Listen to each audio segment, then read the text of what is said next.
comes a time when your worlds will collide. If it's holding you back, push it right to the side. On another level, I will never settle. Mind over matter, get the gold medal. On another level, I will never settle. Mind over matter, get the gold medal. Ain't got no time for no fear. I work too hard to get here. Ain't got no time for no fear. I work too hard to get here. On another level, I will never settle. Mind over matter, get the gold medal. On another level, I will never settle. Mind over matter, get the gold medal. On another level, I will never settle. Mind over matter, get the gold medal. On another level, I will never settle. Mind over matter, get the gold medal.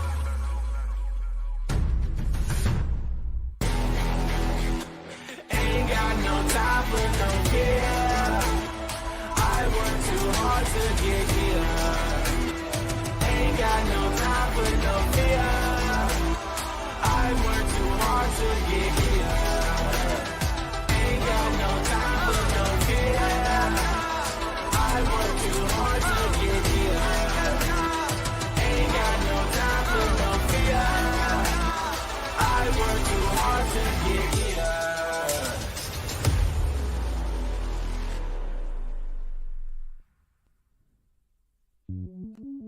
Welcome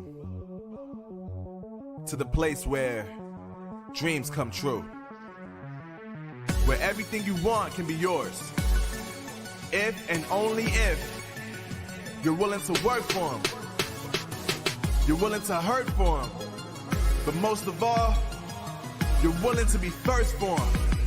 Ha!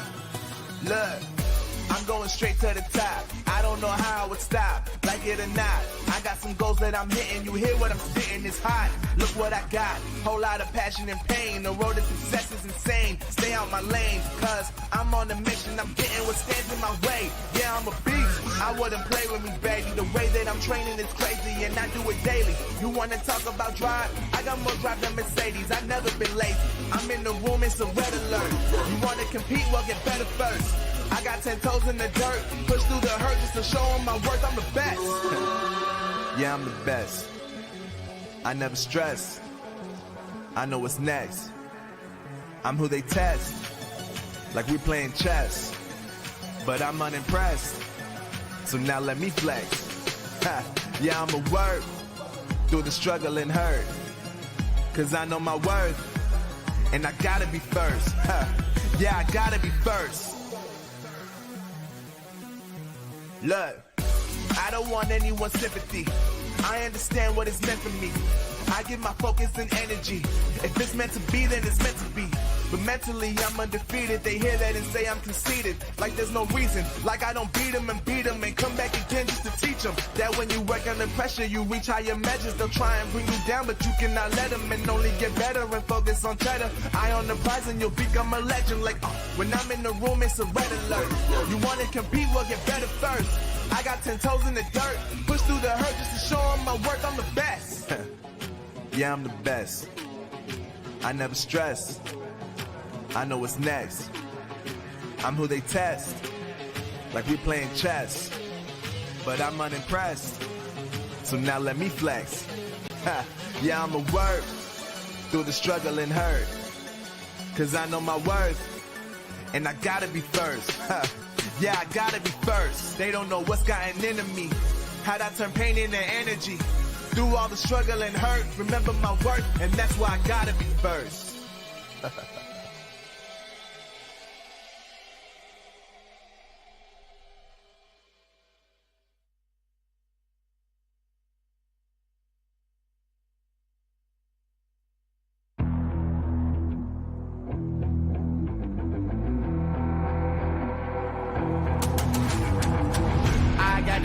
I'm on the mission, snap any minute, casually when it stop tripping on me, stop dissing on me. Yeah, I got a dream, can't take it from me. My fire's burning, I'm always learning. Tell me where to go, man, I'm on a journey. Yeah, I can't explain it, I get excited. Keep it 300, King Leonidas.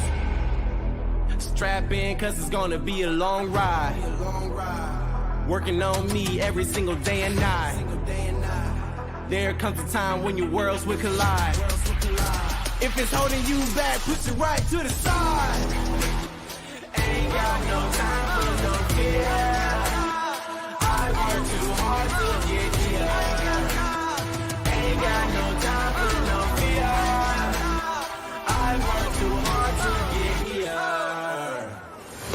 don't got the time, put me in, coach. I've been going hard, time to let it show. Everything raw, give it to me now. Let me have the spot, man, it's going down. Gotta get it here, I don't wanna wait. Take what I want, then I go train. Gotta get a win, I won't lose the game. This is my year, I ain't gonna break.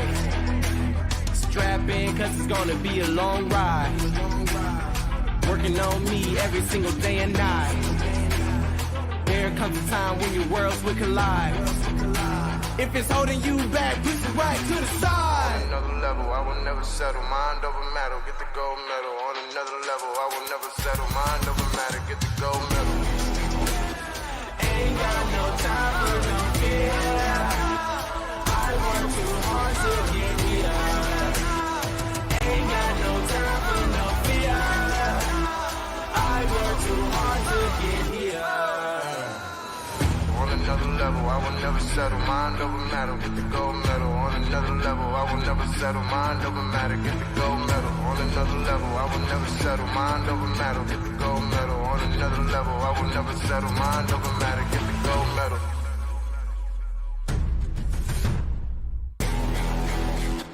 Ain't got no time for no fear. I work too hard to get here.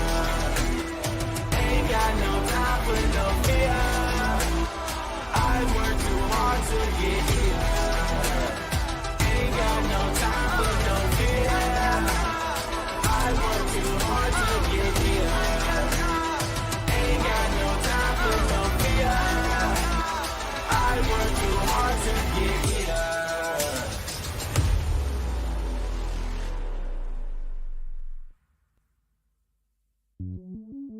Welcome to the place where dreams come true. Where everything you want can be yours. If and only if you're willing to work for them. You're willing to hurt for them. But most of all, you're willing to be first for them. Ha! Look, I'm going straight to the top. I don't know how I would stop, like it or not. I got some goals that I'm hitting. You hear what I'm spitting, it's hot. Look what I got, whole lot of passion and pain. The road to success is insane. Stay out my lane, cause I'm on a mission. I'm getting what stands in my way. Yeah, I'm a beast. I wouldn't play with me, baby. The way that I'm training is crazy, and I do it daily. You wanna talk about drive? I got more drive than Mercedes. I've never been lazy. I'm in the room, it's a red alert. You wanna compete? Well, get better first. I got 10 toes in the dirt, push through the hurt just to show them my worth. I'm the best. Yeah, I'm the best. I never stress. I know what's next. I'm who they test, like we playing chess.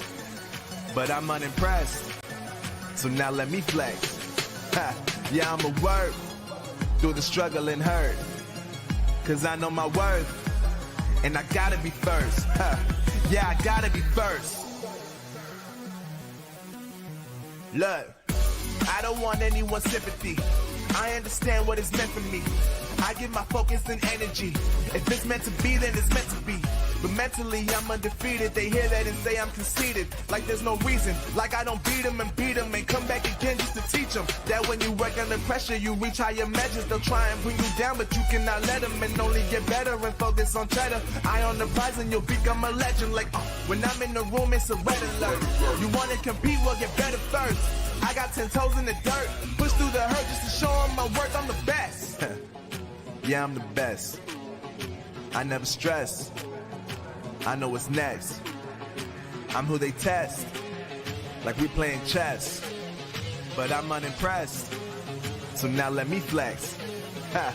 Yeah, I'ma work through the struggle and hurt, cause I know my worth, and I gotta be first. Ha. Yeah, I gotta be first. They don't know what's gotten into me, how'd I turn pain into energy. Through all the struggle and hurt, remember my worth, and that's why I gotta be first.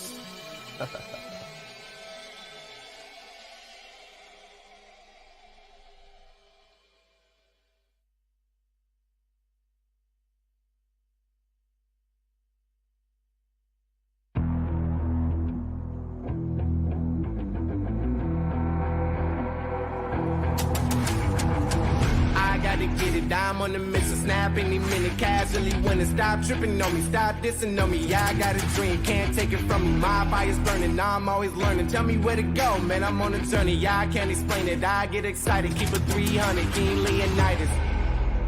Strap in, cause it's gonna be a long ride. Working on me every single day and night. There comes a time when your worlds will collide. If it's holding you back, push it right to the side. Ain't got no time for no fear. I work too hard to get here. Ain't got no time for no fear. I work too hard to get here. I don't got the time, put me in, coach. I've been going hard, time to let it show. Everything raw, give it to me now. Let me have the spot, man, it's going down. Gotta get it here, I don't wanna wait. Take what I want, then I go train. Gotta get a win, I won't lose the game. This is my year, I ain't gonna break. Strap in, cause it's gonna be a long ride. Working on me every single day and night. There comes a time when your worlds will collide. If it's holding you back, push it right to the side. On another level, I will never settle. Mind over matter, get the gold medal. On another level, I will never settle. Mind over matter, get the gold medal. Ain't got no time for no fear. I work too hard to get here. Ain't got no time for no fear. I work too hard to get here. On another level, I will never settle. Mind over matter, get the gold medal. On another level, I will never settle. Mind over matter, get the gold medal. On another level, I will never settle. Mind over matter, get the gold medal. On another level, I will never settle. Mind over matter, get the gold medal.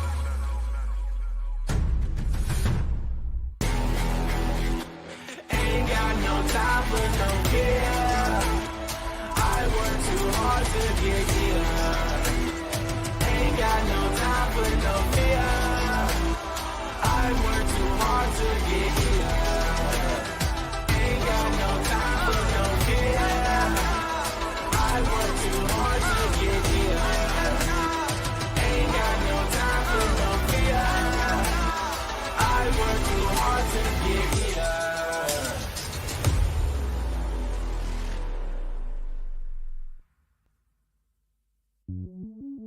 Welcome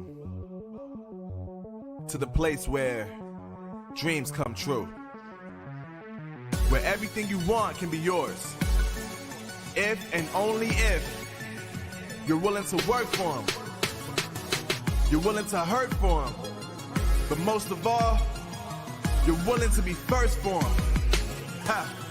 Look, I'm going straight to the top. I don't know how I would stop, like it or not. I got some goals that I'm hitting. You hear what I'm spitting? It's hot. Look what I got. Whole lot of passion and pain. The road to success is insane. Stay out my lane, cause I'm on a mission. I'm getting what stands in my way. Yeah, I'm a beast. I wouldn't play with me, baby. The way that I'm training is crazy, and I do it daily. You wanna talk about drive? I got more drive than Mercedes. I've never been lazy. I'm in the room, it's a red alert. You wanna compete? Well, get better first. I got 10 toes in the dirt, push through the hurt just to show them my worth. I'm the best. Yeah, I'm the best. I never stress. I know what's next. I'm who they test, like we playing chess. But I'm unimpressed, so now let me flex. Ha, yeah, I'ma work through the struggle and hurt, cause I know my worth, and I gotta be first. Ha, yeah, I gotta be first. Look, I don't want anyone's sympathy. I understand what it's meant for me. I give my focus and energy. If it's meant to be, then it's meant to be. But mentally, I'm undefeated. They hear that and say I'm conceited. Like there's no reason. Like I don't beat them and come back again just to teach them that when you work under pressure, you reach higher measures. They'll try and bring you down, but you cannot let them, and only get better and focus on cheddar. Eye on the prize and you'll become a legend. Like, when I'm in the room, it's a red alert. You wanna compete, well, get better first. I got 10 toes in the dirt, push through the hurt just to show them my worth. I'm the best. Yeah, I'm the best. I never stress. I know what's next. I'm who they test, like we playing chess. But I'm unimpressed, so now let me flex. Ha, yeah, I'ma work through the struggle and hurt. Cause I know my worth, and I gotta be first. Yeah, I gotta be first. They don't know what's gotten into me. How'd I turn pain into energy? Through all the struggle and hurt, remember my worth, and that's why I gotta be first.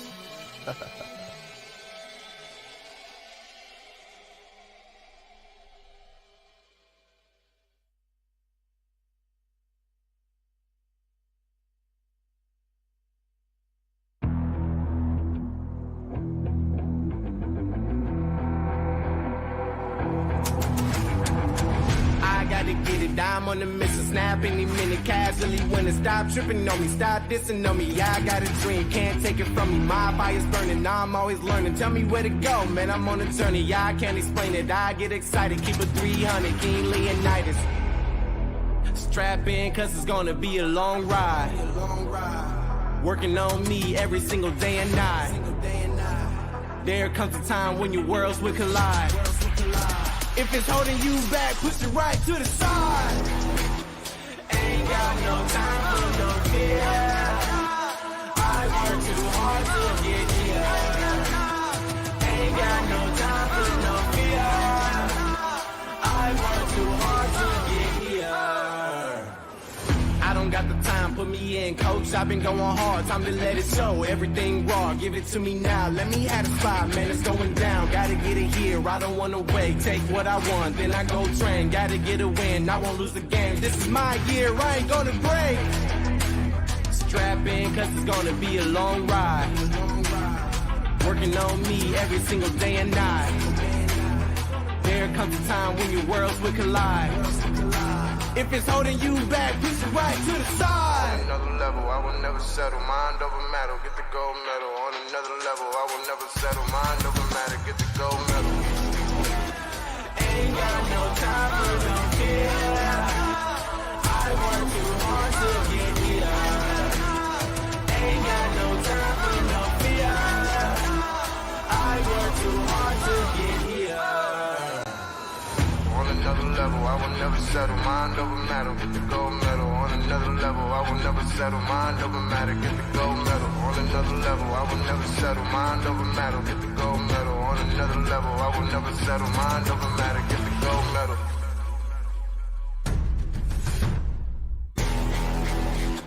Ain't got no time for no fear. I work too hard to get here. Ain't got no time for no fear. I work too hard to get here. Ain't got no time for no fear. I work too hard to get here. Ain't got no time for no fear. I work too hard to get here.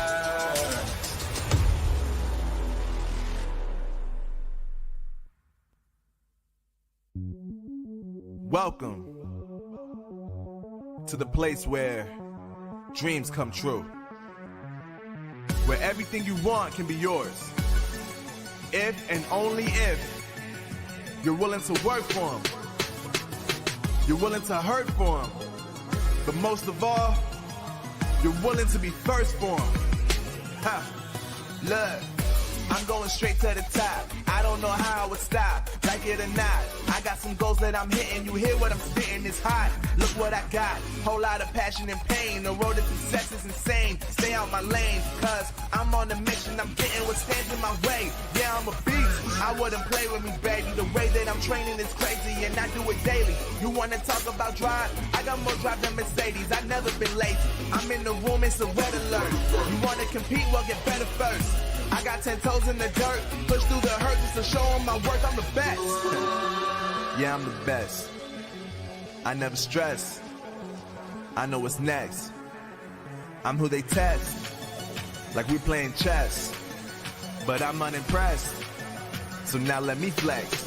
Ha, yeah, I'm a word through the struggle. The Snapdragon Pro Series powered by Samsung Galaxy is brought to you by Snapdragon Elite Gaming, Samsung Galaxy S23 Ultra, and Monster Energy.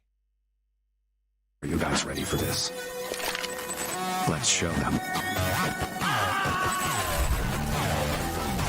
Time for talk's over. Let's do this. What a beautiful play. He can take down anyone. Oh my God. यहाँ पर closure की shot लेके बच गए Highest level पे और उनके ऊपर धावा बोला जाएगा. Elimination.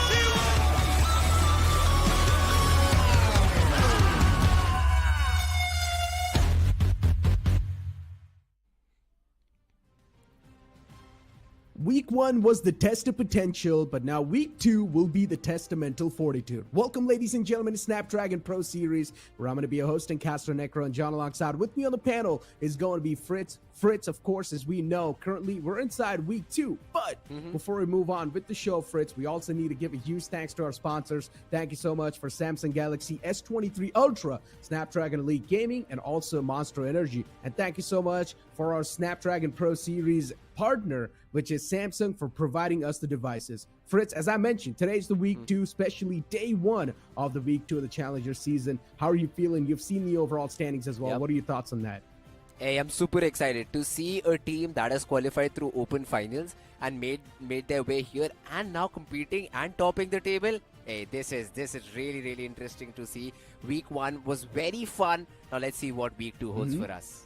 Especially Team Prince currently topping the charts exactly. was something none of us saw coming. And Team Prince currently is actually doing that as well. Team Soul was the one holding that first spot, but then Team Prince came in out of nowhere, kicked out of Team Soul from that first spot. But then we also saw another team rising up to the occasion, which was God's Reign. And one thing is for sure, the amount of money, the amount of fame that's currently on the line inside the tournament, even God's Reign do want a fair share of that. Yeah, that's true. That's completely true. I mean, we did see Team Prince, as you pointed out, the first 2 days were just impeccable. They were playing on another level. Day 3, they did have a slight downfall overall in the tournament, but that gave the opportunity for the other teams to climb. And that's exactly what happened. All the other teams slowly and steadily climbed up, rose up to the occasion. And that's the beauty of long formats, I'd say. You could be playing really good on day number 1 and 2, but then you'll have to continue with the momentum. You have to be very consistent with every game you play. Otherwise, even though you're on top in the first week, you might fall down in the coming weeks if you're not that consistent. So yes, of course, then teams who have previous experience, I'd say Team God's Reign, as you pointed out, and even say Team IQ Soul, all these teams who have experience, they know that it is going to be a slow and steady race. Getting 20 points every game is not the job right now. Get 10 points, you should be fine. Exactly. You mentioned a word over there, which was staying consistent, and a lot of the teams are trying to do that. But for now, let's move on and take a look at the format. As we know, we all started things off all the way from open qualifiers, from which 8 teams qualified inside the challenge season, and 24 teams were invited. And from the challenge season, only 16 teams will be moving on to the challenge finals. Of course, the format is quite cutthroat. It's quite brutal, but that just makes the game or the tournament even more interesting. Yeah, that's true. And now let's head on to the points distribution as well. Let's see how do these teams get rewarded. So if you get the chicken, of course, you'd bag 15 points. It keeps on decreasing from there on. And every finish will give you a point too. So that's something the teams have already started focusing towards. They're getting those finishes. They're focusing on getting those early eliminations. One, it boosts up your confidence, and the second, it of course helps you maintaining that good average throughout the tournament. So getting that first position every game might not be possible, but hey, getting 7-8 finishes every game, well, that is something that is in your hands. Getting the finishes is, of course, sort of been in the meta for a while, but recently things have been shifted a bit. A lot of the teams are going for the Met strat, no matter what map it is, and everyone is just prioritizing the Met strat. They're just going for the placement points, and a lot of these teams do have a ton of placement points, but I still feel like placement points is not going to cut it. Now you need to focus on the elimination point, or at least maybe sometime in the future. You mentioned this, being consistent should be the way to go, and yes, doing the Met strat is keeping you consistent, especially teams like Chemin Esports, teams like Entity Gaming. They have been doing the Met strat over and over again, and that's why they're currently above Team Soul. Oh, yeah, that could be a fair point. I mean, in specific maps, I did observe this happening. Vikendi, Sanhok, where teams were really down because of the play zone. But then on other maps as well, if it's happening on Erangel and Miramar too, it's just crazy, man. It's just crazy to see. Because the med strat usually comes into the play when you've lost a couple of players early on. Then you just try to survive, try to find as many medkits as possible, try to get in top 5.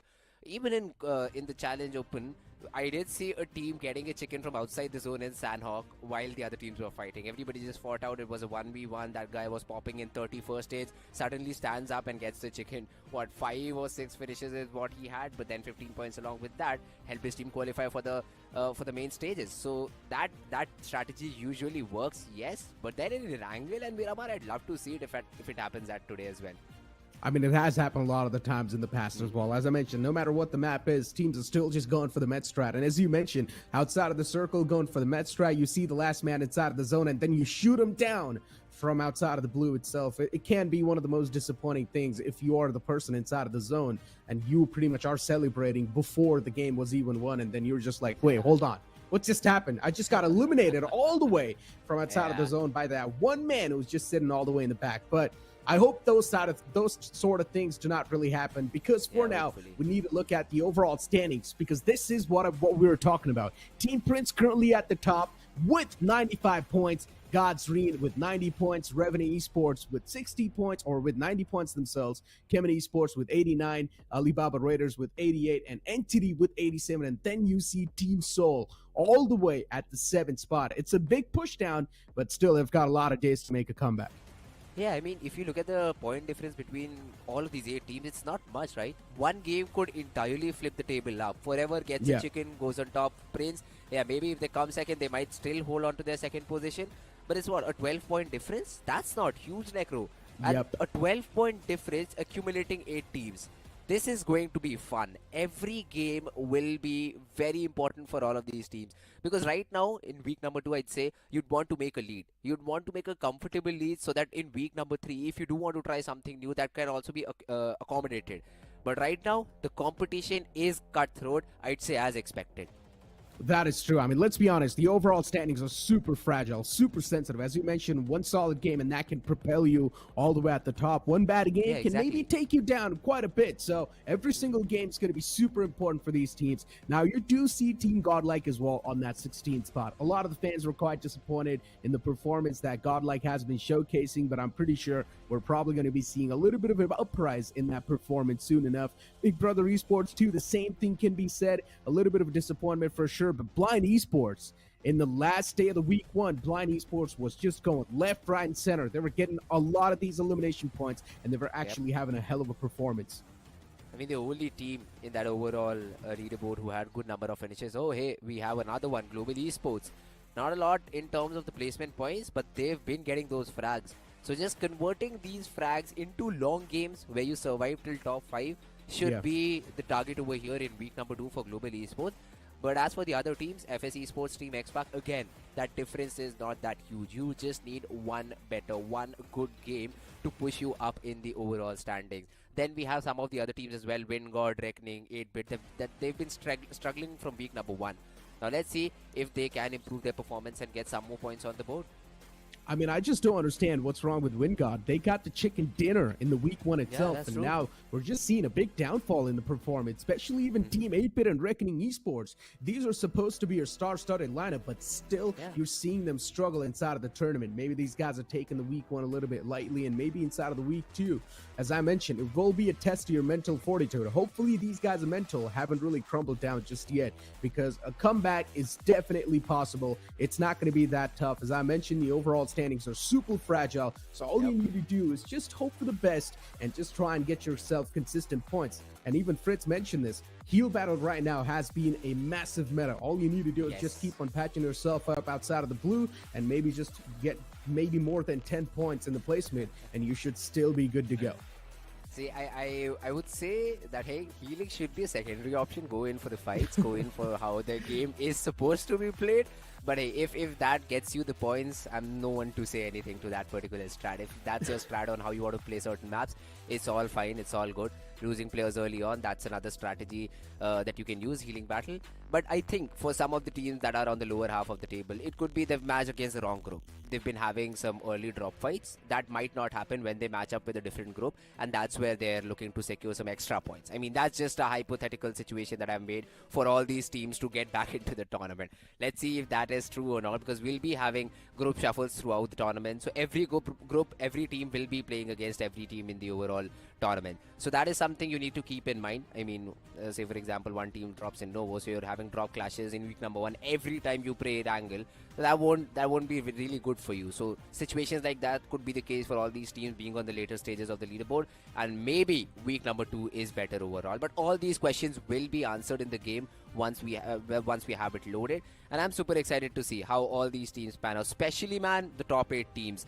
They will have a headache right now before the game starts, but once they have 1 or 2 good games, they should be fine. They should be like, yeah, guys, we've got this.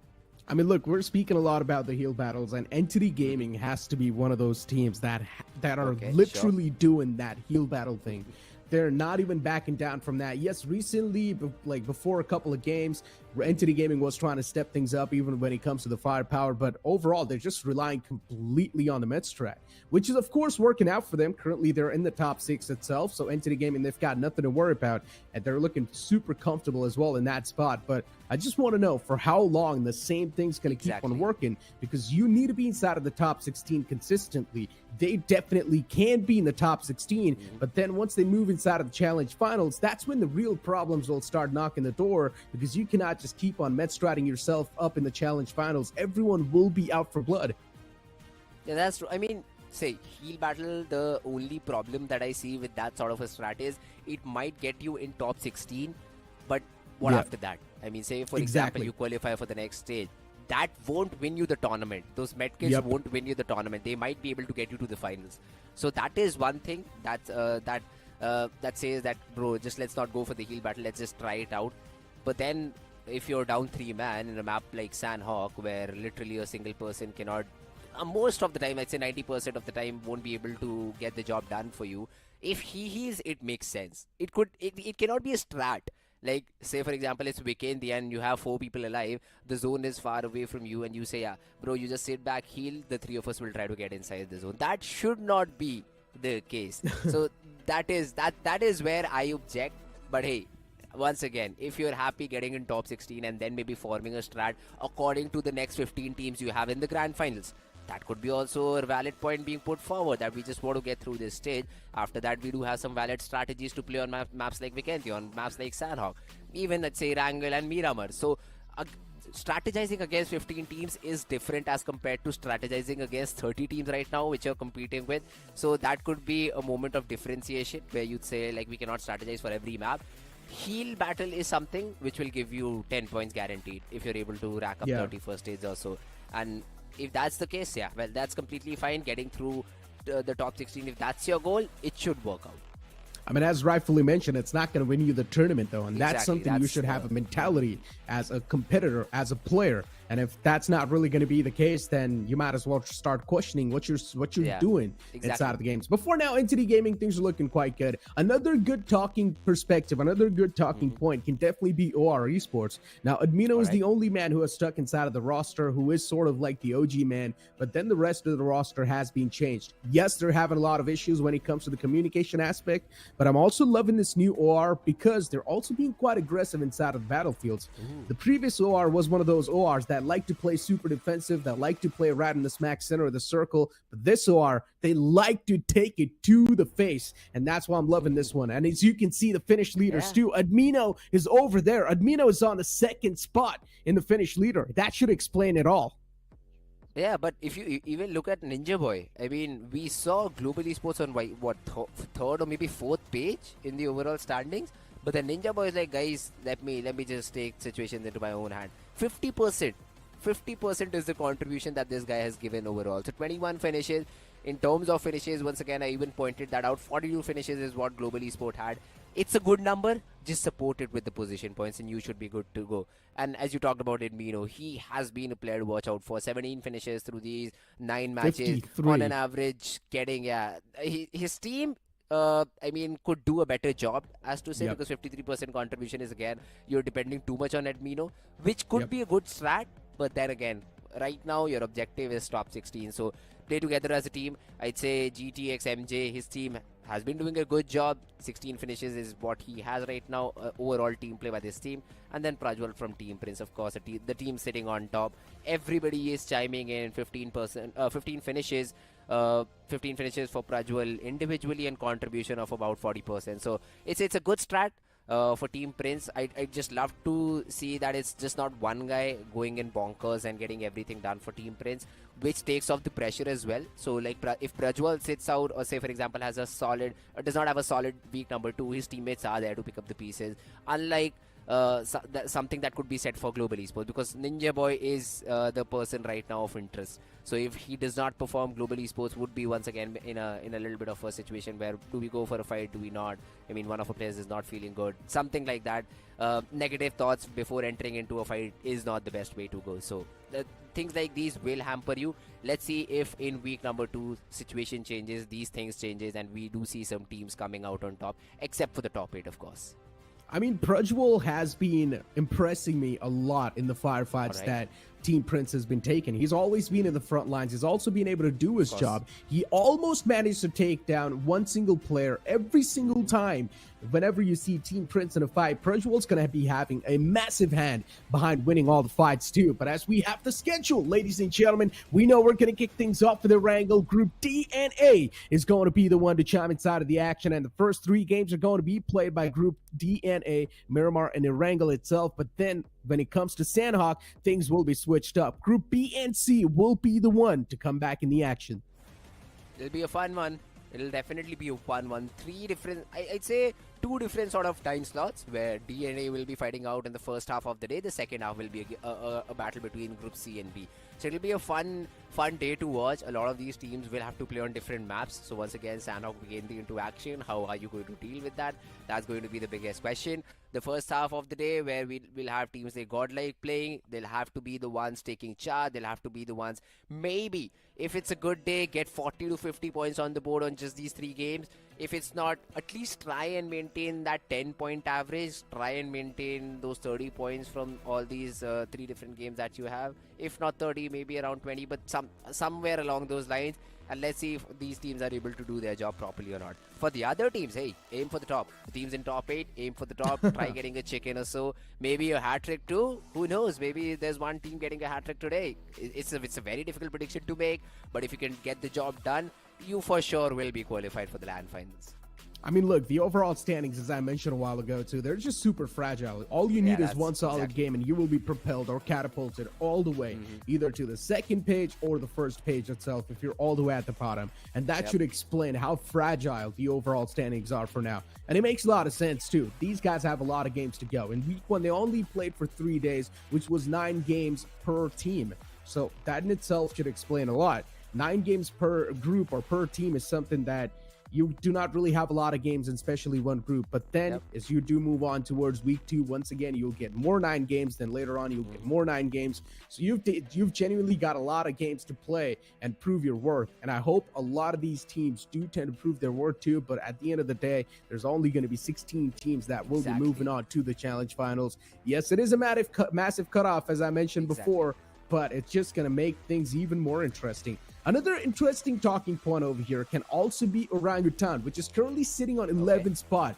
Now, they're barely on the edge of being thrown out of the top 16 as well, but if they keep on performing nicely, then things can be quite good. And even OG recently has been trying to use that med strat.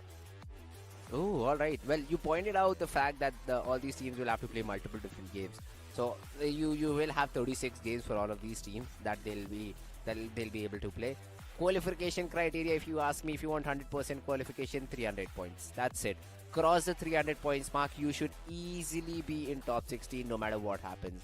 Now, for some of the teams, that job is 1/3 done. Team Prince, 95 points. Yeah, they're almost on the edge of qualifying overall. But then for the other teams who are a little bit far away, you have to catch up in one of these weeks. And as you talked about Team OR, that they could be one of the teams. They've been going in for those heel battles. Now, if you get that first early squad elimination, 4 points in the board, and then you maybe get 6 or 7 points in terms of placement just by doing heal battle, yeah, it's all fine. It's a good strat. But then getting those four early points is going to be very, very crucial. But with that being said, we will be jumping into this map of Erangel, which has a really good playing path if you ask me, because most of the cities will be covered except for the extreme southern island. Yeah, military base is going to be abandoned a little bit, but it's completely fine if you get your hands on the vehicles, and maybe if you're quick enough to rotate all the way down south, it can be a good one, but you're still going to be burning through a lot of the initial time that is quite essential for you to get the loot in your hands. That means maybe late game rotation should be the way to go, but usually if a team does drop all the way down south in the military base, they do try to go for the late game rotation, and they're supposed to be the assertive teams inside of the lobby. As we do see 8bit2 just dropping out towards Primorsk, even we've got Godlike as well. Now they're probably going to try to make their way all the way down south towards military base. I'm just trying to spot out if there are going to be any type of potential drop collisions, because I highly doubt there are going to be. Yeah, I don't think so. I completely agree with your point. But let's see if stuff like that could happen. All these teams taking their sweet time, getting into the place, getting onto all of these different places. I do see Global Esports fairly alone, probably moving towards that split that they have around shooting range and Severny. So it should not be a problem for them. Do see 8-bit going in for that split drop between Primorsk, Ferry Pier and Query. It's a really big area to cover with just 4 players. But if they get it for free, that's just good loot in every player's hands. So is a really great thing. Yazaya Polyana could be a place where we might see a contention happening. We do see Godlike and Team OR in 2 different halves of Yazaya. But hey, a fight still could be possible. Interesting. Slug instantly gets his hand on the vehicle, and now he's probably going to be trying to get his hands on some basic loot as well. So Global Esports dropping towards Severny, no issues for them. They're quite isolated as well from a lot of these teams, and making the rotation all the way down south towards the centric side of the circle is not going to be an issue at all too. Big Brother Esports realizing the fact that currently a team that likes to drop towards school is not really playing, which is Team Seoul. So that's why they've instantly taken it on over, and now they're currently playing in school itself. So Big Brother Esports, even they're going to have a great time. They do not even need to move a muscle. They're right in the smack center. While on the opposite side, as I mentioned, Godlike, they've already burned through a decent amount of time in the early phase of the game. So that means they will need to go for the late game rotation, which they're going to be quite comfortable with no matter what. This is a really centric zone, isn't it? So we'll give all of these teams fair amount of time to loot, even get in with those rotations. I'd say Potato Hills in situations like these is going to be a power position, but stage 2 or 3 is where we can decide if that's the position or not. But yeah, right now we do see Global Esports fairly simply looting in the city of Severny. For 4 people, I'd still say that you won't be able to get enough loot over here. But then moving towards shooting range will definitely help to gather any sort of left out resources. We also do have the players of Team Gen Maratha this time around on our screens. Oh, wait a second. It's Orange Rock, I believe. So it's Orange Rock who are looting in the city of Yazaya Polyana. And we pointed that out that the players of Team Godlike are also very close. So a fight might be imminent, but then again, Yazaya being such a big city can fairly easily accommodate these 2 teams. And if they do respect each other's boundaries, both of them should get out of here with decent loot. Pretty much. OR currently next to the players of Godlike. These 2 teams, they have been dropping in the same vicinity, but we haven't really seen them collide just yet. They've got this invisible line between their territories. They know that not to cross this line. If they do, well then they might as well be ready for a fight. But usually they haven't really been doing so. So I highly doubt there's going to be any type of issue for OR Esports. They should be really good in that spot. A while ago, you mentioned that Global Esports might as well not be satisfied with the amount of loot that they get inside Severny. But then once again, you need to understand that inside these lobbies, the loot's a little bit cranked up. So they should be satisfied. It's not an issue. And the same thing can be said for Godlike and OR as well. Yeah, both of these teams now. I do see Zap with a vehicle, so they'll probably focusing on the rotation. Robin still has a shotgun, which he might want to change and maybe upgrade to a rifle, assault rifle or a sniper rifle as he wants. But yeah, I believe Godlike is also ready with the rotation. All of the players just grouping up together, getting their vehicles out, and then getting out of the city. So yeah, no fights as we expected. OR and Godlike just maintaining their discipline, not firing upon each other, making sure that they just show their presence. Probably one or two players might have been spotted by each other, but they know that this is a drop location that they usually share. This is a position where you might find players upon. So you do see Zap not crossing that triple building that he is in. Pro also just hovering around the church area, not going much forward in terms of the position, and Godlike as well, just keeping themselves to their houses. And they're just expecting players on corners. That's a good thing. You should always be ready for a player around the corner, and that's all fine. But yeah, Godlike have already rotated off. OR, last bit of loot being acquired, and after that they'll be moving into the zone, trying to get a better position. As zone number 1 was really centric somewhere around that poaching key area. So should be fine. Both of these teams should be fine. Maybe we do see OR watching the players of Team Godlike rotating, but then I believe OR have taken a really different route, because Admiro was ready for stuff like that, but nobody came his way. Pretty much. OR being one of those teams that has now recently been welcoming all the fights that are coming their way. Mm-hmm. So one thing is for sure, they're not going to be backing away from this fight. But even Godlike's quite desperate. Both these teams are in the equal pedestal at this point. They're quite desperate. It's better if they do not really collide this early inside of the game, because if they do take any type of damage, the late game's going to be even more worse. Mm-hmm. Especially with all that pressure on the back. Yeah, it's not really looking that great. Team Prince towards Farm. Team Together Esports right next to him towards Milta. Once again, there is a safe distance being maintained between those two teams. So I highly doubt there's going to be any type of issues in that regard. Blind Esports signing up. One of the insane lineups that was there inside of the esports industry in India. So I really want to see how this one's going to be working out for them. As I mentioned in the previous week, this lineup was doing quite nice. They started taking a lot of fights. They were also winning those fights too, especially that Vikendi game was a big turn on for the players of Blind. So I want to see if they've got the momentum rolling still underneath their sleeves, or maybe things are going to be a little bit downhill. That's going to be a good question. This game might clear things up a little bit in that particular aspect. But yeah, let's see. Right now they're just holding towards the western side of shelter.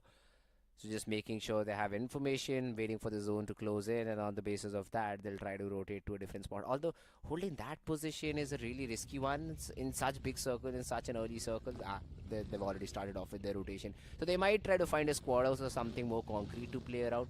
It's always a better option to find something concrete, because once again, in these early zones, the chances of third parties are just insane. You might want to take that early fight before the first zone closes in, but after that, a lot of teams, while trying to rotate, if they do hear a shot, they always stop and try to get a third party frag or something like that. So getting a concrete position should always help you.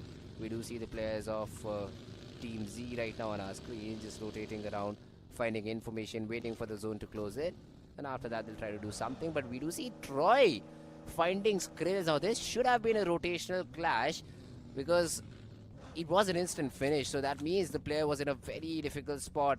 That's a good opening to find. Indeed it is. Finally, we're seeing something happen on the board. Team Zero is one of those teams that has been struggling way too much inside of the tournament. I'm not sure what's going to be fixing them up, but one thing is for sure, the team synergy is going to be all-time low, or at least that's what it's been looking like. Hopefully they have worked upon it, but still 4 days is a little bit too low to work on a team synergy. I would say it still takes months and months to develop a team synergy and a good communication between the players. But let's just hope that maybe Team Zero, they are sort of trying their best to patch out all the holes that are currently there, which is going to be tough to do so in just 4 days, but it is possible if you do know exactly on what aspects you need to work. Focus training that's what you call it. Team Godlike, they finally moved out of the Yasna Poliana side. OR is right next to them as well. But I highly doubt, once again, no intentions of taking a fight against each other. Instead, just going their merry way, trying to get as close as possible to the centric side of the circle. And Godlike, maybe they found themselves a little bit of cozy dip. Yeah, just exploring around. getting familiar with the terrain around them. But this is their spot for the next 50 seconds or so. We might see Godlike throwing in a few shots onto the players of Team OR. Maybe even a knock is possible. But the distance between the two teams, I highly doubt that even after a knock, we might see a push happening. Plus, Godlike, they're in a big split. So maybe all of these players just trying to hunt for information. You do see Aditya providing that ADS. Sees a vehicle up top. Few shots, few taps. But I don't think so, nothing major. So Aditya just giving away his position, making his presence felt. And after that, we'll just dip back down. Jonathan just probably messing around with the settings on his phone. Should not be a problem. So yeah, the first zone has been really quiet. Only one elimination overall. But after this is where I'm interested to see what happens. AUTOBOTZ, Carry, Sirvi, Rico, these three players, they are the ones surviving and now have to get the job done. Maybe get in top 5 should be their priority. Avoid all the fights, play for survival. Or maybe you can go all out if the zone supports you to.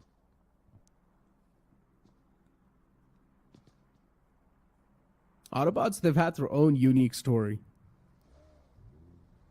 And survival, oh man, that's been a massive concern for this team. Yeah, that's Rico, Carey, Sirvi. Rico being one of those star players inside of the roster. He's been trying his best to get the elimination under his belt, but in general, his team's been struggling in the firefights. And as I mentioned, survival's been a great problem. Another team you can't say the same thing for has to be WSB. Even for them, survival's been a massive issue. But let's hope maybe they have changed something coming inside this week too, because changes and tweaks were definitely needed. A tweak inside of the lineup, we did see Anuj now being over here. The four-man that was there before from WSB was super aggressive, but now you can clearly see that little bit of a dial back in the strategies that WSB tries to bring up. I'm not sure that's good or not. So far, it's not really panning out to be that great, but maybe they've got some sort of a long-term plan. Let's see if the long-term plan gets them into the top 16 or not, because that's your goal right now. And week 1 has already passed away. You'll get 4 weeks, yes, but you'll have to be quick about it. Right now, we do see the players of Team Big Brother. We saw that gunfight with the players of Team WSB, where ZF probably has that perfect information and Service did stop over here, did fire a few shots, but now will be falling back with the rest of his team. So, yeah, Big Brother, they do know that one of the teams is nearby. They've given away their position, but then falling back towards the compound that 2 of the players are holding. So, should not be a problem. They've gathered enough intel. Maybe rotate around them in the 3rd zone, because zone number 2, they're comfortably inside it. Big Brother Esports. Still just looking down on the players in the front. Looking out for the compounds. And what is going on, Safe? Why are you trying to run over your own teammate? I'm not sure what he's doing. They're having fun. Well, that doesn't seem too fun. Uzumaki must be in a lot of pain right now. Hey, if you're safe, it's fun. I mean, I do enjoy running my teammates over because they never damage you. Unless you have the perfect tech. But then once again, you need to ask yourself a question. What is Uzumaki doing down there? Why is he even prone? Big Brother Esports, questions flying around. But WSB Gaming, for them, they should have one single target. To breach inside of the top 16, it's not going to be that tough. The another target can be, maybe just keep on going for the med strat. But once again, that will be against WSB's game style. And WSB likes to play aggressive. They like to go for the fights. And so far, the fights haven't really been panning out their way that much. Team Together Esports, same thing can be said for them. Another team that likes to play a little bit passive and defensive. But if the times do call for it, they're not going to be backing away from a fight. They will definitely try to face it head on. As you do see the circle in front of us too. You can see a massive splash of colors towards the center of the circle. Soon enough, it's going to be all hell breaking loose. A zone towards the eastern side of the map will really help the players of Team Zero. That could be the way that they get a chicken and maybe get back into the tournament. But hey, right now, yes, as you pointed out, that concentration around the center of the zone is going to hurt all of these teams if the circle is not in their way, because then it won't be a third party. It will be n number of parties just happening. A lot of teams firing upon a lot of different players, just trying to gather up frags. and everybody will be at a disadvantage. So the circle will play a really crucial role. The third circle might just define the whole game, might just define the team having the most power in the final few moments of the game. So it'll be important for all these teams to have a good position around that area. Godlike as is jumping around. They know that nobody can crawl up to the compound that they have without them noticing. So yeah, Aditya just scouting ahead for information. Any sort of vehicles will be called out for. And for now, they're just comfortable. They probably have that information onto the players of Team OR, which they shot upon a while back. But other than that, I don't think so. Any possible threat looming around the players of Team Godlike that might hurt them. So yeah, Godlike should be fine. Shadow, on the other hand, let's see a player of their opponent, and Prince has been knocked out. Now this could be a matter of concern for the team, but then again on the minimap we do see him being in a little bit of a covered position. Revival might be a possibility. Squirrels from AUTOBOTZ was taken down a while ago. And he's the only man that's been eliminated so far from the game, too. Look at the circle. And the next circle shift comes in. It's going to be a hard shift towards the northern side. And instantly you see another elimination hit the deck as well. It's going to be Team Prince. They lose out on one of their own, which is going to hurt them quite a lot and sting them later on in later phases. But Godlike, they're going to have a time of their life. They're currently in the smack center. Big Brother Esports, of course, trying to close in towards the apartments of that school, where even another team's going to try to get right against them. But Entity, oh man, even they've got a nice high ground to play with, but they still need to watch out on the sidelines, which are going to be quite exposed. Big Brother Esports, the problems keep on continuing as one of the players has been taken down. Rishi knocked out. Sarvin in the back lines. Maybe now we'll try to go for the resurrect, but at least an equal trade's going to keep the enemy teams off at bay. You do see the player of Big Brother carrying his teammate to a different room to get that revival done, because the nades were being thrown in by 4shot. So that's good presence of mind. Both of the teams will be able to get their fallen player back into action. A 4v4 ensues. But I believe neither of these teams are interested. You do see Saf with a different angle, Uzumaki as well, just holding a complete compound all by himself. Now this could be troublesome if the other teams decide to slam onto one of these buildings, but then 4shot, all the 4 players in just one single building will definitely help them while trying to defend against some intruders. And I believe Big Brother will be happy with the position that they have. Nox won't make them push into this particular compound. Both these teams are happy with the positions, so we might see them over here unless and until the zone forces them out. Big Brother Esports, that 2-2 split, I'm a huge fan of that. Safe and Uzumaki, they're going to have a nice off angle to play around with. But if you look at the enemy team, they're completely suppressed in that one single building. They do not have a lot of breathing space.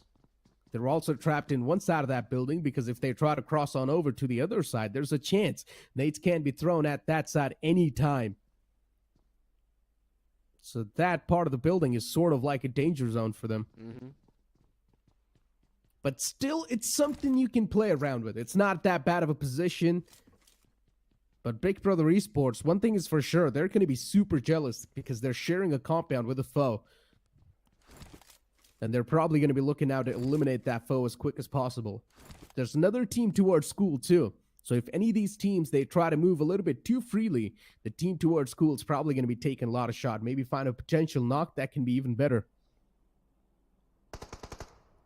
Yeah, let's see. I mean, all these speculations could be made.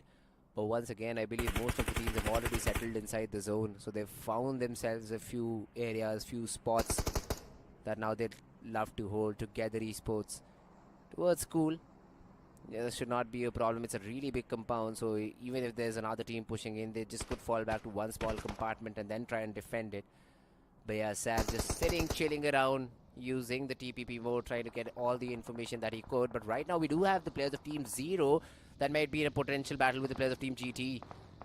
Wixie just trying to get all the information that he can. The players just falling back, and 0. They're inside the zone, yes, but they're yet to find some place to stop, halt, and take a break. Yeah, GT right now on the move, playing around the edges. I've mentioned this over and over again. If a team likes to play on the edges, they have to be an assertive team. And Scout from Team 0 on a move towards a better position too. OR's in the front lines. If they keep on moving the same direction, OR, they're going to have their arms open and maybe hug the players of Team Zero and suffocate them to death, and that's what it seems like is going to happen. Dark Zero is way too close to a potential threat, but then Shadow ejects out of the vehicle. OR instant cavalry is going to be on the way too. Zap inside of the smoke, and Mino inside of the vehicle. Team Zero, they've got all the intentions of taking this fight, but it doesn't seem too safe. Sayyid's going to be knocked out. What a big blunder from Sayyid. Exactly. This shouldn't have been done in the first place. The man was stuck out in the open. Sayyid, how can you even make that rookie mistake? It has been made. Now look at the players of Team Zero. They're just falling back. But what was the call over there? Never understand that. He steps out of the vehicle in the vision of Albino and he just takes that free frag, is what he'll call that. OR should be happy with that particular situation. Dark Lord, he does find a compound which is not being taken by the players of Team OR, but I don't think so. OR should be fearful to go and fight against this team. Although the zone, 17 meters, is what Team OR needs to get in. So that is something they should focus on, while the players of Team Zero, they're barely on the edge, but they do have a compound. So that could be a positive thing. But Robin is looking for another opening. They know that they've taken one of the players down. It's already a 3v4. One more nade will make things a lot easier. Although Robin, he's not able to find the perfect window to lob that nade. Yeah. Bad placement. But it's complete fine. OR Esports, at least they've managed to kick things off on a great note. At least they've got one elimination point. That's going to be like that pressure subsider. Good spot from Robin. Shots taken towards the window where Godlike was. OR Esports, they have managed to invade the complete threat of Team Zero. So right now, they're not even a potential threat for OR. It's a 3-on-4 fight if that does happen. But as you do see for now, even Team Prince, they've chimed inside of the same apartments. This is going to be an absolute hell when all the teams decide to move away. If the circle is going to be moving away from the apartments, it's going to be hell break and loose. Big Brother Esports can have the biggest advantage, but then once again, everything's going to be in the hand of the circle. Whichever team needs to move out the first, they will be screwed up massively. Big Brother Esports having the most amount of advantage inside of the apartments and the most amount of control. That can keep them a little bit up in the fights, but speak about keeping yourself up in the fights. Genix Offend, as they managed to indulge in a fight themselves, they managed to take down a couple of players from the side of OR Esports, but it's all down to Skillful and Spider. And Spider's a little bit too far away considering he's not really around Skillful anymore. Skillful needs to deal with the upcoming situations all by himself, which can be too much to ask for. Skillful taking shots all the way back from the blue. He is catching a lot of hurt. He is taking a lot of damage, but Godstream in the front are now probably going to be the Guardian Angels off the edge line. To Skillful for him to try and breach inside of the safe zone. It's going to be way too difficult. One more shot, and he will be done, but no, instead it's the play zone, which eats him alive. Blind Esports versus Godstream. Which one's going to be the one to come out on top? Shogun's way too low. Another nade close up, and that's going to be it. Even Shogun gets knocked out. Great utility being thrown in by the players of Team Blind. They did take a knock on their side, but the retaliation has been really good. They lost a player, yes, he's knocked out. That should not be a problem. Justin, the last one surviving. Tossing nades left and right, trying to get any sort of value that he can. Wants to get that revival out of Shogun as well. Now that's going to be an ambitious attempt. Shogun crawling away. None of the players of Team Blind seem to be worried about it. If Shogun gets that revival, Blind will be put in a really tough situation. Now let's see if that's the case or not. Justin is still tossing a few nades. This could be a really good one, although lands a little bit short. Skips might have walked into a nade, but Adi does. Adi does take that nade into his face. Goes down again. Harsh, a little away from the mark. God's Rain will get that revival, and Justin and Shogun versus the remaining two players of Team Blind. Let's see who comes out on top. Adi just walked into that nade himself and gets knocked out instantly. Skips. Moves outside of the cover, gets knocked out himself. Blind Esports, what a big blunder inside of the fight. And Godstream out and over. Now all the situations are sort of favoring them. Even the Wall of Death is now going to start to move in. Adi with a big advantage inside of the fight. Shogun all by himself behind the cover.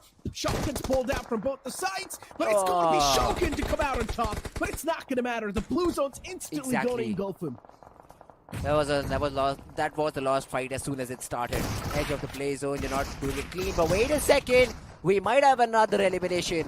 4 shot, now just left with one. Cheyenne being pushed upon by the players of Team GT. They do not know the exact compound, but now they do. Shayan, before going out, was able to get a knock, but the trade was imminent and 4-shot will be taken out of the game. Interesting moments, interesting turn of events happening so far. Even Gujarat Tiger now in a big world of trouble as MJ has been taken down. Wixie is trying his best to get the fallen man back up. 3 teams in the same vicinity once again, but this time a different compound. And Global Esports can be the advantageous one because they've got the man advantage. All the 4 players making a death march, marching against their opponents. Entity Gaming can be the first one to get hit with this entire storm that Global Esports is brewing up. Wixie is still taking a lot of damage from Entity Gaming. Constant barrage's bullet is of course keeping the players quite in a big problem as Goblin Boy gets knocked out. Pukar's position's compromised as well. But what a good return nade from Somraj. Finds a 2-piece. Mavi and Beast knocked out. Somraj now gonna try to press upon the charges and will try to take the fight against the players of Global Esports. But Ninja Boy, he's a man who's been on the top in the leaderboard and he still wants to keep his pace up. Ninja Boy taking the fight against Somraj, but Somraj turns back and slaps him down his face, but Slug has got his back. But they did lose both the players. Ninja Boy and Mavi are out, and suddenly the players of Team GT now have a chance. MJ spotted down, tagged up quite a bit, but Wixie is trying to make a move, trying to get inside the play zone. Global Esports, they engaged into a fight with 30 seconds on the clock in the final zone. That's a decision I did not understand. But hey, now it's all down to Slug. Wixie jumps out. Slug does not have that information, and he falls. Gujarat Titans, the Gujarat Tigers, the team that was hurt, that was being third-partied, even though in a bad situation, still suffice a top 6 finish. That's good. That's definitely good in my eyes, but you do see the players of Team Godlike, all 4 players surviving. They do have the zone once again as their friend. 24 meters should not be that big of a number. Jonathan already has the players of Team WSB on his crosshair, looking to fire on a pixel out of place. A lot of teams are being folded by the blue zone. Godlike have the most amount of cover, or the only cover that's currently available. Yeah, exactly. Inside of these final moments. They can try to take all the advantage and gather as much information as possible. Rico in a big world of trouble. Good name. Mac trying to go for a constant spray down against those vehicles. Does find the first knockout. Aditya against WSB2 is able to find one. But eventually, the entirety of the opponent, AUTOBOTZ, have been taken down and dusted from the game. Godlike, for them, all they're waiting for is this chicken dinner to walk in their court. It's written. It's literally written for them. They've got all the knocks that they need. WSB, the only team with 4 players surviving, has also suffered losses. Although the revivals are really quick. You do see back in action. All these players will be ready to fight, and Anuj also finds that opening sort of bit of damage onto the players of Team Godlike. Now this could be the way that they get inside the zone. Anuj with the vehicle, trying to find the best possible spot. Although this is a position where you might get naded, but the players of Team 8 being concentrated upon by Mac. Now this could be a good opportunity if they're able to get both the knocks. It will make a 4v4. One of the players spotted the nade by Raiden. Did help the players of Team Godlike, but now it's a 4v4 between Godlike and WSB. Godlike, them having a massive advantage, them getting all the information. WSB is only going to be the biggest thorn in their way for this chicken dinner. Utilities being utilized. Jonathan is of course facing a lot of problems, but still the smoke grenades is providing him a lot of cover. WSB with all the 4 players up and alive, no issues looking on that side. And considering Godlike, they're still having the sort of circle favor them. They're still in the advantageous spot. Mac all the way on top of this container, still going for a little bit of spots, but he's not able to find one. But Jonathan's able to find the opening, and that was one of the crucial openings that was desperately needed. Jonathan instantly going for the patch-up too, and Godlike, they've managed to find 2 first eliminations against WSB. An instant run over comes into play, and it's going to be Godlike to secure the chicken dinner. Nice stuff from Godlike. This was a chicken dinner that was being waited for a long time by all the fans, and finally Godlike, they give a nuclear performance to their fans. 7 finishes overall. Great selection has helped the players of Team Godlike get this winner chicken dinner. good discipline as well, Necro. Because in moments like this, where you have the center of the zone, you tend to get third party from many different angles when you go out for the frags. They were all surviving. They had the necessary utility for the final fight. And the way they just dissected through the final 14 was really, really interesting to see. They first deal with the team on the right, AUTOBOTZ. Then with the players of Team 8-Bit, yeah, there was a little bit of help by the players of Team WSB, but their vision was clear. They wanted a final 4v4 fight. Johnny with the opening, Anuj also then falls, and WSB put in a 2v4, were never allowed to recover. Great job done by the players of Team Godlike. Winner chicken dinner is what they get. 22 points, a solid game for the team. Godlike, as I mentioned, this chicken dinner was long awaited by all the fans. And finally, all the fans and even Godlike themselves, the players, they're going to have some smirks on their faces. And even with that game, they should also propel themselves somewhere in the top 6 or maybe in the top 8. But in general, Godlike is going to be in a solid spot in the overall standings, but still the overall standings will be quite fragile. So they cannot just sit down complacently and just work around that cushion. No, instead you should try to build up a lead. You should try to be even more consistent and try to win maybe even more future games that can keep you at the top in the overall standings, and that can also keep you all the harms away. Yeah, that's true. One more game like this is what they need, Necro. One more game. And then they could be comfortably in a spot where they'd say, yeah, now we're chilling. 22 points from this game will definitely give them the boost that they needed in the overall standings. Probably push them in, what, top 8? They had good number of points the previous time. So it will be a fun one. It will be a fun one to see where do they stand after this particular game. But they played it out perfectly. The other teams as well, man. I'd say WSB, they were stuck in the school compounds, making their way with all the 4 players still surviving. Yeah, one of the aspects that they could have worked on is the number of finishes. But then considering every zone was their enemy sort of thing, where they had to rotate every time the zone took a shift. I'd say second position with low number of finishes is still a good job. Still getting those 10 plus points from the game should be fair and good for them. The other teams, I really want to see some better decision making, especially indulging into fights with just 30 seconds left on the clock and about 100 meters to get inside the zone. 2 such fights is what I witnessed in this particular game. The more prominent one would be the one where GE indulged into that fight with the players of Team Entity. You had to get inside the zone, you had 40 seconds on the clock, plus you knew there's another team as well. It's a third party situation. So getting into the fight, going in for the battle, there could have been a better decision made. Maybe try to focus in the zone, or maybe take a fight with a team that is already inside the zone, so that if you're able to wipe them, you still have that spot to work with. But yeah, a little weird decision making by all of these teams in the final few zones did lead to them getting eliminated. But hey, this is just the first game of Erangel. We still have 2 more to go. Still have got 2 more to go, and even Team Prince, you cannot really deny the fact that even they were quite consistent. I think so. They managed to take an exit from the game. I think so, top 6 or top 7, something like that. That's where Team Prince got taken out. Even AUTOBOTZ, they started things off with just a 3-man squad because one of their players was lost early on, and even AUTOBOTZ made it to top 4. So a lot of impressive stuff from a lot of these teams. And WSB itself, we were having a conversation about WSB and how things are not really working out for them. This time, WSB made it inside of the top 2 with, I think so, decent amount of elimination point to back him up.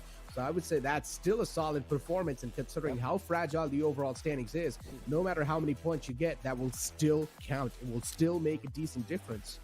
I just say the difference between the 2 teams was that one single moment where Jonathan took a lot of damage and was not knocked out.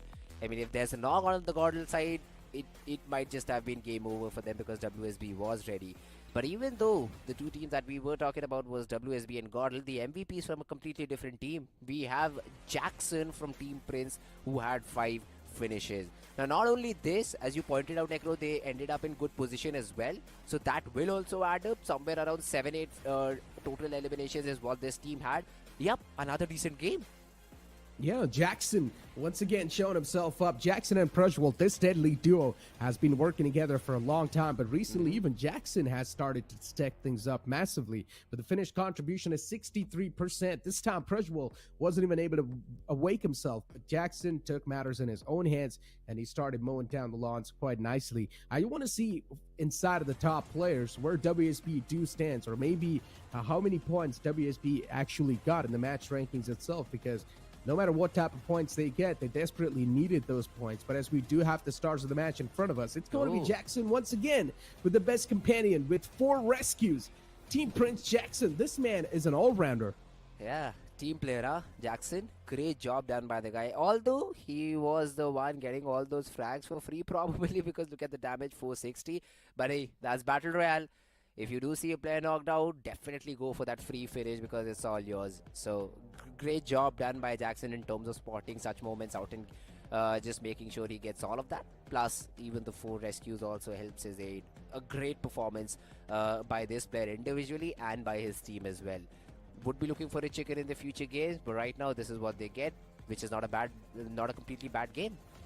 I mean, they don't even need a chicken. If Team Prince keep on moving the same pace, they're already at the first spot in the overall standings, and they're just going to keep that spot pinned down. Someone needs to stop Team Prince in getting this constant flow of points. But as we do have the match rankings, Team Godlike with 22 points, and then WSB with the second position. They've managed to secure 12 placement points and only 2 finishes. That's going to give them 14 points in total. As I mentioned, no matter how many points you get, it's still going to count. Yes, a little bit low when it comes to the finish aspect of the game, but it still counts. 14 points is something that WSB can look forward to. Even Team 8-Bit, they got a solid position in that previous game. 2 players getting mowed down by 1 man who was on top of the roof, which is quite unfortunate, but at least getting yourself in the top 4 in the match rankings, I would say that's a good start for the climb. That's a good job. Plus, even AUTOBOTZ Esports, look at that. 8 total position points, 1 finish. I mean, AUTOBOTZ Krills, I believe, were the first person to fall in the entire game. Even after that, they're able to get into the top 4, get those 9 points. Hey, it's not a bad game considering you play the 3-man for most of the time. And yeah, the fragging department could have been a little bit better, but then I won't blame them because 3 players, you really do not have a confidence to indulge into a sport fight. It's always a 4v3 for you because you do not know that the other team is playing with a less man or not. So it's fine. AUTOBOTZ, they still get 9 points from the game, is a good outing for them. The other teams though, they still can perform better. Global Esports had 6 points, 5 finish points. Once again, finishes is not the concern for them. Getting better placement points is. So that's where the room for improvement is, and let's see if they do take it up, if they do perform a little bit better in the upcoming 2 games, because they will be playing it. We do have both these groups playing the first 3 games, so that's why we'd say the first half of the day we'll see all of these teams go ahead against each other. Let's see if they can make the most out of this particular schedule or not. I mean, I'm not exactly sure what happened with Big Brother Esports though. They had the most amount of freedom inside of the apartments. They also had the highest building that is currently available in these school apartments itself, but still they were not really able to come out alive. Instead, it was Team Prince with only a 3-man squad. They still managed to take down both the opponents. I guess that's what happened because there was just so many bodies falling down. It was tough to keep track of all the finishes that was going on, but I'm not exactly sure what happened. But one thing is for sure, Team Prince was the one to come out of alive from all the kerfuffle, from all the fights that was going on towards the apartment side. So I guess Team Prince, as usual, just showcasing their brain tactics. Jackson, as usual, just keep getting the firepower down, taking down the opponents, is doing a fantastic job as usual. But then I'm just really impressed by AUTOBOTZ. With just a 3-man squad, they showcased some good survival tactics, some good survival instincts, and they came out on top as well. Not exactly the chicken dinner, but still, consistency is the key, and AUTOBOTZ currently, they're trying to bring that to the board. Yeah, that's true. AUTOBOTZ, great job done by them. And coming back onto the point about Big Brothers, Necro, they got third partied by WSB too. So WSB and Prince together were able to eliminate them. And after that, they fought amongst themselves and tried to get inside the zone. So that's what happened. You had 4 different teams in that apartments area. So there were a lot of third parties happening, out of which somehow WSB had all their 4 members surviving, because of which I'm surprised. Hey, but it does help them get those 14 points for them on the board, so that's a great job. But now let's have a look at the overall rankings and where the players of Team Godlike finally end up. So yeah, breaking into the top 8, 7th position is what they have. Team Prince, the first to cross that 100 mark, 109 points for them on the board. God's Reign also getting those points from this particular game, 96 points overall. Entity, 91 points. The top 3 teams, once again, just going against each other. But one thing to be noted over here, Necro, one good game for even Team Prince. They will be taking away the lead. 109 points secure, Team Prince. I mean, as you mentioned, one solid game from Team Prince. The lead can be potentially taken away, but I highly doubt God's Reign is going to let that happen. God's Reign as well, they that's will true. be on that chase. They will be on that trail. If the same thing can be said for Entity Gaming too. Even Revenant is one of those teams, especially when that team comes back into the action. Revenant's not going to let all of this pass away. Even they'll try to go for that climb. As we've got the second page of the overall standings in front of us, Team IQ Seoul has now been pushed all the way on the 9th spot on the second page of the overall standings. The players of Team Seoul, it's going to be a tough pill to swallow.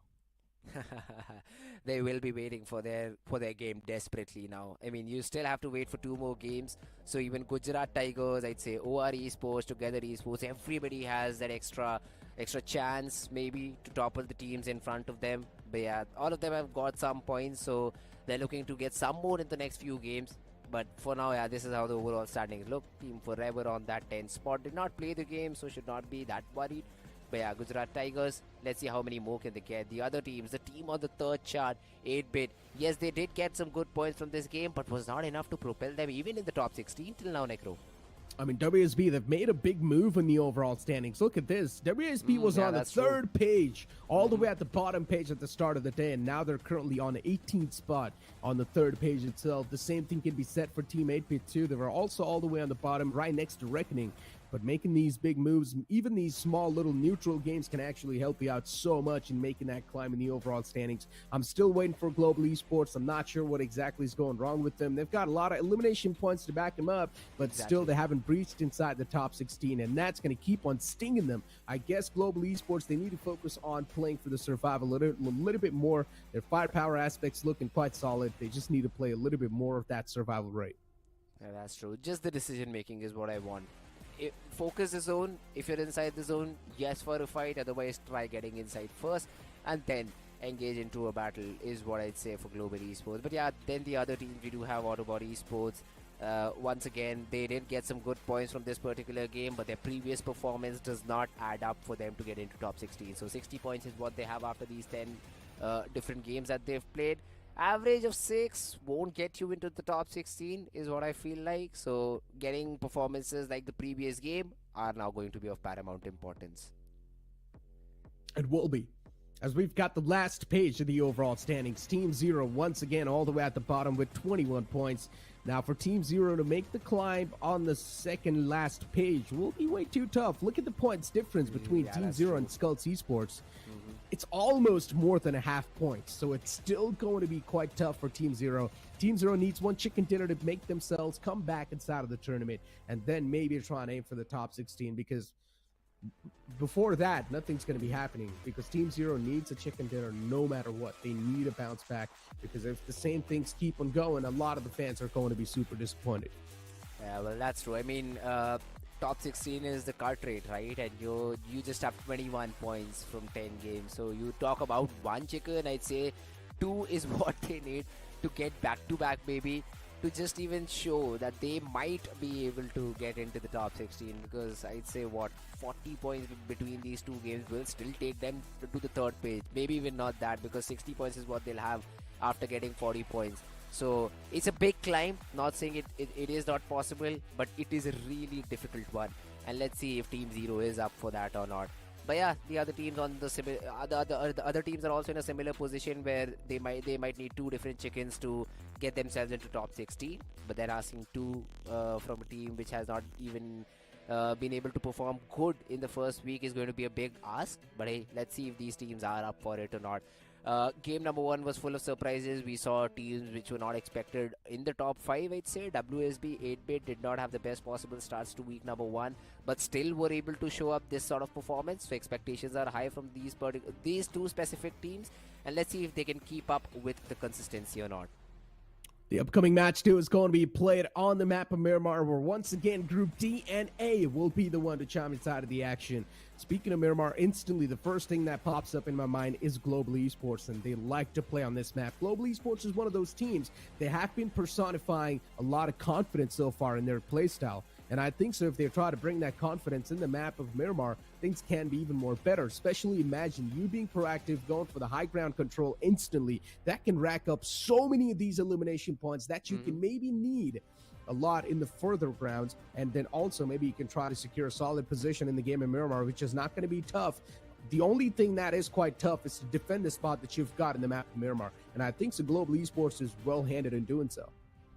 All right, well, if that's the case, then they might be in for a treat over here. I love to call this map the land of DMRs and snipers, even though the meta has shifted out a little bit. We still see a lot of shotguns being used on this map, but I'd still love to see if there's some of the player who uses a bolt action or a sniper rifle, because this map, according to me, was literally made for that.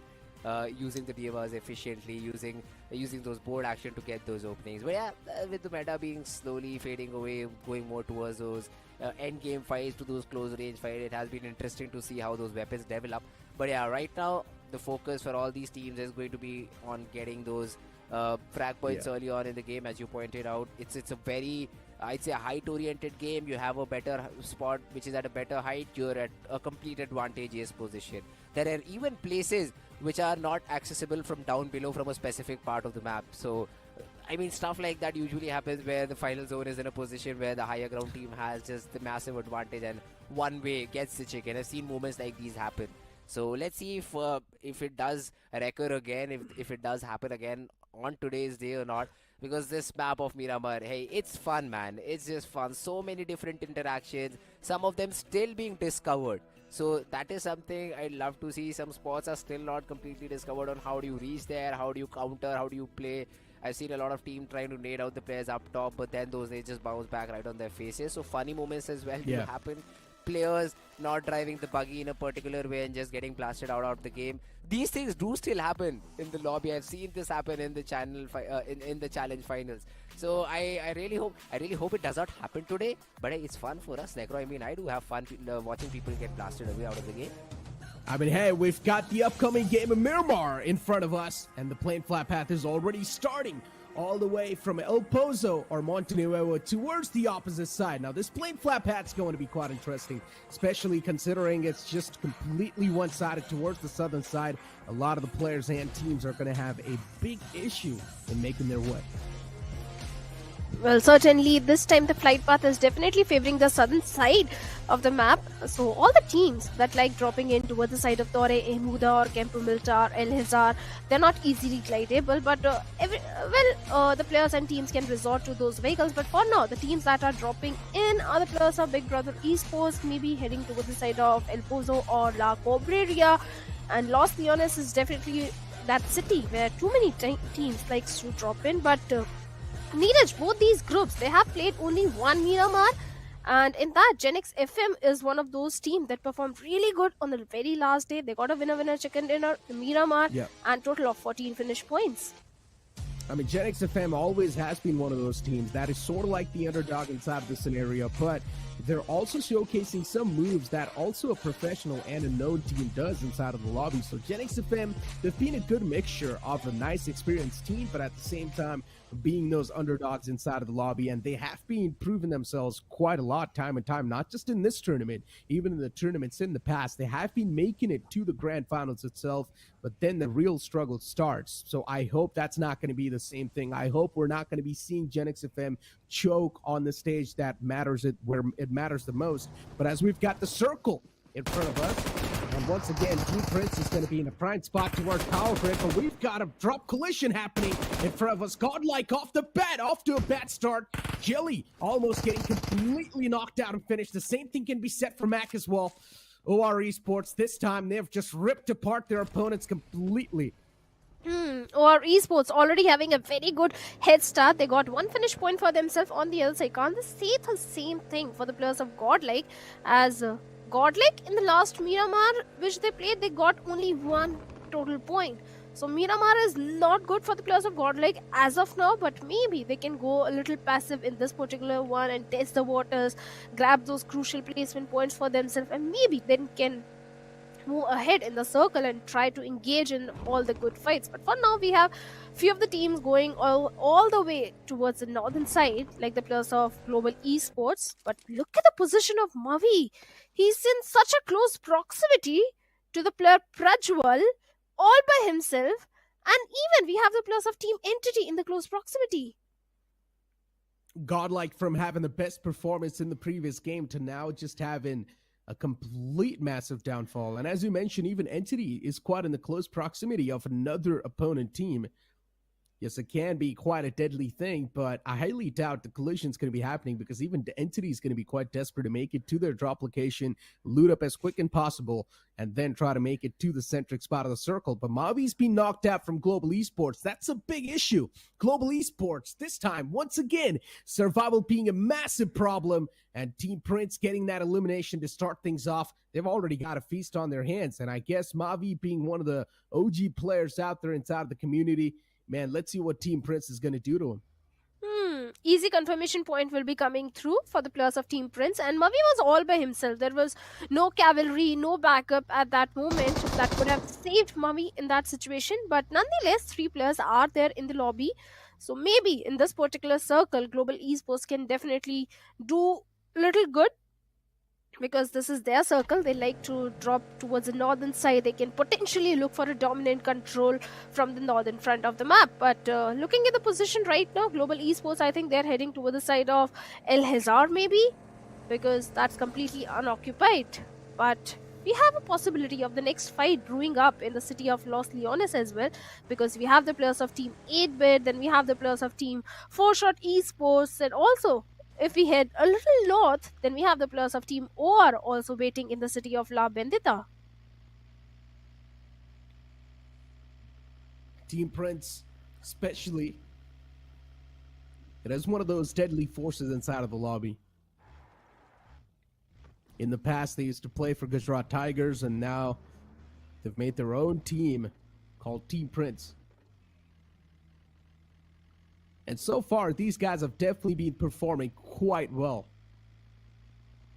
As soon as they left that Gujarat Tigers banner, or at least inside this tournament, these guys are not giving up that first spot in the overall standings. They took it away from Team Seoul, and now they're keeping it to themselves, being the king of the thrones for now. And also getting a little bit of loot stacked up inside of this game of Miramar. Not really the best of the positions you can ask yourself to be in, but hey, whatever rocks your boat should do the job. And considering it's out of the competitive lobbies, the loot's a little bit cranked up, they should be good. 4Shot Esports, another team in front of us. 4Shot is especially struggling a lot in these games. They haven't really been able to win a lot of their gunfights, but I hope maybe they're going to try to iron or patch up all the holes that are currently there in their strategy.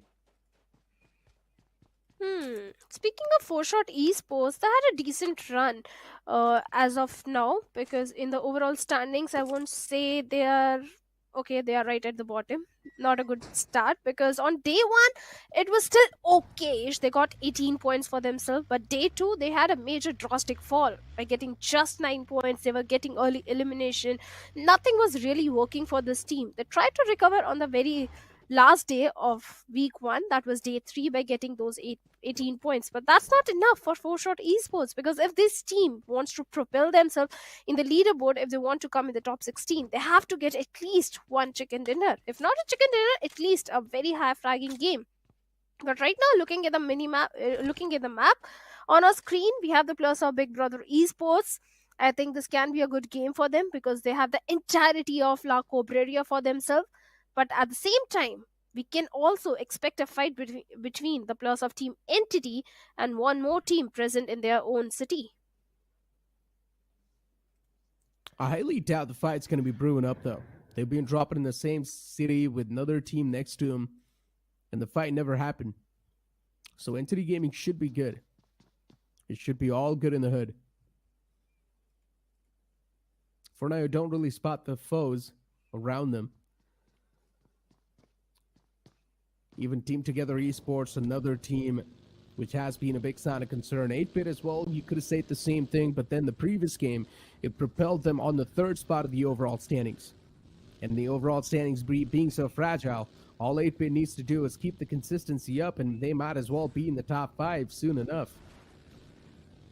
2 more solid games, and Entity and 8-Bit will definitely be in the top 5 without a doubt. But let's see. Because Godlike, for them, inside of this game, the downfall was quite massive. W is beaten next to a foe, especially Zerov driving around. I'm not sure how safe of a strategy this is going to be, but one team just whizzed past you, buddy. And that team, I think, were the players of Team OR Esports, already having one finish point in their pockets, already having a good, not a finish point, the player got revived. OR Esports is definitely looking very strong. Robin, Edmino, Pro, Zap, and Edmino has been having a fantastic run in the previous week because he was getting the highest finishes in the entire team of OR Esports. But for now, they are being the king of the hills. They have a lot of information. And in the map of Miramar, if you have a lot of information, things are definitely going to work in your favor. And looking at the resources in the backpack, well, they are looking pretty decent. They have got enough smokes, not enough grenades, although enough first aids. Might be looking for a secondary loot, but maybe we can expect a fight between the players of Team Together Esports and AUTOBOTZ, or maybe not, because Team Together Esports, they have nothing to do with that very compound which the players of AUTOBOTZ are holding right now. They're minding their own business, they're going for their own rotation, and AUTOBOTZ Esports just holding on to the compound and maybe now looking for a better potential compound in the center of the circle. But few teams are still going for a late rotation, like the players of Team Genix FM. They're still in the city of Valle del Mar Negro. Godlike losing out on 2 players, and now you've only got Aditya and Jonathan. I'm not sure how good of a duo this is going to be, but Aditya now definitely has to play the support role. And Godlike, they cannot play aggressive anymore. They cannot try to go for the fights.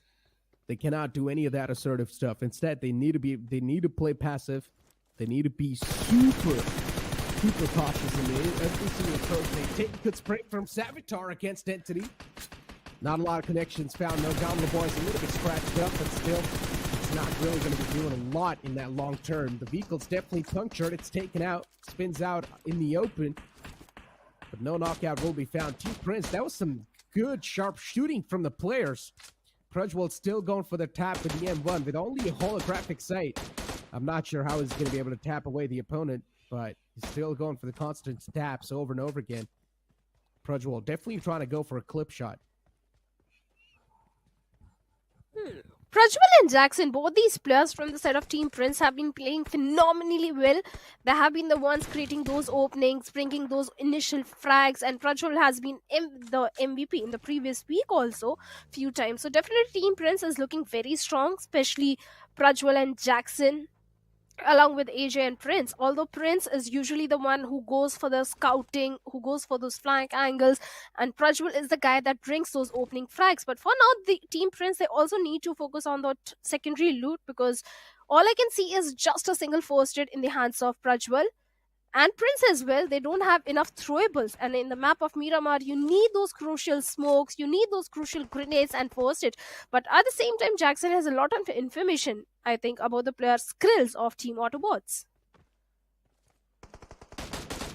And Jackson still just going for a lot of the shot with the M1. It's going to be tough to connect that far away, but still trying his best. Team Prince with the high ground are looking quite solid. Right on top of the players of AUTOBOTZ. Sirvi did catch a little bit of hurt. The bullet just scratching away. But nothing to worry about just yet for AUTOBOTZ. They've got a solid compound to play with. As long as they don't peek out up top, everything should be okay. And for 16 in the hands of Rico, if he's got a 6x to back him up, then everything can be quite nice. He can try to take a little bit of return shots against the players of Team Prince. But at this point in time, every single team is going to try to burn out the opposition meds. So you might as well not take some unnecessary peeks. Unless if you want to commit to a full fight, then yes, makes a lot of sense. But if you're just looking to burn away the enemy meds, you might as well not try to peek out. Because all that's going to cost you is a lot of medicals that can be useful in the upcoming stages. Looking at the stats, Neeraj, specifically about AUTOBOTZ Esports, there has been a major dip in their performance. Day number 1 was so fantastic. Day 2, they got only 11 points, and day number 3, only 6 points. So AUTOBOTZ Esports, things are not working for this particular team, but the one lad that has impressed me the most from their lineup is definitely going to be Rico, because he has got the highest finishes. He's the one engaging in so many fights, getting those finish points for the team. He just needs the backup of his own teammates, and if that is present, I think Autobots they'll be looking fantastic. For now, the circle is definitely favoring majority of the teams. Few teams are still migrating inside the circle, like the players of 8-bit and Team Zero from the southern side, Global Esports from the northern side. Global Esports looking so very strong in this particular circle, and so do the players of Big Brother Esports as well. OR Esports. In the previous game, things sort of went a little bit downhill. But now let's see how OR Esports is going to be looking forward to hold things together. Team Prince being all the way in the SMAC Center, it's really not going to be shaking away any of the confidence they've got. Instead, they're quite confident in the approach they've been taking so far. They've also got a solid high ground to play with, so that means the amount of intel this team's going to be gathering, it's going to be insane. Godsreen, right next to the players of OR. Maybe Justin looking forward to scout a little bit of information against him. And Godsreen, I also like the spread they've got too. Every single team just prioritizing that high ground for all the intel they can get. And I'm loving the proactivity from a lot of these teams.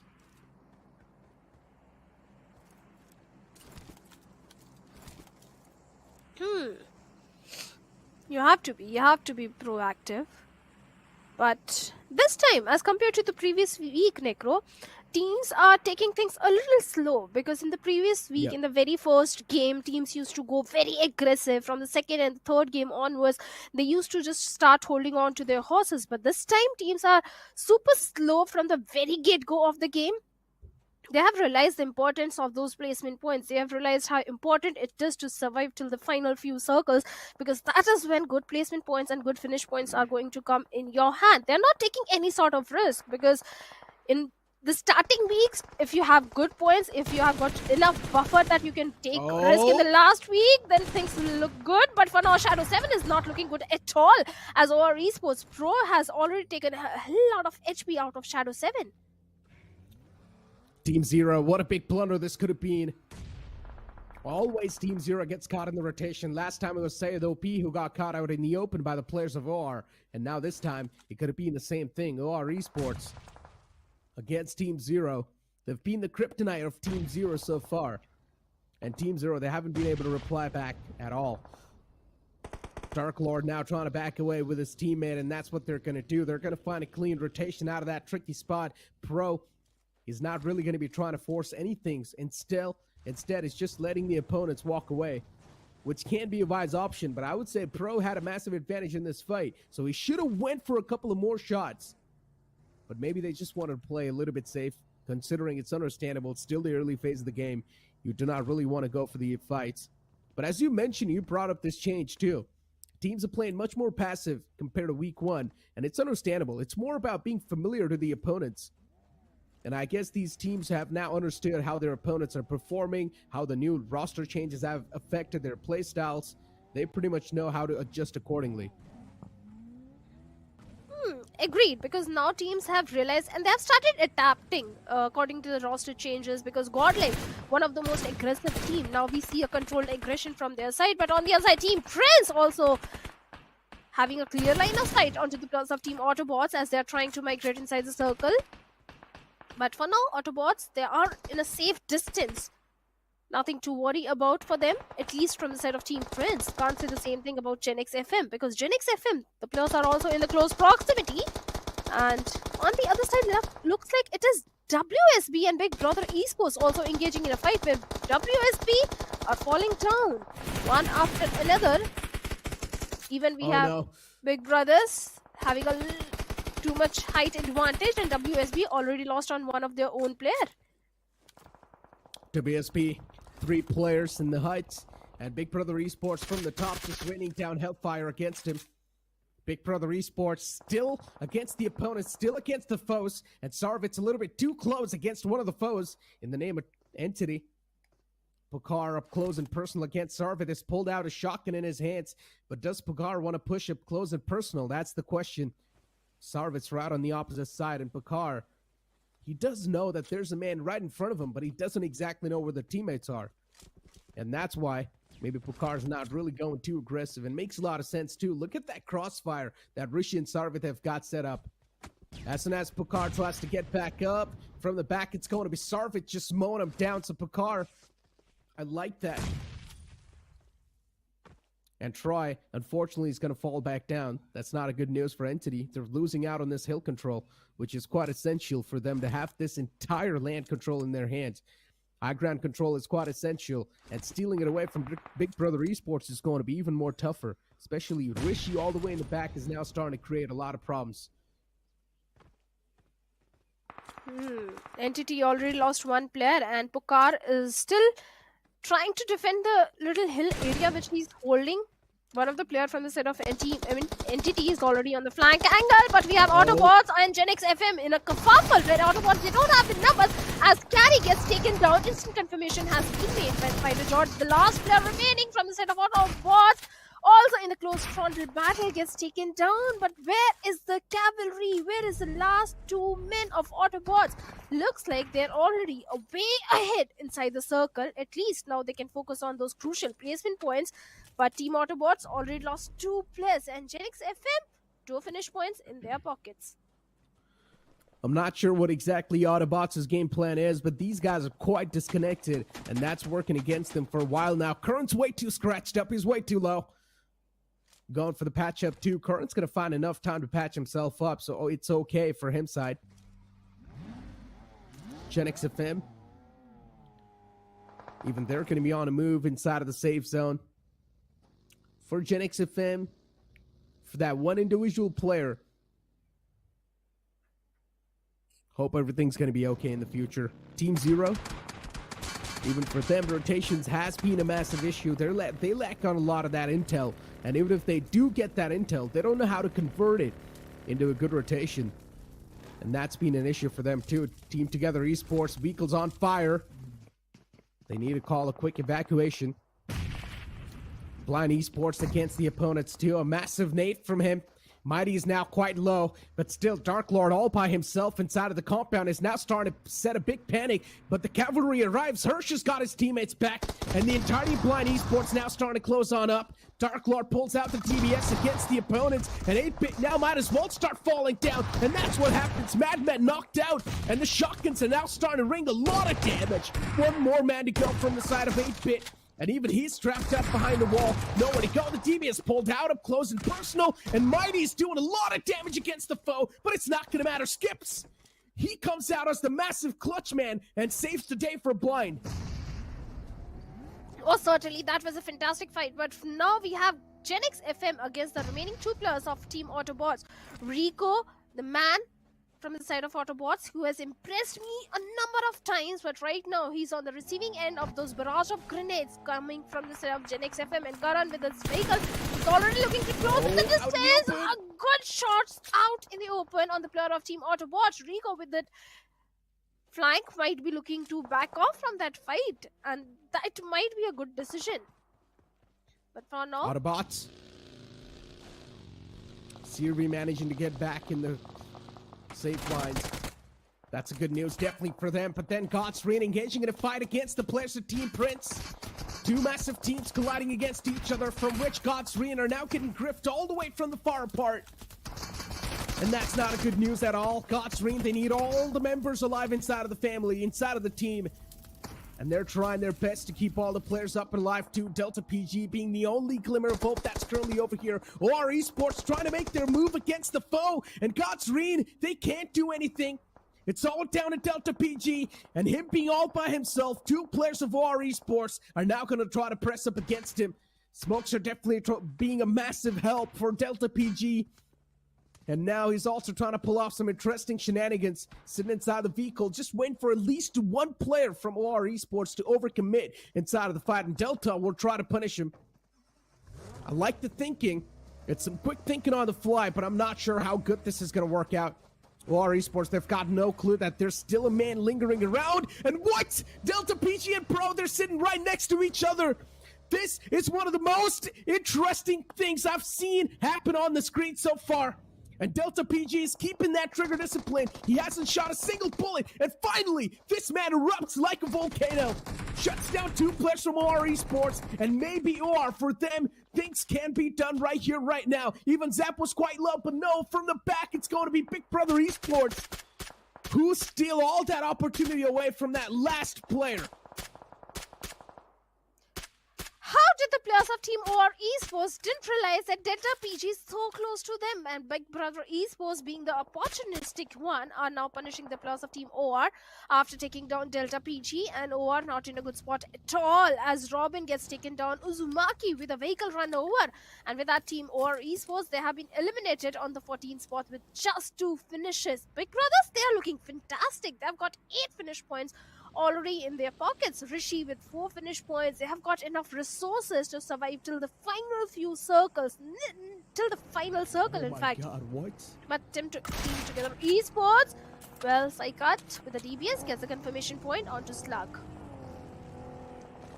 I thought Global Esports, for them, this can be a stronger suit, but unfortunately, no, that's not the case. Global Esports now starting to get dismantled. And that's not a good news at all. Even Team Together Esports, when they're on their way down the hill, Cronald's taking a lot of damage. The first knock might as well just hit the deck from Team Together Esports, but they managed to find themselves in the safer grounds just in the nick of time. The Weagle gets blown up, and with the explosion, Stinger gets knocked out. Not a good news at all. Team Together Esports, Saikat is trying his best to provide the backup, and he's barely alive on a sliver of HP with that nade. Another nade sails in. And that's going to be it. Cronal instantly shut down. It's Jonathan from the sidelines from Godlike, who's dealing that constant damage, who's being that constant threat to his opponents. And even Team Zero from the backlines now trying to work around together. Dark Lord pulls out a nade. The only way you can shut down Saikat is tossing that nade inside of that container. From the top, it's Gumbler Boy raining down death and destruction against Genix FM. 2 players have already been knocked out. It's all down to Spider-Jawed. And now, considering he's the final glimmer of hope, his position's compromised too. He's taking a lot of damage from the top, and Gumbler Boy is not going to let the sides go off him, and just like that, Big Brother Esports making some moves against Entity, and Gumbler Boy gets softened up once again. Gamla Boy, he also needs to make sure that Pukar goes for the rescue mission onto the fallen teammate, but Jonathan's grenade is going to eliminate the entirety of Team Zero, along with a little help from the side of Saikat, and now Saikat of Team Together Esports is all by himself on a very low HP. He needs to patch himself up, and Jonathan, I think he's already aware where Saikat is hiding inside that container, or is he not? Because Saikat is not giving any sort of sound cues, but with that grenade, Jonathan knows exactly where Saikat is. He comes out in the open, and the shotgun S12K in the hands of Aditya is going to the final blow. And with that, Team Together Esports, they also have been eliminated, and Godlike, they're looking super strong. Even as a 2-man, they're going for the aggressive side, they're going for the aggression, they're going for the finish points.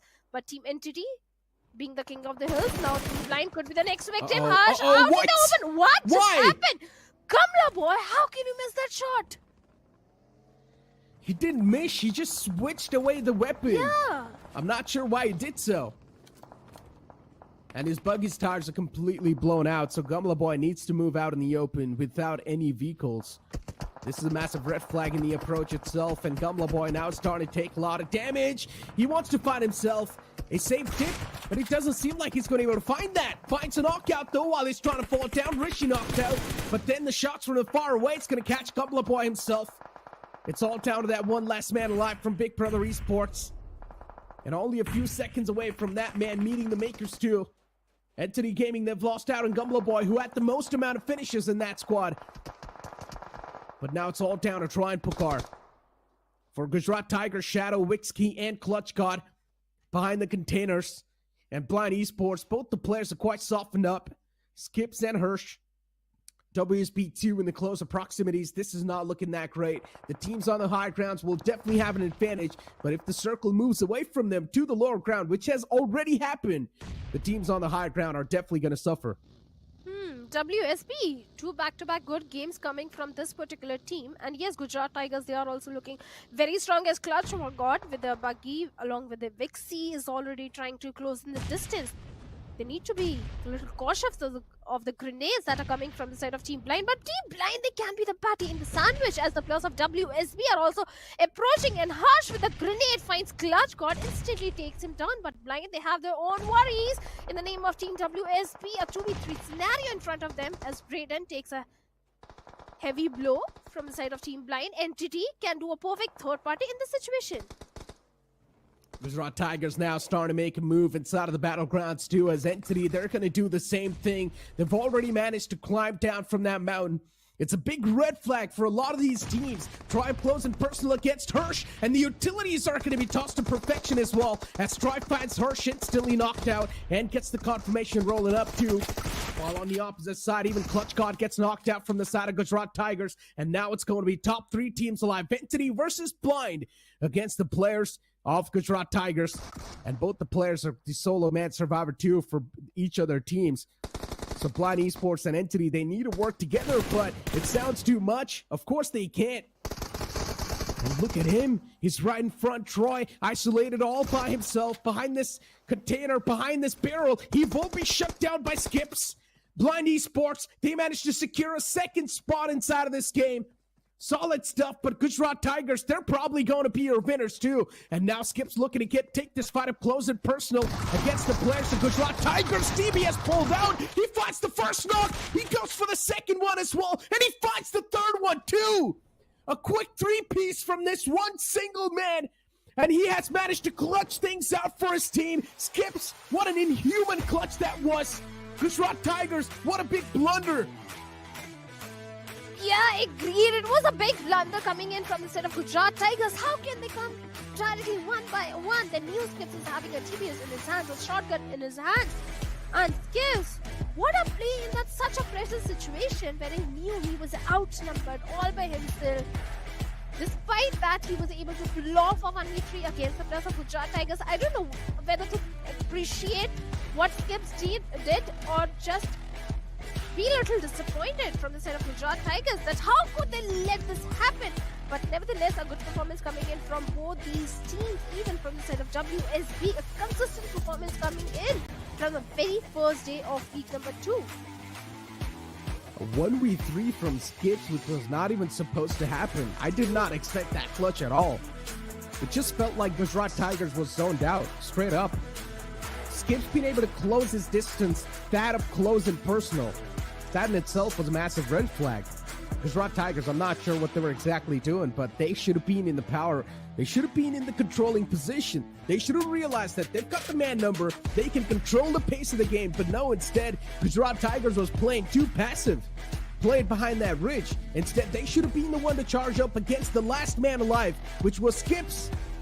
What a big blunder that was from Gujarat Tigers. A massive 3K coming in the end by Skips and saving the day for the entire of his team and getting a massive chicken dinner secured for Blind Esports. And now this team in the overall standings, they're going to be in such a solid position. Another massive team approaching in the top 5 to look out for. 100% agreed. Blind, in fact, they started making their comeback on the, I think, Vikendi map on day number 3. That's when they came on the 2nd or the 3rd spot. After that, Blind has been looking so fantastic, especially the way they are starting things off on day number 3. They are looking very strong. Even Gujarat Tigers, they have been very consistent. They started this game by getting 2 players of Team Godlike. They were the king of the hills for a very long time. They survived till the final few moments when it looked like that this is their winner chicken dinner.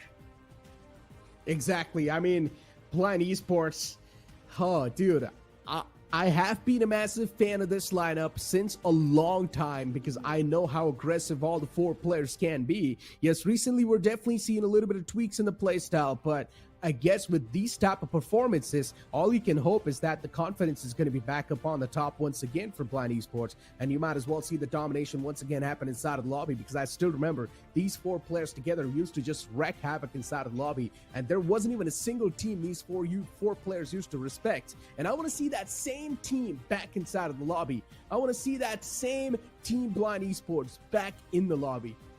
I'm sure we are going to see that very soon because they have just started. They just need those buffer points for themselves that they can go all YOLO, all aggressive. And I'm very sure by the end of this week, we'll see that particular blind, that aggressive blind. But even talking about the other teams also, Neeraj, like Team Entity, this time they also performed really good. They started by getting engaged in a fight. I think it was Big Brother Esports. After that, they were also looking unstoppable. Yeah, Entity Gaming, definitely. The approach they made against the opponents, too. I like that quick maneuver, too. As I mentioned, teams on top of the hills are definitely going to be having a tough time. But then instantly, as soon as I looked at the map feed, Entity Gaming was already down with the opponents. And I just love that. Without even wasting a lot of time, just making those quick decisions on the fly. It's something that really makes a massive pro team. And I guess Entity Gaming, they were quite quick on that decision, too. Yeah, it's a whole other thing that it didn't really work out, but I would still say it's some good proactive measures were taken by the players of Entity Gaming. But then this moment too, OR Esports, a massive blunder being made. And God's Re and Delta PG, he could have wiped out the entirety of OR. There was definitely a chance. But then from the top, it was Big Brother Esports just raining down some shots. And luckily for OR Esports, they were saved from that embarrassment. Even at that particular moment, also when the players of Team Entity were trying to move inside the circle, I think Pukar was taken down by the play zone and Troy was all by himself. So Team Entity couldn't do much in that situation, especially with Gibbs and DBS. We knew what he did, especially against the players of Gujarat Tigers. In the very first place, it shouldn't have happened.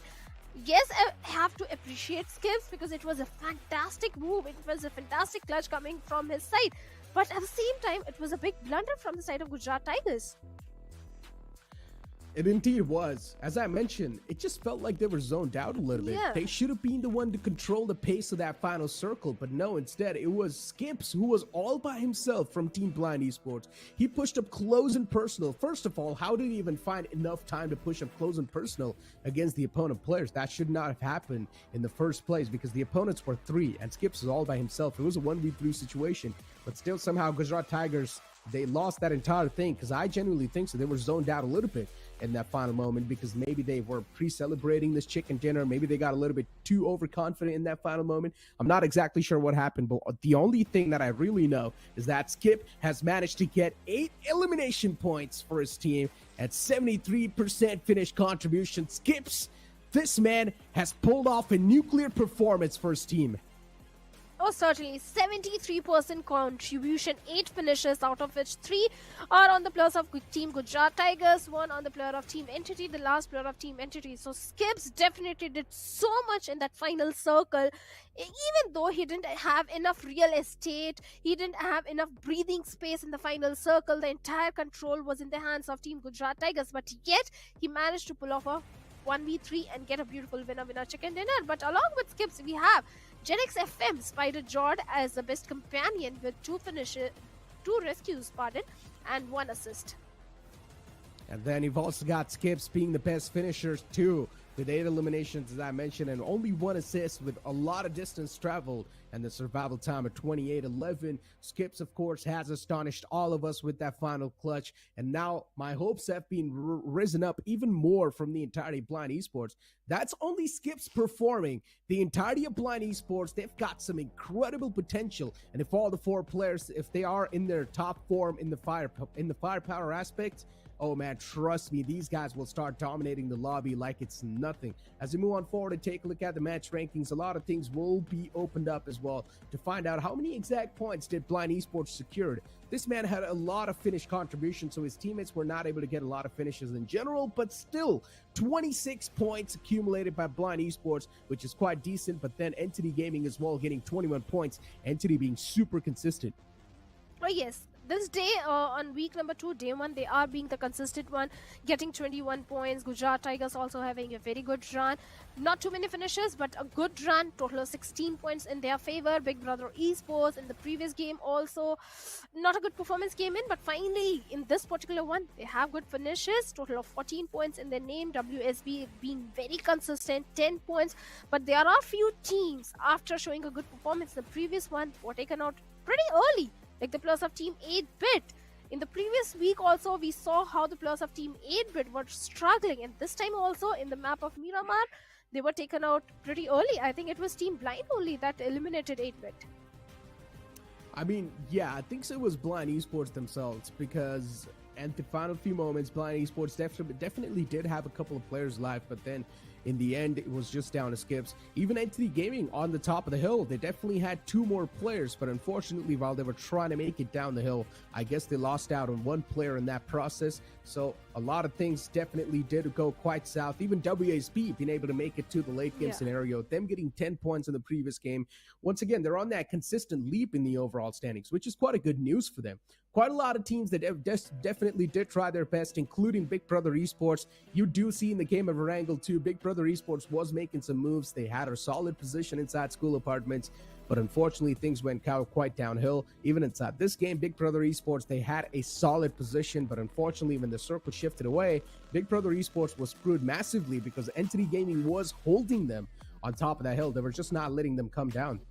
Along with that, few of teams were struggling in the rotation also, like the players of team AUTOBOTZ, because AUTOBOTZ, Genix FM, 4 Short, all these 3 teams were trying to migrate from the southern side. And AUTOBOTZ, they came in the line of fire of so many teams, not just one team, because earlier it was Genix FM who was peppering few bullets in their direction, managed to take down 1 or 2 players. Then I think it was team Entity who was gatekeeping, who were present on the periphery of the circle, that managed to take down the remaining 2 players of team AUTOBOTZ. But then how can you forget another embarrassing moment that could have happened for OR Esports, especially when Delta PG was in the same vehicle as one of his enemies, and the enemies did not even bother to check the passenger seat. Luckily enough for him, only 2 players were knocked out from OR Esports. If that would have been a 1v4, that would have been one of the most embarrassing clips that would have roamed around inside of the IGC, and I'm pretty sure all the players from OR Esports would not have let themselves lose after that one. But luckily enough, Big Brother Esports from top of that hill, they just shot down the last man of God's Reen, which was quite an unfortunate moment, of course, and Delta PG was instantly knocked out. But, ladies and gentlemen, a lot more to come, but after this short break, don't go anywhere.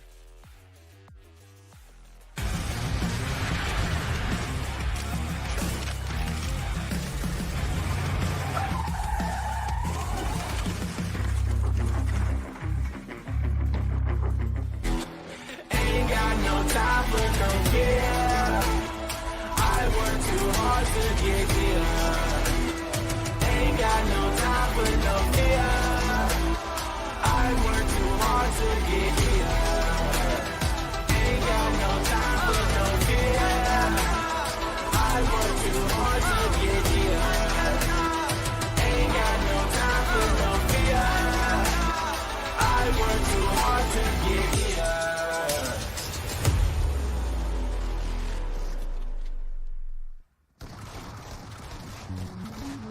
Welcome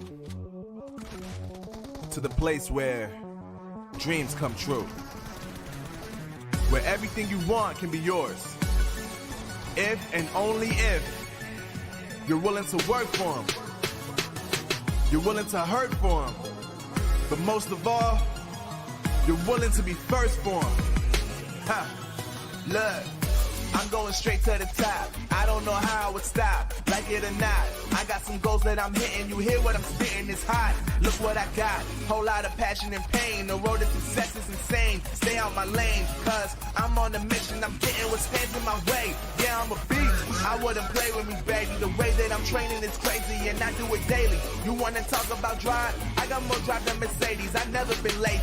I'm in the room, it's a red alert. You wanna compete? Well, get better first. I got 10 toes in the dirt, push through the hurt just to show them my worth. I'm the best. Yeah, I'm the best. I never stress. I know what's next. I'm who they test, like we playing chess. But I'm unimpressed, so now let me flex. Ha. Yeah, I'ma work through the struggle and hurt, cause I know my worth, and I gotta be first. Ha. Yeah, I gotta be first. Look, I don't want anyone's sympathy. I understand what it's meant for me. I give my focus and energy. If it's meant to be, then it's meant to be. But mentally, I'm undefeated. They hear that and say I'm conceited. Like there's no reason. Like I don't beat them and come back again just to teach them that when you work under pressure, you reach higher measures. They'll try and bring you down, but you cannot let them, and only get better and focus on cheddar. Eye on the prize and you'll become a legend. Like when I'm in the room, it's a red alert. You want to compete? Well, get better first. I got 10 toes in the dirt. Push through the hurt just to show them my work. I'm the best. Yeah, I'm the best. I never stress. I know what's next. I'm who they tell.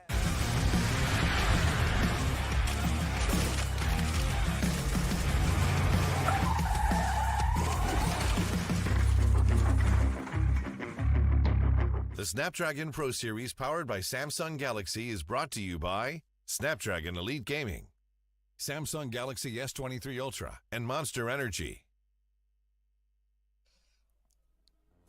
Welcome back everyone, you guys are watching Snapdragon Elite Gaming Challenge Season Week 2 Day number 1, and before moving forward, a huge thank you to our sponsor Snapdragon Pro Series presenting partner Samsung for providing us with Samsung devices, top tier performances, crystal clear displays and lightning fast response time, just like Skips was having in that map of Miramar. My name is Shadow, alongside me is going to be Fritz. Fritz, speaking of Skips, that 1v3 in the final circle, in the final few moments, what do you have to say about it? Beautiful for blind, unfortunate for GT. I mean, you guys already broke it down, what could have been done, what could have been the other possible outcomes on the side of Team Gujarat Tigers, where they could have won the chicken dinner. But in that moment, the presence of mind that Skips just displayed was insane. Because most of the time we do see shotguns getting one frag up close and personal. And then you look at your HP bar, oh bro, 10 HP. Yeah, one bullet is just going to do it for me. But then him being confident, getting all those peaks and always just, just spamming the shot button, crouching out, trying to stay out of harm's way. A very fun moment, a very insane moment. Skips is going to remember it for life. But yeah, GD won't be able to forget it very quickly either. So a great moment for the side of the players of Team Blind. They'd be very happy to get that chicken plus the extra 3 finishes. So all in all, a great moment for Team Blind. GD, yeah, well, hard luck. Let's see if they can do something about it in the next upcoming map. Well, I think the major problem was all the 3 players of Gujarat Tigers, they were coming from the same direction. And all Skips had to do was just shift his aim a little bit and fire the bullet. That's it, because all 3 players came from the same direction. If one of the players of Gujarat Tigers had got a little flank angle or something, some utility, maybe utility was not in their hands. They have utilized all the throwables in the final circle, but still they could have gone for the flank angle, they could have come from the different direction, they could have come as a 3-man unit. There should have been the controlling one in that scenario, but nevertheless Gujarat Tigers in the overall standings are looking fantastic. So let's have a look at the schedule. Also, now it's time for Erangel, the bread and butter map. Yeah, the bread and butter map for sure. This is a map which I think all these teams should be really comfortable about. And man, let's see how they decide to play it out. The previous one was a really passive map being played by the players of Team Godlike. They played the zone, they played it out perfectly and were able to get the chicken.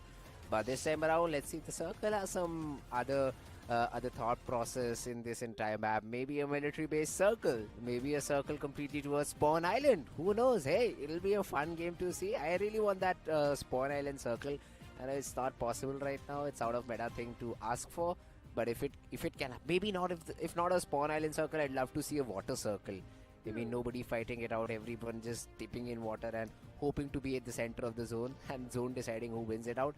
Matches like that are very, very fun to watch, but I'm sure the players would not agree to that because they really want to play it out on skill, just like Skips did in the previous game. A moment like that, again, waiting for the map of Erangel. We all are, and Spawn Island final circle is, I think, way too much to ask for, but definitely a military based circle can be there, and we have seen too many southern circles, so water circle is something that we all would want to see because that makes things very interesting, and especially if a little bit of the bridge area is also involved, then it makes things more interesting because then you don't have too many hard covers. There is a possibility of a third party happening. You can become the party in the sandwich. So many scenarios do brew up, but talking about the a scenario that has been very fixed is the struggle of Team Zero. They have not been able to perform on week 1. Week number 2 also, they are starting off on a very bad note. What do you think is happening wrong with the players of Team Zero? Communication and synergy. It's a really, really clear answer by the way that they're playing. Most of the time you do see one of the players out of position. He does not know what to do in certain situations. In the map of Erangel, we did see one of the guys, I think it was Savitar, who stopped the vehicle right in front of the players of Team OR, but then ran back. And from behind, the player who was trying to support him also slammed the vehicle, but then suddenly he was all alone. And Admiro was like, bro, what you doing? Wait, let me spray on you and get that easy frag. So that's what happened. It's just lack of communication over here that has been bothering the players of Team Zero. And I believe, see, it's very easy to point out the mistake, but then fixing it out is a completely different story. So how do you fix it? Hey, I leave it to the players of Team Zero to figure it out, because I, for one, cannot say how do you fix communication issues. But yeah, let's see if something can be done about that particular situation or that particular thing or not. But here we jump into this map of Erangel, a really fun map. As you said, bread and butter, all the teams should be really comfortable. What's uncomfortable is the flight path. I mean, starting from Query, going all the way to Nova Rep, teams dropping around Nova Rep, military base would be really happy. But teams like Global Esports, who usually went towards that 3 or 7, are really sad because of the plane path. Oh yes, certainly. Global Esports, Sivani has been their home ground since a very long time. And they like to drop in over there. They like to control the circle from the northern front. But all the teams that like dropping in towards the southern side, like Military Base, Noor, Noi, they're going to be pretty happy. And so do the players of Team 8-Bit, because Primorsk has been their home ground since a very long time. And that is exactly where they are right now. Speaking of God's Rain, this is the team that impressed me the most on day number 2, because stress on day number 2, God's Rain was so fantastic. The coach was playing there, so everyone, including me, Necro, we all thought maybe the addition of the coach in the lineup is the reason that the team is performing so good, getting 2 chicken dinners. But on day 3, the struggle was there from the side of God's Rain as well. Although today their first game was not that bad. Not the best possible one, but still not entirely bad. Let's see if they can improve that on a similar map. But I think we do see the players of Team 9. Oh, MJ is very far away. I thought Adi was really close to this. Oh wait, he is, right? He is very close to this player. Let's see, man. Adi, he is on a hunt. He has all of his teammates available to support as well. So Blind might start off on a positive note, but if they're able to take down MJ, let's see if Gujarat Tigers do want to invest into this fight. I don't think so, because as the knock, no cover is possible right now, so it's better to survive with the 3 remaining players. And Blind, the first frag, the first point, will essentially give them the confidence they need. Oh, the confidence is already there. After the 1v3 that Skills pulled off, Team Blind is already looking very fantastic. And speaking of the roster which the players of Team Blind is having right now, all the 4 players are very aggressive player. Even Neeraj was also pointing that out. It's not just Skips that is capable or has the mechanical skills. It's an entire team, entire roster of Team Blind that is so fantastic. They can go for the aggression, and that is exactly what they're looking for. But right now, the players of Big Brother Esports are not in a good situation, as Uzumaki has been knocked out, and that too out in the open. Oh, yeah, Uzumaki, he is really trying to crawl back to cover. And while Sarvid does have that SKS, scope is something that I'd like to see being available for him. Player is already creeped up so that the revival could still be a successful one. So yeah, Uzumaki is still in the shack, but do Entity know? Because if they do, the 1 nade could just give them 2 more points. Simple as that. Let's see, Sarvid, he is going in for the revival. He now has support from one of his teammates as well, so this could essentially brew into a 4v4 squad fight. Team Big Brother versus Team Entity.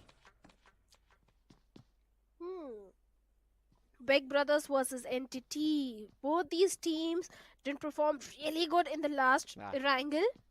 But now, never mind, they just fall back. Yeah, Entity, they don't want to overcome it, because they do realize that they have to propel themselves in the leaderboard. So better focus on a situation, better focus on the placement points, better focus on their own position rather than taking any sort of unnecessary risk.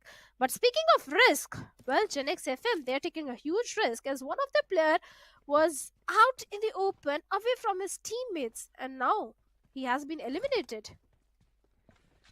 Probably trying to scout, but got a little bit too carried away. That's the only reasoning I can give without seeing what happens. So he will not be a part of the game furthermore, and now his team has to play with a 3-man squad. It's not entirely impossible for them to still have a good performance. I mean, AUTOBOTZ did have such a position in the very early stages of the game, yet were able to get into top 4. So the other players will have to make sure that they do get some more points for them. Whereas we do see the players of Team Together Esports, Invader, he's all out in the open, seems to have reconnected. Yeah, there we go. So Invader is now also back with the team. They'll loot. Most of the players, I think, have already gathered the necessary early loot that they needed, and now they do have those vehicles if they wish to rotate. Which I don't think so, because they're in the city of Milta, I suppose, and the zone is a little bit towards the southern part. I mean, we do see military base. We did see Novo Repnoy being completely covered in the first zone. So together, as to say, has a really good position inside the zone. So the other teams are the ones who have to rotate and be worried about it. Skips, yeah, completely kitted up. Will definitely ask for a better vest. But other than that, okay, no, never mind. Not kitted up. He does not have a lot of utility to work with. No heals available. This could be because of the reason that the early loot, the early position that he had was not the best possible one. But still, they were able to get one track. They want to make it from there. Uzumaki once again down on the ground. Entity, it seems like they're not leaving the players of Team BB away. They want to trouble this team as much as possible, even to the extent to get a frag. Team Entity being the optimistic one. Big Brothers, yes, they are in the open, but the distance which is there between Entity and Big Brother Esports, I don't think Entity can take the players of Big Brothers down, even if they manage to take a knock, which is highly unlikely because the vehicles are there and Big Brothers, they are safe for now. But in the Water City, we have the players of 4Shot Esports. This has been their drop location since a very long time. And speaking of their performance also, 4Shot Esports, they are right at the bottom. So 4Shot Esports, they also need to do something because they don't have too many points in their hands. So definitely this is also one of those teams that need to step up. But look at that, Seth hiding in that wooden lamppost over there, and Pukar with a buggy is trying to scout the area, has no idea that the enemy is such close to him. Yeah, I mean, Seth is playing an off angle over here, but the problem is he's in a position where he'll be one and done. So unless and until you can confirm that frag, you need not shoot Seth. And he also sees the other two players of Team Entity arriving. Now this could be a really difficult situation for Team Entity if they do not play it out well. They still do not spot this guy out. Now, oh, never mind. They did see this this particular player in this position. Great jiggle around the corner, gets one, but then again, as I said, one and done position. The molly was perfect by Somraj, and even though Troy got knocked out, the revival will be really simple. Entity, they finally find that one guy from Team BB that they were really hoping to. They get that frag point to their name, and now will still try to hold this compound down. Should not be a problem. Pukar even goes to the extent of getting his teammate back into the vehicle and with the team. So yeah, good start for Team Entity. First frag on the board, looking okay. Yeah, looking okay, and definitely a good cover fire that came from the side of Somraj at the perfect nick of time, because 2 players of Entity were out in the open. Seth, had he been able to pull the trigger a bit second before, I think he would have managed to take down both the players of Team Entity. He tried to do so, a valiant effort from his side, but couldn't get the confirmation point also on the knocked player. So no damage done on the side of Team Entity for now. But the circle, the hybrid circle, one of my favorite circles, because this keeps all the IGLs, all the teams on their toes, because they don't know when the circle shift is going to come in, whether it will go south, whether it will go north. They have no idea. So these kind of circles are my favorite circle. What about you, Fritz? I love them. You already see a lot of teams around shore. So they're deciding. They're waiting for the circle to close in. And after that, they'll decide whether to take that holy dip inside the water or to stay on the main island. Plus, even if you look at the other teams, Team Zero, now it's not going to be easy for them to rotate towards the main island, right? You have a team who's gatekeeping them, who's around the bridge area, now probably going towards farm. But I don't think so they'll leave them so easily. Plus, even you see God's Reign, even if they do make it to the other side of the bridge, they have Gen X to deal with. They have 8-bit. If they run towards Ferry Pier, they have the players of Team WSB. So for neither of these teams on the southern island, it is going to be an easy rotation. And why not, man? Early content, early players being dropped out. Hey, sign me up for it. You love that aggression. You love that drama, that masala that comes in when the third why parties. not? We all love that, but unfortunately the teams doesn't love. They love the points. They love the prize money. They love the qualification slot for the LAN finale, and that is what they are eyeing for. But Goku is walking on a thin ice with that buggy so close to the players of Gen X FM. He has no idea about Gen X FM, and look at that angle which both the players are holding. The minute Goku or Honey of 4-Shot Esports comes out in the open, either JD Gaming or Skillful will be the one to put an end to them. Yeah, this is going to be tough for the players of Team 4-Shot to get out of, because they really do not know. There's no vehicle, there's no sound cue given, and there we have it. Skillful, the first one to start things off. Goku down and out, and suddenly JD also activates and gives that boop of shotgun into the face of the player. He has already tagged him quite a bit, but lack of confidence. Why JD?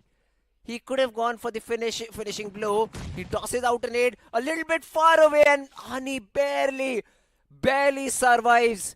A gust of wind will take him out, but JD won't. And Gen X, even though they get a frag, they were not confident enough to take Honey out as well. Lucky fellow, I'll say. He's definitely one lucky fellow, because I couldn't see him surviving in that moment, considering how low HP he was. But definitely the stars are aligned in his favor, and he lived to see another day. But at the same time, Gen X FM, this is one of those teams that has impressed so many people, especially in the map of Miramar, because they played only one Miramar in the previous week, and they got a beautiful winner chicken dinner in that particular one. Even Skillful is one of those talented guys who bring that opening, who brings that opening frags for his team. And definitely the position also which Gen X FM is having, Spider Jord, although he's away from his teammates, he's somewhere too close to the players of Team Prince, so he needs to be cautious. But looking at the circle shift, I love it. I love how teams are gathering around the bridge area. Yeah, that's true. God's Rain though will take a sigh of relief, because for now they still can sit and chill on the other side of the bridge. But unless and until the players of Team 0 do not make a move there, it should be fine. Yeah, I think they're using the Novo bridge to go towards the main island, so that should not be a problem. In the meanwhile, 4-Shots still continue with another battle this time around.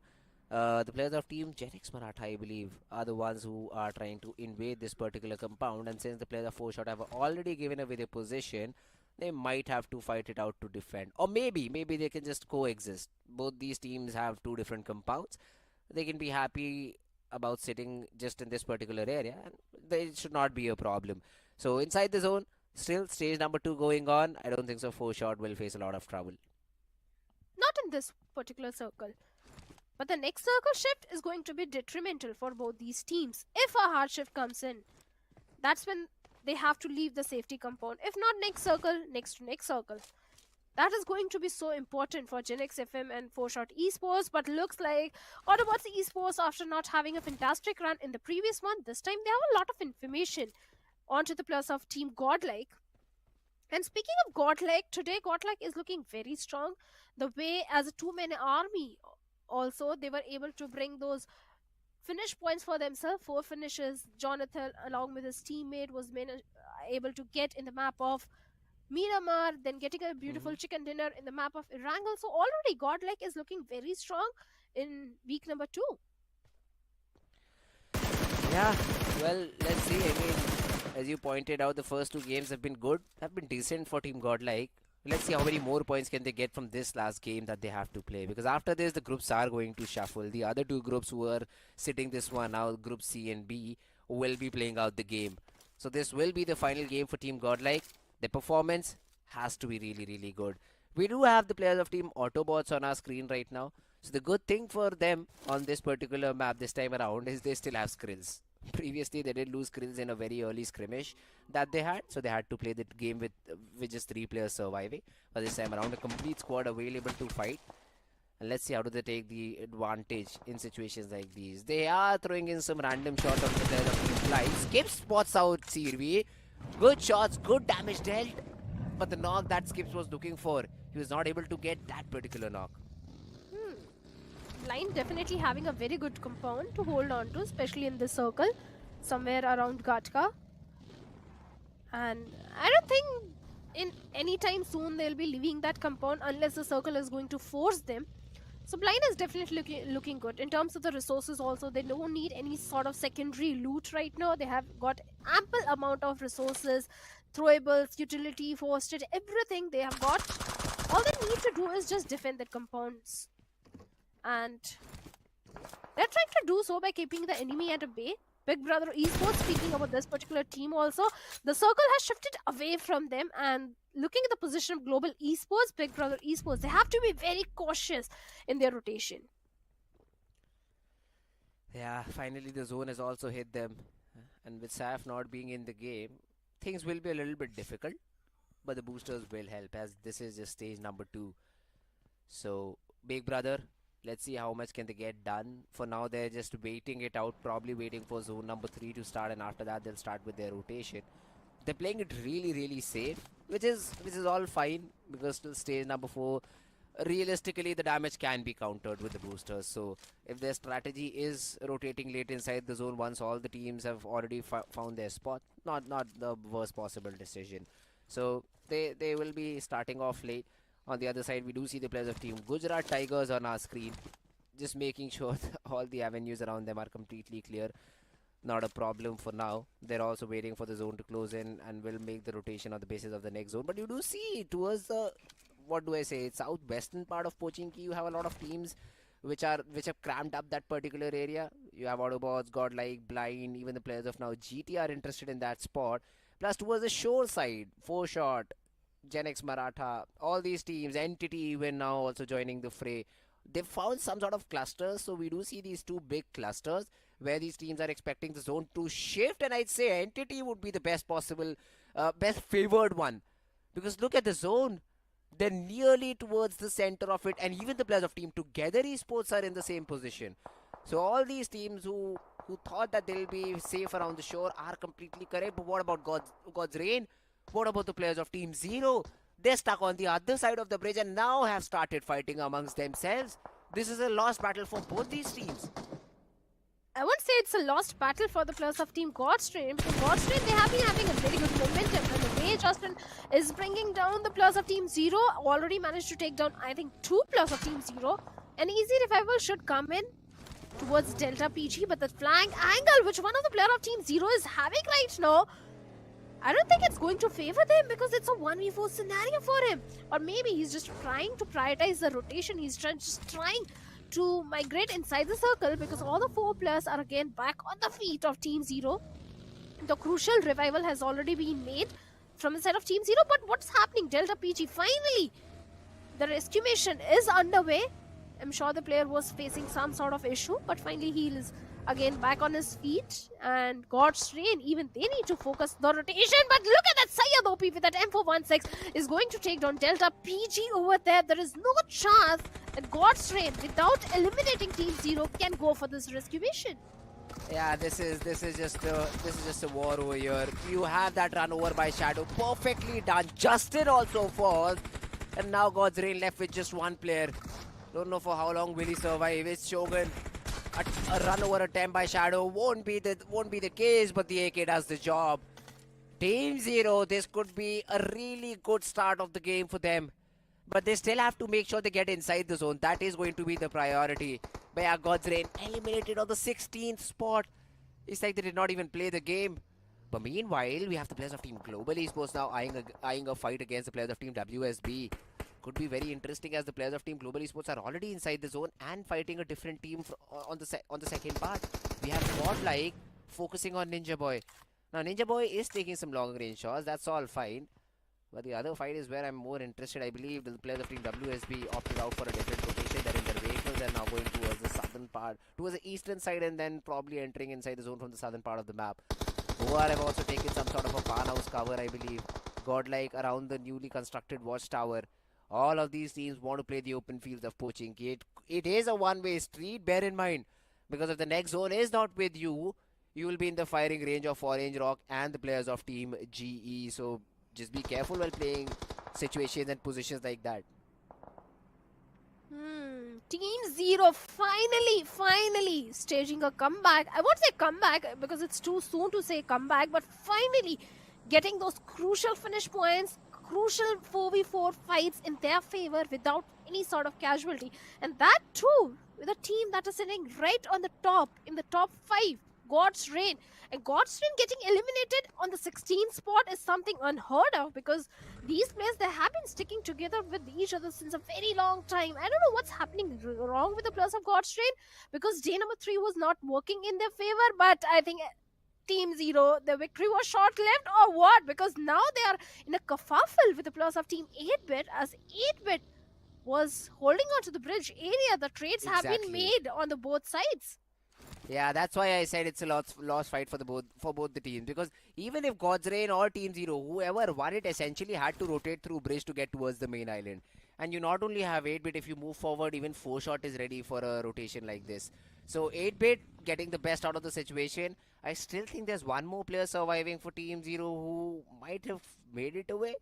But then just one player will play for the position points and not for some extra frag points at the same time. So yeah, a good attempt by the players of Team Zero.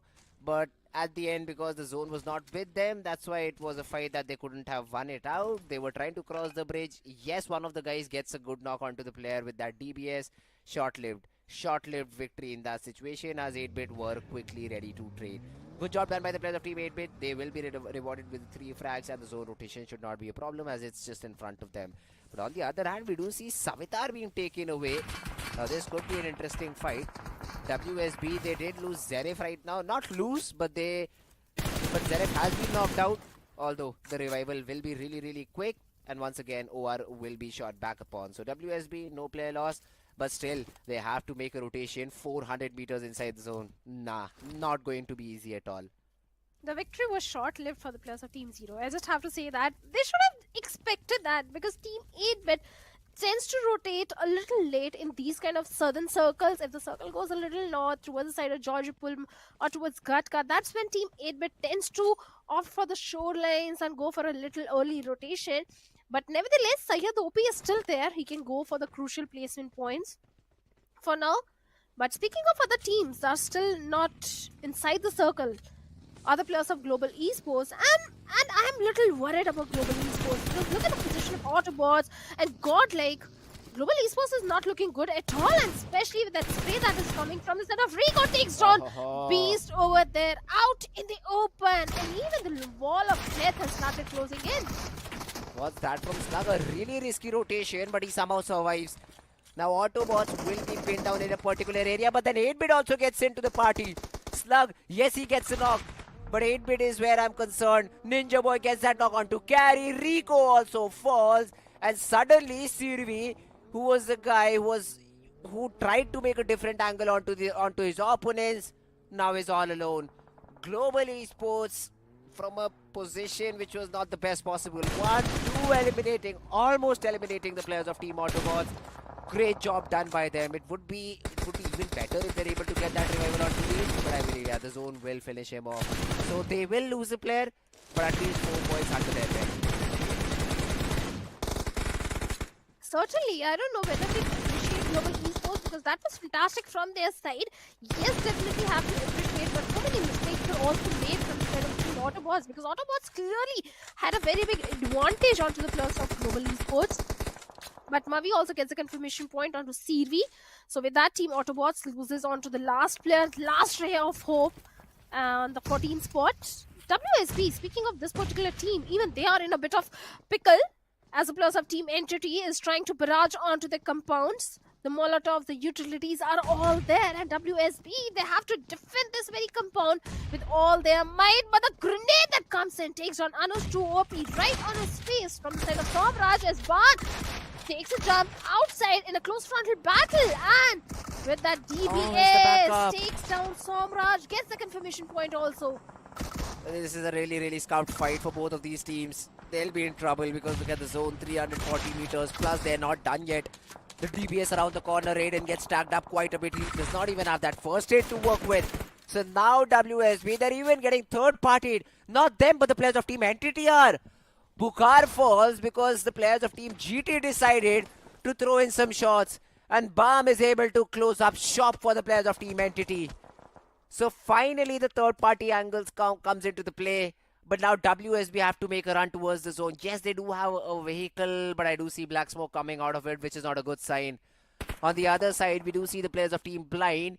Yes, they've lost Adi, but at least inside the zone, and the players of Team 4 Shot are one down. But do the players of Team Blind know that particular information or not is the main question.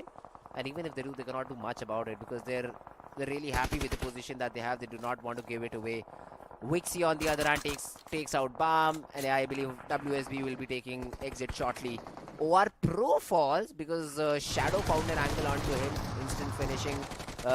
Instantly finished out as well. Together Esports in this close frontal battle. OR Zap falls. These are all rotational clashes. You are trying to get inside the zone but are just heading head front into one of these teams. Invader has been taken away by Admino. Some more shots onto Sarkar, but won't matter as now the zone has already started to chip away your HP. Admino, I believe he's trying to administer that first aid. It's going to be a really difficult thing to do. Krunal knows where Robin is, tries to toss a nade. Admino spotted out, will fall. Although the counter is good, although it's a third party, not a counter. Sarvit with the counter knock. And now together, left with just two, Saikat and Krunal. So many bodies are falling with the circle shift on the western front. Team Together Esports or Esports, Gujarat Tigers 4 Shot. They're all facing the brunt of the circle shift this time. And even Gujarat Tigers, they have 2 finishes, but Clutch God has been taken down. This is a very important, crucial revival for them because migrating inside the circle from the eastern edge, eastern periphery is not at all easy. But the good thing that is working in their favor is they have a lot of utility, they have a lot of smokes in their hands, and they have a position advantage. They have a little bit of the height advantage that might help the case of Gujarat Tigers for now. But on the other side, Robin with a grenade! Takes down not just one but 2 players of Team Together Esports, with all the hard work which the players of Team OR did. Maybe Vixie can reap the benefits out of it, but Vixie has his own troubles as he's getting shots from somewhere else. Uzumaki probably. Uzumaki is the one who's trying to shoot down the players of Team Gujarat Tigers from far away. But now let's look at the remaining teams. Most of them are inside the zone. Skillful is able to spot Syed out. Robin, the one on the crosshairs of Team Gujarat Tigers. Yeah, Robin falls with that. That's the elimination. Even Team 0 gets eliminated from the game. Saikat was the one who got that frag onto Robin. Slug gets that frag onto Mighty. 4 Shot also close to an end, but over here we do have the players of 8-bit who are trying to push onto Uzumaki. But he gets a double, and Sarvit, I believe, is the one who's able to trade him out. BB still survive in a really difficult situation and eliminate Team 8-bit in the process. 8-bit. Finally, they made it inside the top 5. But on the other side, Team Blind is punishing the players of Gujarat Tigers as well, as 2 players already taken down. Clutch God still bleeding, still begging for a rescue mission, for a help. 50 seconds on the clock and the blue will start closing in. The entire circle is in the favor of the players of Global Esports. Global Esports, who was suffering at one point when they were trying to migrate inside the circle, but this time, now at this point, they're controlling the entire circle.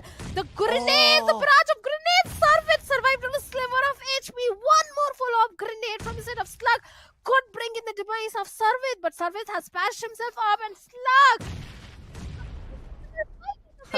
Vixie comes in, and with that, last player of Team Big Brother Esports also bids bye-bye on the 4th spot.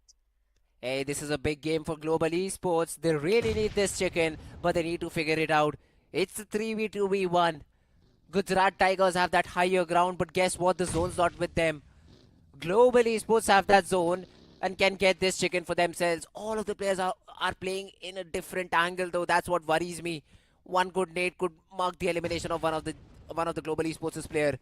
Nade tossed out, does not connect. Clutch God still tossing a lot of utility into the direction of the smokes, but then Harsh spots Clutch God out, makes it even.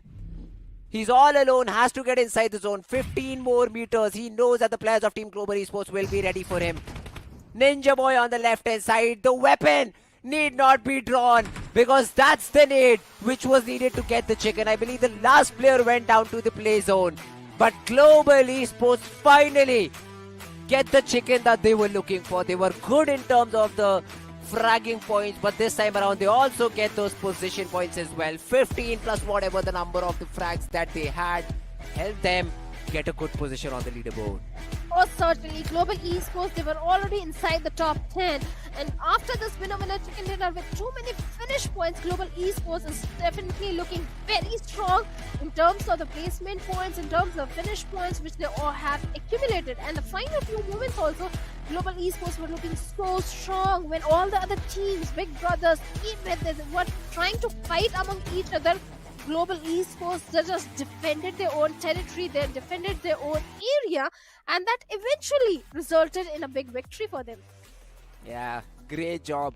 Great job done by the players of Team Global Esports, and they really needed a game like that to get out of that top 16 position. They should be in top 16 now. Don't know exactly the position that they'll end up in, but a really, really great game played by the players of Team Global Esports. They did lose one of their players early on when they were trying to fight it out against the players of Team AUTOBOTZ. At that point, I thought, well, the zone will now play a really crucial role. Plus, there are a lot of teams with 4 players available, so they really might not be able to get the chicken, but might end up in top 5. But hey, they do a good job surviving this time around. They do not take unnecessary fights. They did not indulge into battles that they shouldn't have. And that's where they are able to get and come out on top. Great job done by the players of Team Global Esports.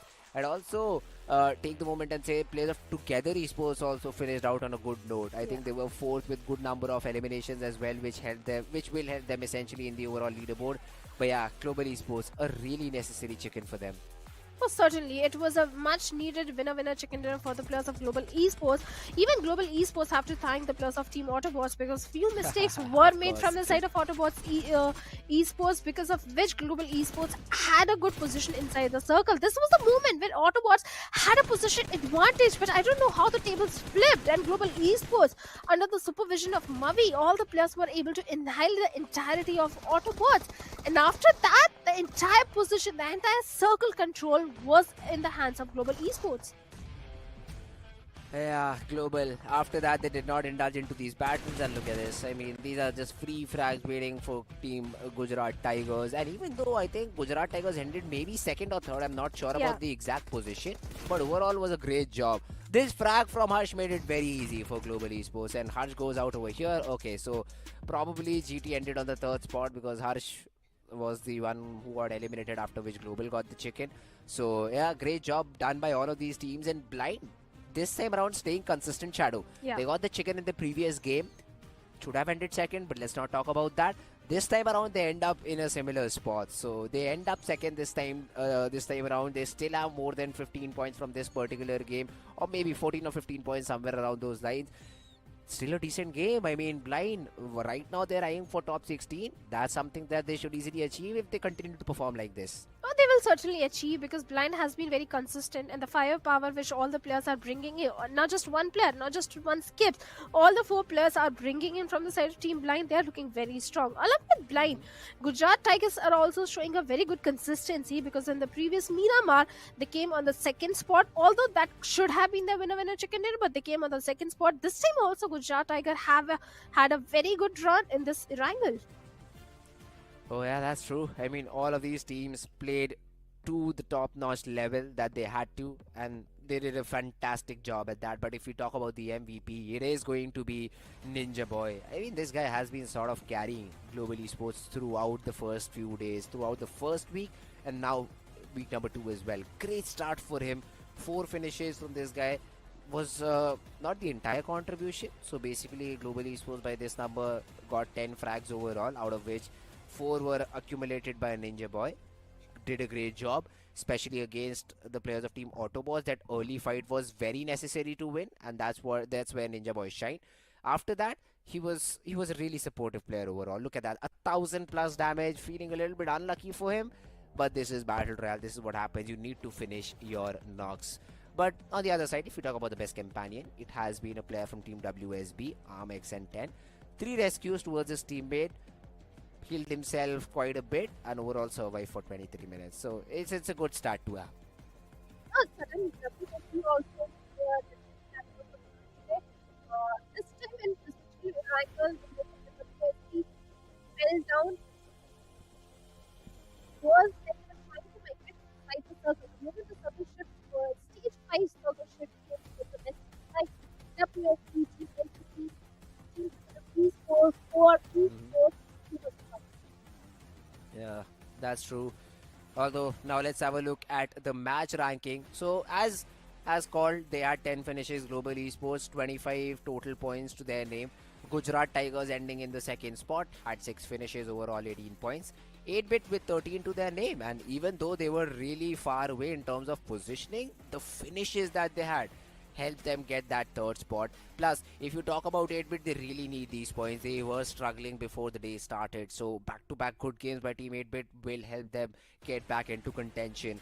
Blind Esports with 12, Big Brother Esports with 12, Together Esports with 12. So all of these teams who were looking down in the depths are slowly and steadily catching momentum, slowly and steadily getting back into the game.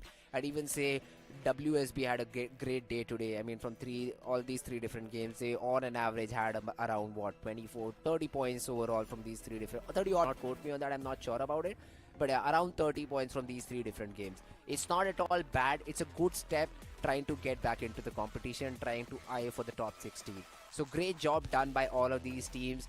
But now their day is done. So Group A and D will now be taking rest, and the next games will be between Group C and B on some different maps. Now those maps will, I think we have already seen, so Vikendi, Sanhok will be played one by one. Favorite map I'd say will be Erangel, but after that if you ask anything I'd say it's Vikendi. It's a really fun map. The way that all of these teams have been playing it, heal battle and everything. So you on the top left corner you'd see that there are 12 teams remaining. You'd say, what? 7 zone, 12 teams remaining? Yeah, 10 of them are doing actually heal battle far away, and the other 2 teams are just fighting it out in the final circle. That's how Vikendi has been played in this particular meta. So let's see if that continues today as well, or do we see all these teams trying to fight it out? Now that's the biggest question I have in my mind. And not just Vikendi, Fritz, I think it is Erangel also, where few teams like Chemin Esports, they have been going for the heal battle, because Chemin has been, not sometimes, every time. Chemin Esports, Chemin Esports is one of those teams, and not just one individual the key for the heal battle, that okay, this particular player is out of the equation, so this time Chemin won't go for the heal battle. No! Every time it's a different player who goes for the mid strat. So Chemin Esports is definitely one of those teams that rely on the aggression. It's not like they're not getting the finish points. They're getting the finish points, but still, just to be on the safer side, they go for the threat every time. And look at the overall ranking. Now we have Team NPC after consistent performance. UK, not the winner, but 117 points at the end.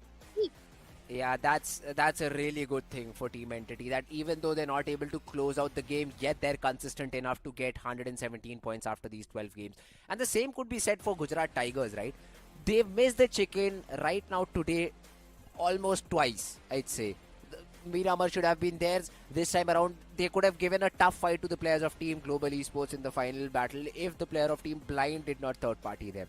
But hey, it's a part of the game, and Gujarat Tigers still are still in the competition, 4 points away, but once again the games are now done.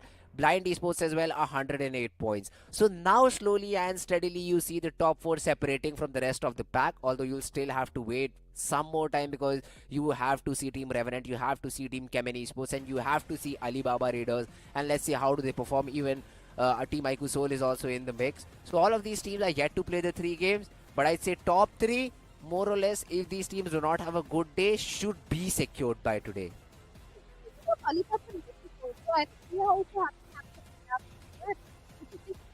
Consistent on J1 and J3, they were of the games that had an early exit, but other than that, Alibaba Raiders are also looking very strong.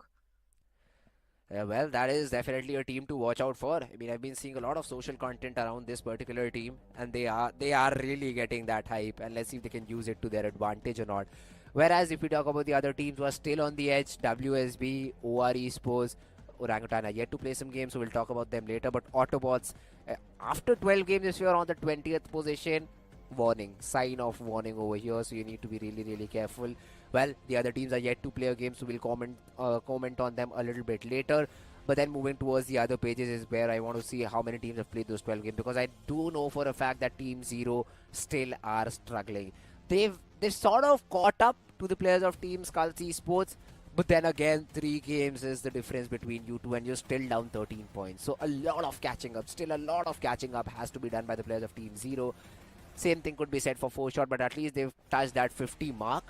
So the next 2 weeks are going to be really important. The different 12 games, if you're able to get around 200 more points, give or take 200 more points from these 2 different weeks, at that point, I'd say you still can make it, but then you are just left with what, 18 number of games halfway through the tournament. So getting 200 points is a big ask. Let's see if 4Shot can deliver according to the points that they need. It's not easy at all, but hey, that's what you signed up for. See, Fritz, the good thing about 4Shot Esports is at least they are showing good rotations. The rotations are good, that is coming from their side. It's just that surviving till the stage 5 circle, or when the stage 5 circle comes in, they try to migrate inside the circle, and that is when they struggle. But on the other side, the problem with the players of Team Zero is, be it the first circle or the second circle or the third circle, they are losing those 4v4 battles. And that's something very concerning. Yes, this time I was very eliminated the players of God's Train. Not that I have something against God's Train, but at least Team Zero showed the signs that they can win those 4v4. But not checking the bridge area, because in these kind of circles, the first thing that you expect, the bridge might be blocked, that someone might be waiting for us on the other end of the bridge. And that's something Team Zero didn't anticipate at all. That's something very concerning for me.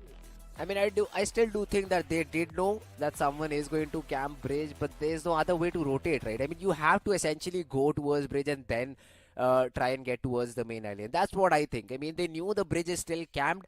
They decided to take that fight and lost it. That's what happened over there, and it was not like a run over of players of Team 8-bit and you're not expecting them. So they did try getting out. That's the problem in fights. Like that's why I always point these things out. That's the problem you have to face. So you knew that there's a team towards military base bridge. You knew God's Reign every time just dropped there. And if you look at the circle, God's Reign are going to be towards the military side bridge. Okay, you decide to fight it out, you win it out. But then you're essentially you're in a very bad spot. You know that there's a team on the other side of the map.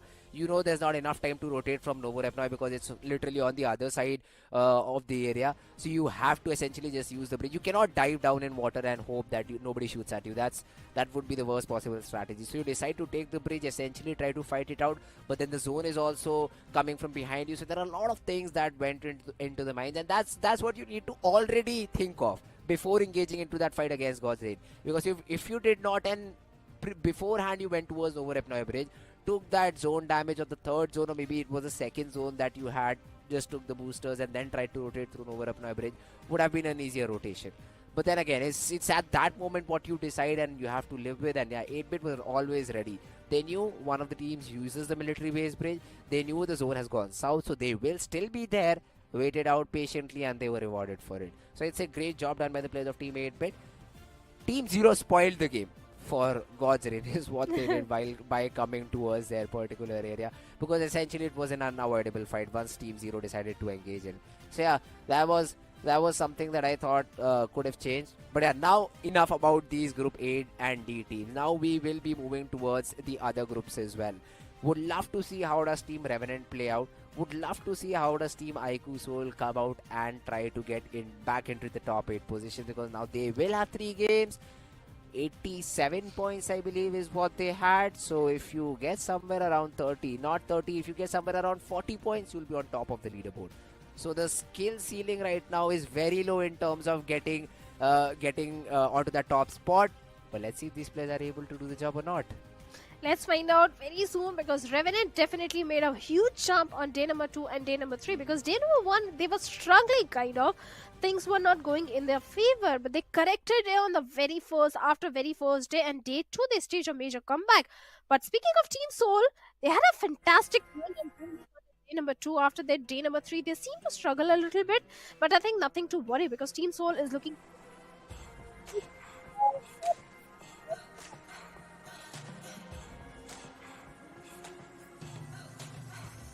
without a doubt. True. But hey, let's see how does this particular map of Sanhok goes. If we talk about the plane path over here, really does not matter overall, I'd say, because I mean, what do you even do about it? It's such a small map that you can drop anywhere that you want. So should be a really easy thing to do. But hey, we do have a change on the caster desk. Necro, welcome back, my man. What are your expectations from this particular game? My expectations? Well, I mean, we've seen a group switch up too, and the overall standings is also looking quite spicy. Now it's time for this group to start chasing the target that the groups in the previous have already set up. And it is going to be a tough task. Yeah, as Shadow mentioned too, Team Soul is, of course, one of those teams that is looking quite solid inside of the tournament, without a doubt. Being inside of the top 16, Team Soul, they should be quite good, but still, the position they've got is still quite volatile. It's still quite vulnerable. So Team Soul, they need to create at least some sort of a lead, and that's what we know that lineup for too. It is supposed to be one of the most dominant lineup. So far, we haven't really seen them dominate in that way, but maybe they're just trying to hide some stuff. Well, if that's the case, this would be the right time to show some of it, because you still need to be in top 16 to qualify, right? Let's see if they do show something in this particular game or not. We talk about drops, no early drop collisions as of now. The play zone though is a little bit interesting, mostly towards the center of the map, but has shifted towards the eastern side. So we do see some of the teams in a little bit of, not, I wouldn't say trouble, but then rotation is what I'm interested to see. You do see IQ Soul towards the western part of the map, and now their rotation is being guarded literally on every angle. You try to rotate from Hathin, you have Team X Park. You try to rotate, go for a bigger rotation from Ruins, then towards the main island. You have a lot of teams. You have Carnival Gaming, you have Team Hydra, you have Team Forever. All of these teams will be waiting for you. And there's no direct rotation towards the main island. If you decide to swim, boot camp is acquired by Team OG. So would love to see how do they rotate and get inside the zone. But yeah, the other teams towards the extremities, TWM, they also will have to fight it out maybe against Team Forever and Revenant to get inside. So all of these teams, they will have to take that early fight. That means we might see a really opened up final few zones. I mean, the third, fourth zone won't be as cluttered as before. Pretty much, let's hope. The only thing that I'm hoping for right now, though, is some early game collisions. And if I get to see that, I'm going to be a happy man. Hydra, as usual, they like to have quite a spread out approach, but now they've started to reunite with each other. So that's a good news. Team Forever can be a massive red flag for Hydra if they do decide to go on a manhunt, but I highly doubt that's going to be the case. And recently, Team Forever has been having that momentum in their court as well. They're looking quite good inside the battlegrounds. Another name to be feared. So you cannot really underestimate OAS and his team. Carnival Gaming 2, another interesting topic that you can try to bring up in quite an okay spot in the overall standings. But Carnival Gaming, some things are looking quite laid back, and maybe they need to tighten things up in that aspect. Carnival Gaming, all the 4 players, of course, they're quite experienced, but is that experience really enough, though? That's what we're here to test. Sometimes things do go quite nice for them in that defensive playstyle, but sometimes things go quite bad. And that's why Carnival Gaming needs to figure out what is good and bad for them, which is a good fight and a bad fight. And sometimes they just don't take any of the fights. And that's the problem. They need to realize that, okay, not just taking fights. Yeah, taking fights brings a lot of risks, without a doubt. But it can also eliminate the future risks that you need to take later on. And maybe the opponent can have the advantage. So it's better to take fights right now than later on just delaying it. Yeah, that's a fair point. But if you talk about the map of Sanhok, I'd say right now Carnival, they need to really focus on getting towards the main island. After that is when you decide if you take a fight or not, because being passive, being aggressive in this particular map really does not matter. The only thing that does is the play zone. If it is with you, only then you will be able to put up a good performance, because rarely I've seen teams from outside the zone getting a chicken. It's usually the team that are fairly lucky with whom the zone sits are the ones who get the chicken. So that's just my perspective on this particular map. But hey, let's see if someone can change it. We do see the players of Team IQ Soul going towards the players of Team X Park. So essentially this will convert into a battle. They're trying to scout out the threats from far away, but do they know about Dreams? He's very far away from his team, essentially all alone, but will create a different angle on this team. Definitely a possibility. Dreams being all by himself, and considering Team Soul is way next to him, way too close, there's definitely a chance Dreams can be closed upon and maybe taken out of the game as well. But then Dream is also maintaining that safe distance. Team X Spark can definitely have a little bit of that magnetic aura against Team Soul, and maybe they can try to pinch these players. there's definitely a chance. But Team Seoul, once again, it's another aggressive team. It's another assertive team inside of the lobby. It's not going to be that easy to deal with such a mammoth name. So Team Spark, a cautious approach can definitely do the deed, but let's see what they can do. Carnival Gaming 2 towards Ruins, still trying to make it inside of the safe zone. As I said, Carnival Gaming, they like to play a circle-oriented playstyle. They like to be in the smack center of the circle. But considering now they're so late to make it in the circle too, I want to see how Carnival Gaming is going to be playing the upcoming few stages of this game. Because they like to play super defensive, and you cannot play super defensive on the edges or even in the off-center side. They do have a free path of rotation in front of them, which they've just taken.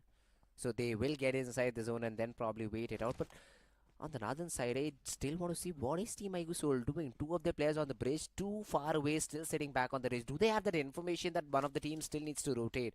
And that's the shortest path that they'll take. Because Dream's still on that off angle, yes, but the other three players will be surprised if they do not have that information. In the meanwhile, though, we do see the players of Team FS Esports now have their crosshairs onto the players of Team IF. Could be an interesting fight if it starts. But then IF is also completely distributed. This approach could be a two-way sword. Because if you're able to get that first knock, you will peek from multiple different angles. But if one of your players falls, you will be down in the depths. And Moksha was just running up without any information. We might just see the kill feed going haywire because of a move like that. This can be a massive blunder indeed. Moksha is running out in the open. Can be taken down soon enough. Might Team just get iFlix. Moksha. Yeah, Team iFlix can be a big blunder. But FS Esports too, that's a name to be feared.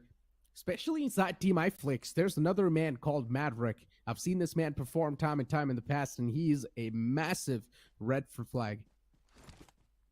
He's a solid player, and he's not going to be that easy to deal with. So for Team FS Esports, this can be a tough fight. On paper, FS Esports, they definitely have the advantage because they've got the high ground to play with. But let's see how they convert this high ground into an actual advantage inside of the fight. They've got the information on the foes, but still a little hesitant on making any type of move, which makes a lot of sense too. Why would you want to give your advantage to spot away just for a couple of elimination points? And Dionysus is looking quite comfortable too in this spot.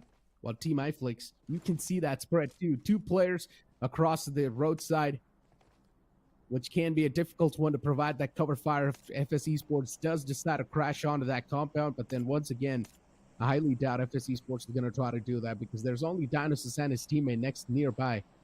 His teammates are a little bit far away. Yeah. It is understandable why FS Esports is actually going for this spread too, because they just want to control the most amount of this hill and make sure that they're also not going to be backstabbed later on. But sometimes a split like this can actually work against you too, because imagine if one of the players gets knocked out. It's going to be so tough to recruit that player. Yeah, that is a possibility over here, because of which I believe they're just waiting in that particular area. We did see a player of Team Forever going down, but then they've probably controlled the bleeding.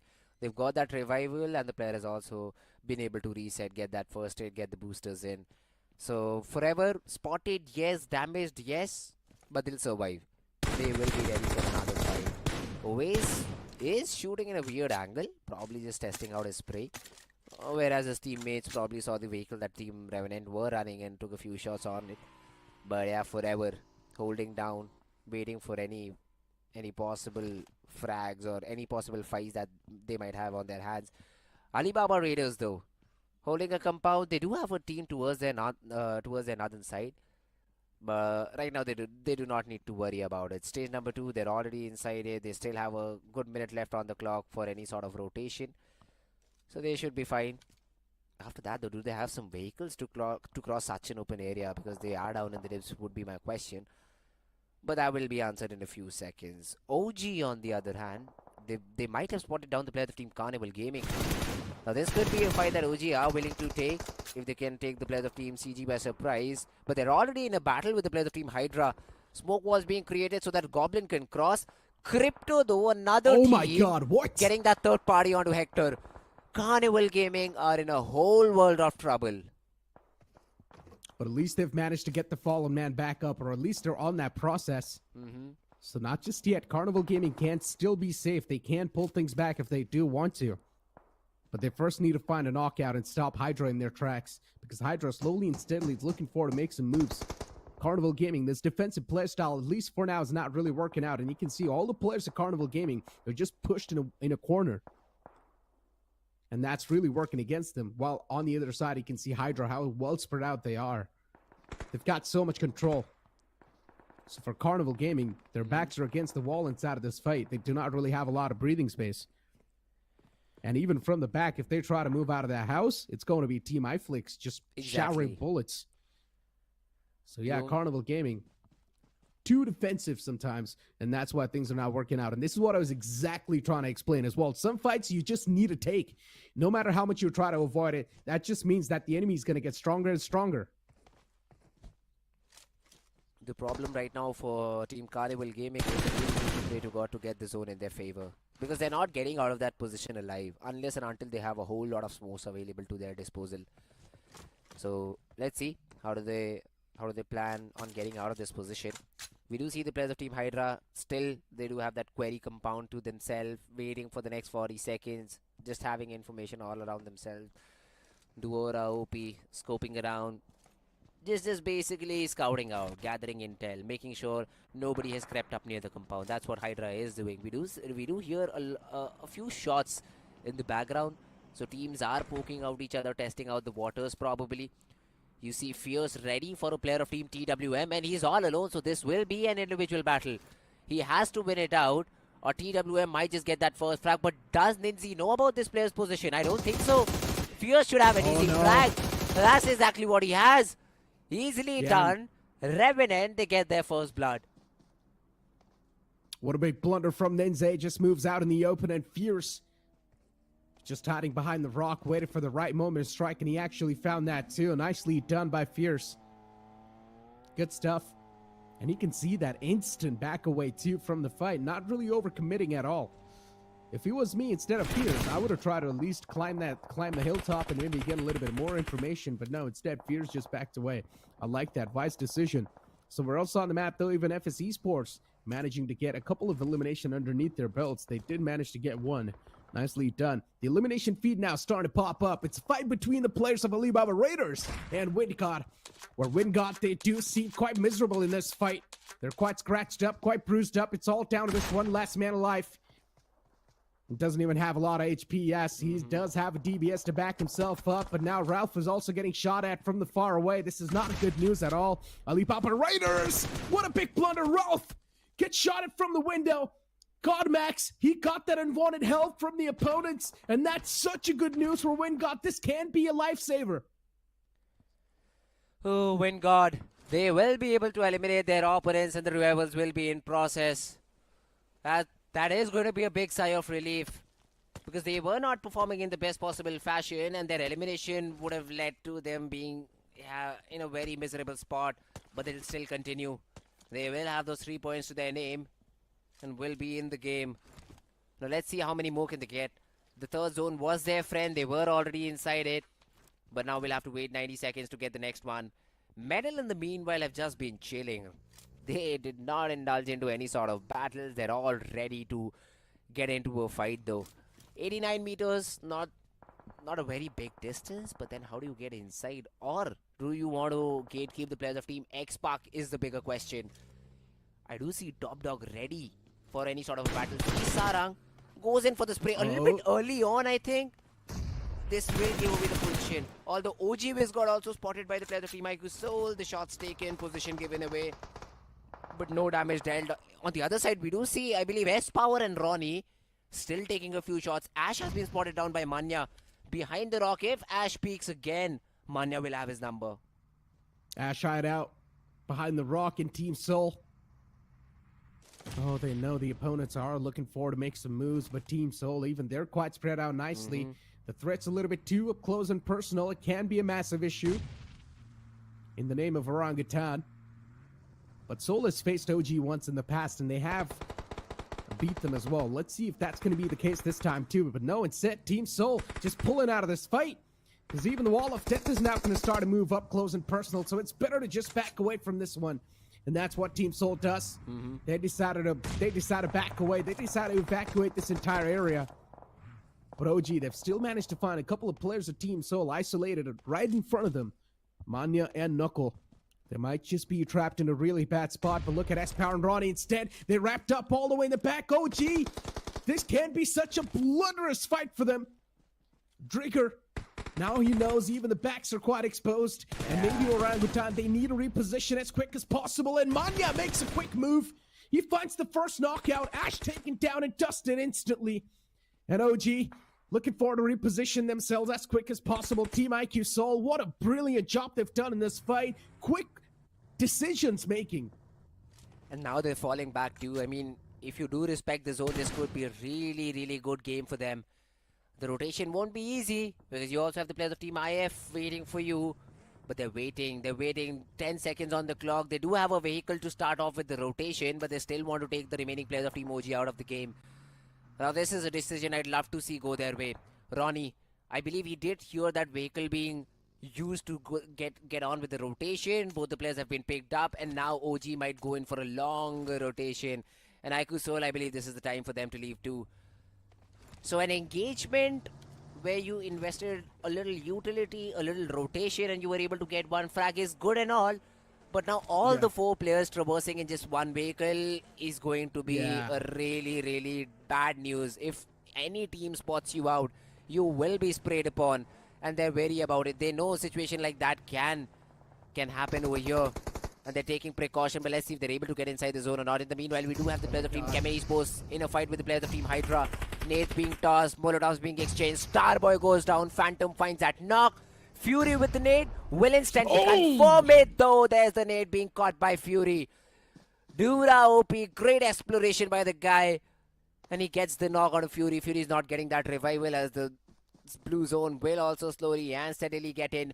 TWM, I believe, has been able to eliminate the whole squad of Team IQ Soul. So the rotation that they were looking for, it's not happening. And this is why I always say that Sanhok is a circle-oriented map. You need to respect the circle a lot.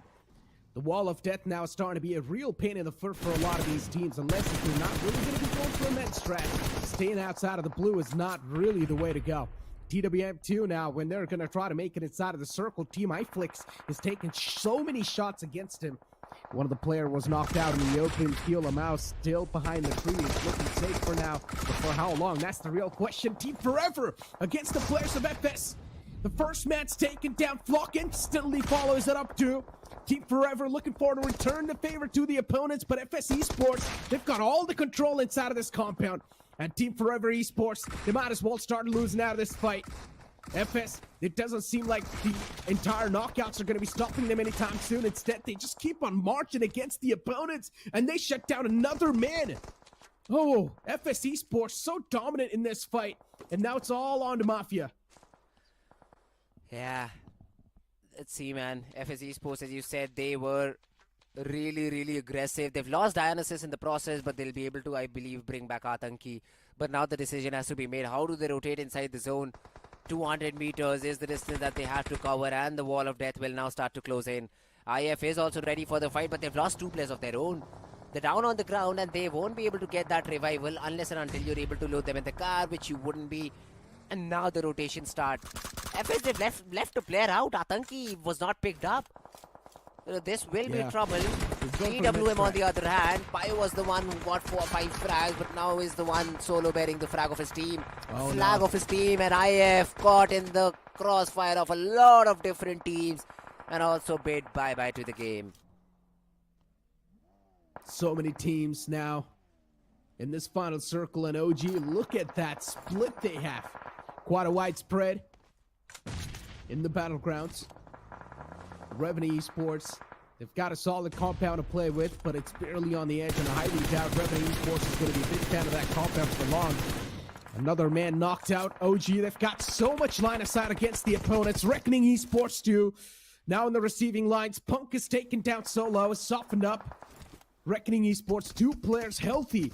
But even Punk will be able to patch himself up, and that's what he does. Reckoning Esports from the top. They've got a chance to rain down depth and destruction, but OG is now starting to be a real problem to them. We're over here on the map.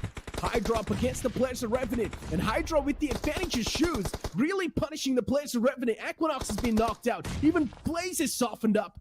But Revenant Esports, with the constant barrage of utilities on top of Spray God, it's really starting to cause a lot of problem for Spray. Maybe he's going to try to re-rotate, or maybe he's going to try to reposition himself behind the vehicle that's there. But even if he peeks out for a glimmer, that might just be a look at Sensei. He's got an off angle. He's just waiting for Spray God to peek out. As soon as he does, Sensei's probably going to mow him down. So let's see, Revenant, the only advantage that they have is of the numbers. Spray God from the left-hand side did not expect Sensei. There's the knock, and even Sparch falls. So we thought that Hydra might have a chance, but Revenant just clean up shop. All the 4 players inside the zone. Fear still going on looking for knocks. Wizgod on the other hand is taking care of the players of Team Reckoning Esports. He now has to deal with the blue. 40 meters to get inside the zone. Has a vehicle to his disposal. The first aid pop in and might now want to get the vehicle inside the zone. No, he does not. He wants to go in for the heal battle, I suppose. Did he miss the first aid? Does he have enough time to get it in? I believe yes, but then 24 seconds is what he'll be able to buy with all those 4 first aids left. The other teams, Skull's still in the game. They are looking to get this chicken, but Revenant are not going to leave them alone. Windgod as well in the game. Eggy is the only one surviving from Windgod. And Wizgod missed the first aid. He also falls. Skulls versus Revenant. This is going to be an interesting fight because Revenant do not have the circle. They do, but the path that they have won't be able to fight it out against the players of Team Skulls. So they need to make a decision over here. Do they stick around? Do they try to get a knock onto the players of Team Skulls, or do they prioritize the zone? I believe Lucifer is already inside. The remaining 3 players need to get in, but they do have a lot of smokes. 3 smokes at least. One for each of these players to cross in.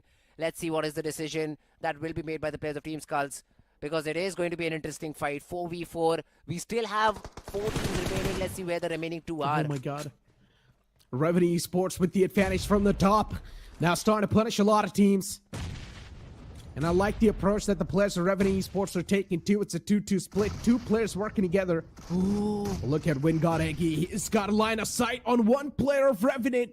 Blaze was quite exposed, but he loses his chance to take shots against Blaze. And now Skulls is starting to fall out. Phoenix is the man up close and personal against Fierce. Sensei found. Lucifer knocked out as well. The Phoenix returns a knock against Fear, but that's all he's going to find. Revenant Esports, it's all down to Blaze. And now it's a 1v1 against Eggy and Blaze. But Blaze turns around and slaps Eggy in the face. Where's the final guy? And it's going to be Revenant Esports to take the chicken dinner. It's not. Another team is still going for a Met strat in the blue. It's Altu from Chemin Esports. I highly doubt he's going to get any type of line of sight on the last man. He actually does! What? Altu finds a line of sight all the way in the blue against one of the men from Revenant Esports, which was Blaze, and he sprays him down. Oh my god, Blaze is going to be so disappointed. Blaze is going to be so pissed off when he goes ahead and watches that death pin. Oh my god, that's just insane by Altu. The position that he had, he was going in for a heal battle and yet is able to get the chicken. He has to thank the players of Team Windgod in the process and Skulls as well. But hey, decision making, it all comes down to that. And guess what, Necro? Just before the game in the pre-match segment, Shadow pointed it out. Chemin Esports love to go for heal battles. They want just those position points and want to qualify for the top 16 team. They will always go for a heal battle once they see the zone is not with them. And this time the decision to do so just was wonderful at the perfect moment, and he's able to snatch away the chicken dinner from the hands of Team Revenant Esports. So close, yet so far for Team Revenant, but great job done by the players of Team Chemin Esports. Revenant's going to be so pissed, especially Blaze. All that hard work. And I almost thought that he pretty much had the chicken dinner as well. I announced it. I said Revenant Esports have got the chicken dinner. But then Altu from the back, somehow he finds a line of sight all the way from the blue. And he just sprays down Blaze. Oh, man. I mean, if I was in Blaze's shoes, I might as well be so pissed that I would just throw my device away. But I would say don't do that. But yeah, I mean, it's one of the most rare occasions. Another fact I'd like to bring up is that whenever Chemin Esports, they do go for a med strat, it's Altu who goes for the med strat all the time. He is sort of like the med strat specialist in Chemin Esports. Oh, well, now he could really be called that. I mean, expert, of course. He was the one popping in the first state, just running away, trying to find line of sight on the final player, and he does it. He does it beautifully. I mean, you correctly said it. Blaze is not going to be happy with that, because not only did he eliminate the players of Team Skulls in that process, but was also able to fight it out against Eggy, who was essentially in a 1v1 with him. If he falls off, his team is gone. He converts two very important 1v1s, but then did not know where the third player was. We thought that it was a chicken at the end, but Altu had other plans. He had some other plans. I do not know exactly how many finishes that Chemin Esports have, but I know for a fact they get 15 out of this game, because, that's what 16 out of this game, because the final frag was to their name plus 15 points of getting that chicken. What a crazy game. It was filled with ups and downs. A lot of teams will be cursing the play zone because of the way it formed. A lot of teams got eliminated while they were trying to rotate inside. A lot of different moments happened. TWM, there was a 1v4. They were able to 1v4 the entire team of Haiku Soul who were trying to rotate. It was an easy frag. I mean, it was the whole TWM squad firing upon one single vehicle, and the last bullet got connected. And that's how a 1v4 occurred. But moments like that, you have to blame the zone. This was a moment where FS were very easily able to, not easily, but in a very good fashion, were able to eliminate a squad. Revenant could have been in a very difficult spot over here after this nade by the Hydra guy, but the revival was successful. Sparsh and Spray God were able to do nothing, after which a lot of battles happened. But at the end, Altu, who I couldn't even see on the mini-map, was the victor of the game. But hey, honestly speaking though, yes, Altu, he did manage to get the chicken dinner for his team, but is that really going to matter though? Because Revenant Esports, still, they've got a lot of points. In the match rankings, Revenant Esports is still going to be leading when it comes to the point structure anyway. So I would say, yes, the chicken dinner got stolen away. It is a bit of a disappointment from the side of Revenant Esports, but still, no need to be disappointed that much, because you guys still had the most amount of points. Pretty much you guys might as well just consider that you won that previous game, because you're still going to be leading the chart when it comes to the match ranking side. Another thing I would like to point up is that Skulls, a massive step up from them. First game of this group, and Skulls as well has managed to keep themselves in the top 2, if I believe, or in the top 3 actually. It got eliminated on the 3rd spot, and then Eggy was there all by himself from the opponent team. So Skulls managed to get that 3rd spot. I would say this is a good start for the momentum, and you can just keep on looking up to this one and just keep on improving even more. Yeah, the problem for Team Skulls though is this was, I mean, I usually say this, that I believe that Sanhok is a map where 70% of the times you need the zone with you. 70% luck, 30% is the rest of your gun skill. And this time around, the zone was with them. They probably should have had the chicken, but once again failed to win that 4v4 against the players of Team Revenant. It was a one-sided affair. I mean, we did see 3 of the players falling down, but one was taken away by Wingod Zedgy, and they got eliminated without any frags. So you do say that these 10 points will help. Of course they will. But replicating a game like this is not going to be very easy for the players of Team Skulls in the future games. So that is the only problematic thing that I found with the players of Team Skulls. But hey, if you can do it, well, be my guest, try and attempt plays like that. Fierce is going to be the MVP of the game. 5 finishes by the guy for his team. Somewhere around 11 or 12 finishes is what the players of Team Revenant had. And yes, as you correctly said, they need not be worried about the chicken that they just lost. It is going to be a 4-point gap, which will be much more impactful for the players of Team Chemin who got the chicken. But yeah, for Revenant, it really should not matter, because top 16 right now is the qualification criteria, which they're very easily fitting in. But if you talk about the stars of the game, you do have Max being the best companion available because of the 4 rescues and finisher. Hats off to Altu, just 1 finish overall, but the most important one.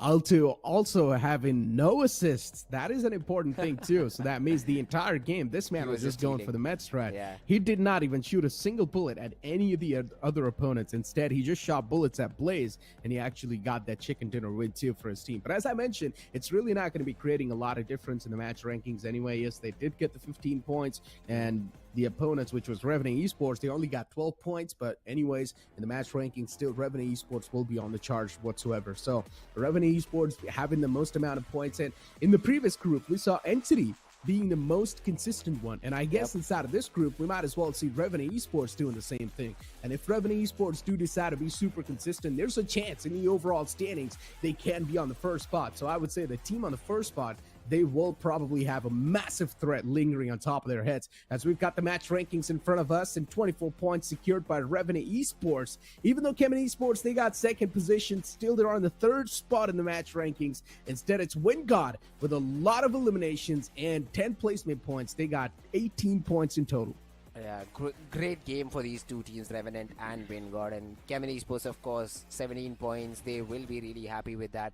OG got 12, not a bad game for them either, and even Reckoning Esports had 10 points to their name. So great job done by all of these teams, Skulls. Yep, they ended up third, but this time around they will be sitting on the 6th spot as they had no eliminations to their name. TWM, 7 points, 6 total elimination. That's a good number. The only thing they need to focus on is going to be positions.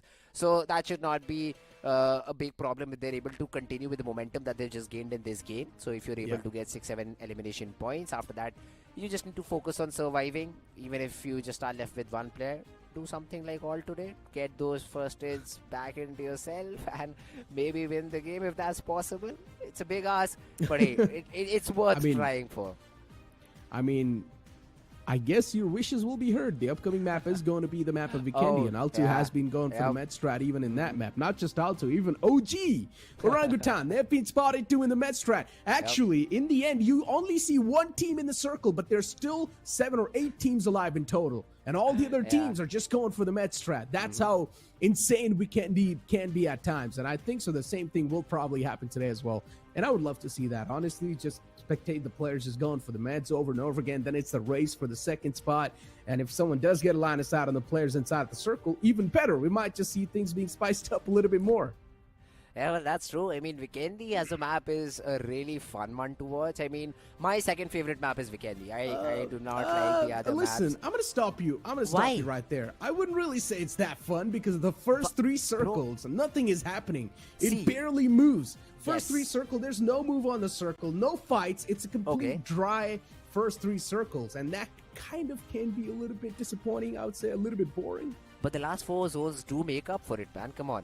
The fights that happen in the last 4 circles, and then you see a 4-man squad trying to get inside the zone, but one of the guys is just sitting far back, healing for himself, for his team. Hey, it's fun to watch. I mean, I really enjoy moments like those. I mean, I've seen a lot of those moments, and I really enjoy this map of Vikendi. And that too because these teams haven't played a lot of Vikendi in the past. Okay, so it has been out of meta for a very long period of time, has been brought back into SPS so that we can see something new, see something fresh.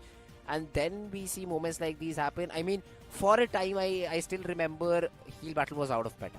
I mean, the teams decided to go in for fights. Even on maps like Sanhok, the teams decided to go in for a fight. But then Vikendi was brought back. And then again, you saw players with 40 first aid, 30 first aid trying to get yourselves the chicken. Something similar to that happened just right now in Sanhok. And I think something similar to this will happen in the map of Vikendi. You'll see a team just healing themselves up, not engaging into a battle, and just coming out on the 2nd spot, on the 3rd spot, and if the moment is right, or even get the chicken. So I love that stuff. I really like it. I mean, look, Vikendi has been around in the competitive meta for a while now. It's been a while. I would say it's almost been 8 or 9 months, and I would say that's enough for pro teams to sort of adjust around and now get pretty much familiar to a map. And I would say all these teams have been doing quite a great job on the map of Vikendi. For some teams, actually, it is also their favorite map. I still remember Team X Sparks' old lineup. They used to dominate on the map of Vikendi. In the final few circles, X-Spark's repositioning game was one of the strongest that I witnessed, especially in the official tournaments when I was seeing these guys, when I was casting these guys. X-Spark's reposition game on the map of Vikendi was absolutely phenomenal. They like to move on from edges to edges, and they like to assert their dominance too. Instead, all the other teams, they like to play from the center side, but Team X-Spark was one of those teams that like to play from the edges. Ladies and gentlemen, you know what? We just got a call from the producer, and there's still so much more to go. The upcoming map of Vikendi will be there, but after this short break.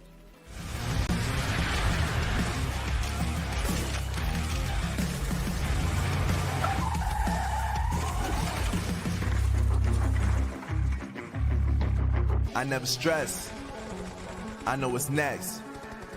I'm who they test, like we playing chess. But I'm unimpressed, so now let me flex. Ha, yeah, I'ma work through the struggle and hurt, cause I know my worth, and I gotta be first. Ha, yeah, I gotta be first. Look, I don't want anyone's sympathy. I understand what it's meant for me. I give my focus and energy. If it's meant to be, then it's meant to be. But mentally, I'm undefeated. They hear that and say I'm conceited. Like there's no reason. Like I don't beat them and come back again just to teach them that when you work under pressure, you reach higher measures. They'll try and bring you down, but you cannot let them, and only get better and focus on cheddar. Eye on the prize and you'll become a legend. Like, when I'm in the room, it's a...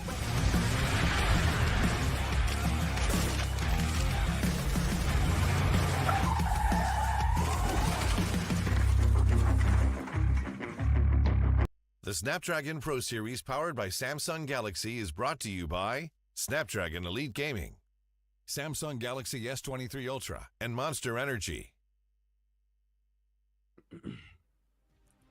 Welcome back after the short break, and yes, I am pretty sure you guys are just waiting for the upcoming game of Vikendi, which is going to be on the other side, of course, but now I'm joined alongside with Shadow, and Shadow, you pretty much saw what happened in the previous game of Sanhok. Chemin Esports out and over. AUTOBOTZ just getting that line of sight on to Blaze, taking him down, getting the chicken dinner is something none of us saw coming. But AUTOBOTZ, this man is an absolute menace to the society.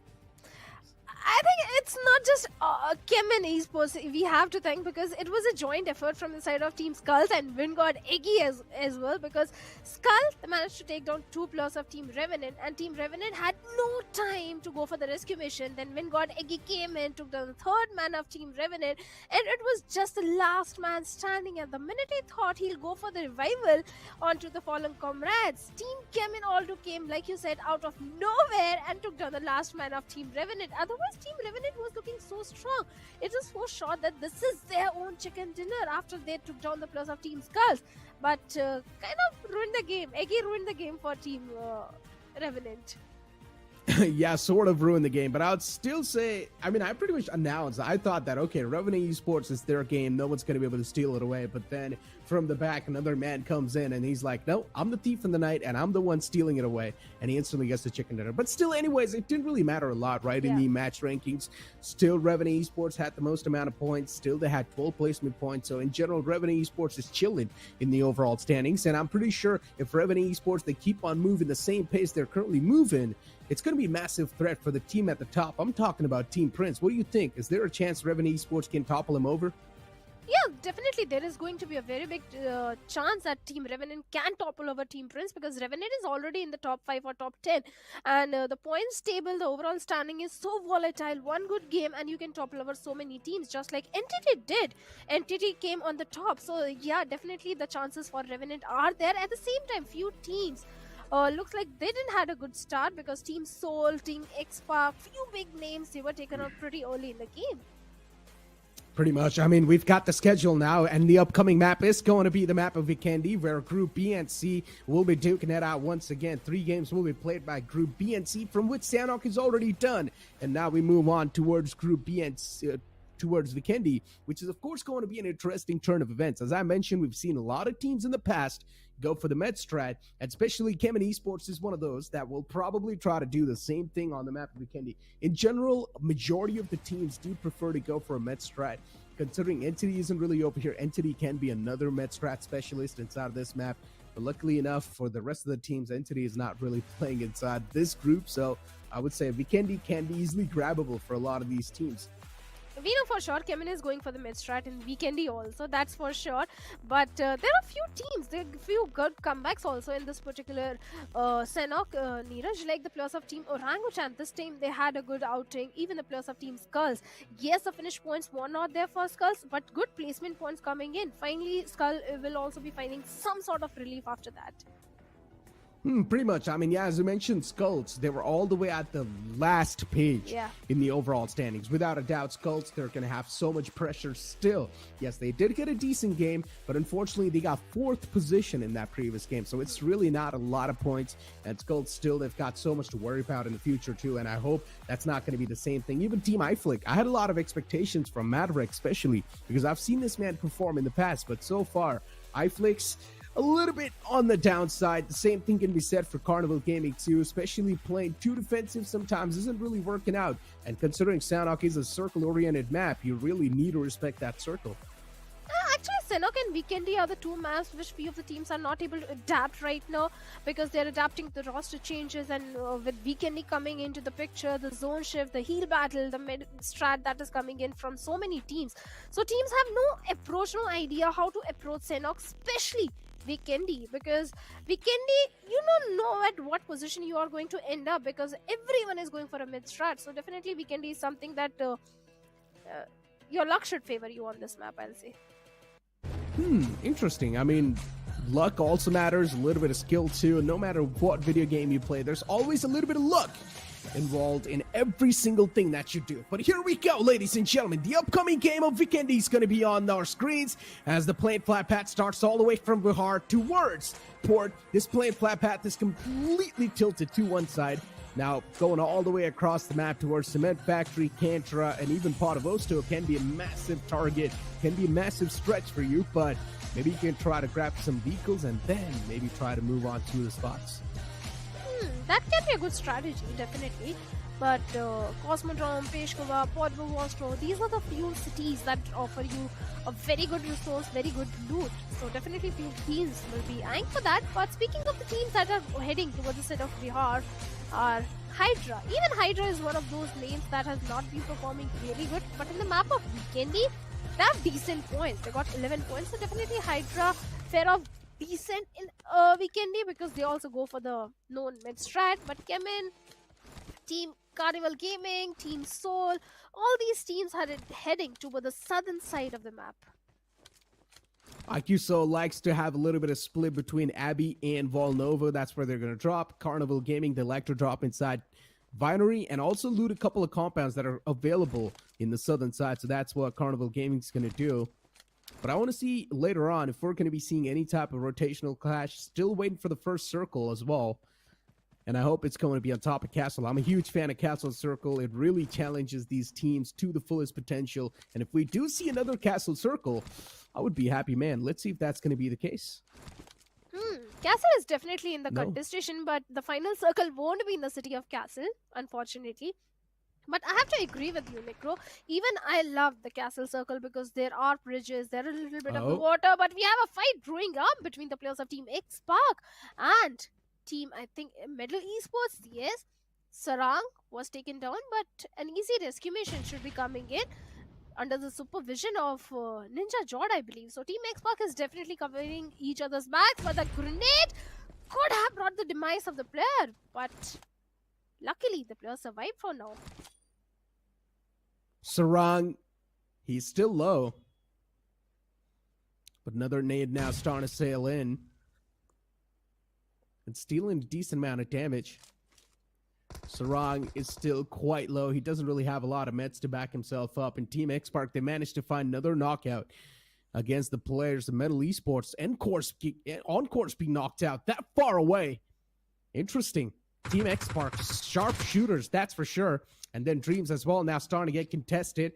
Even he's quite chipped up. Team X Park, they know no matter where you go, Medal Esports, they've got their sights laid out all across the board. Another man gets knocked out and on the verge of getting confirmed as well. Paradox is going to be the one to find that.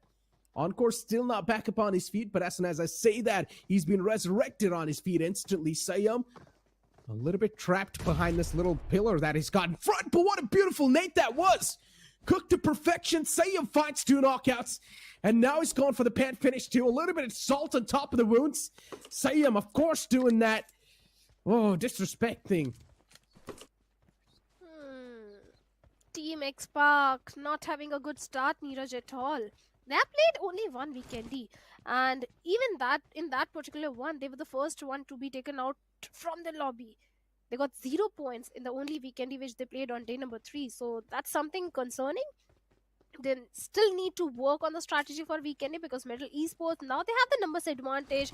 They have all those weaponry, armor, throwables, everything is working in their favor, unless the players of Team Xpark are able to pull off a miraculous clutch, a 2v4 situation, because in Vikendi, definitely you can pull off such a thing.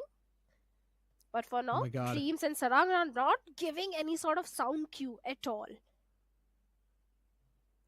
Team Xpark, they're not left in the stance where they can be in the advantageous position anymore.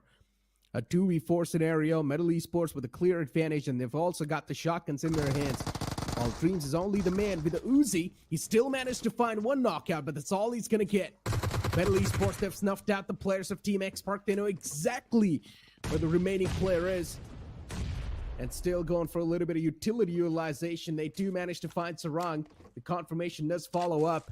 Team Xpark, what a big blunder that was. Off the bat, they get eliminated instantly.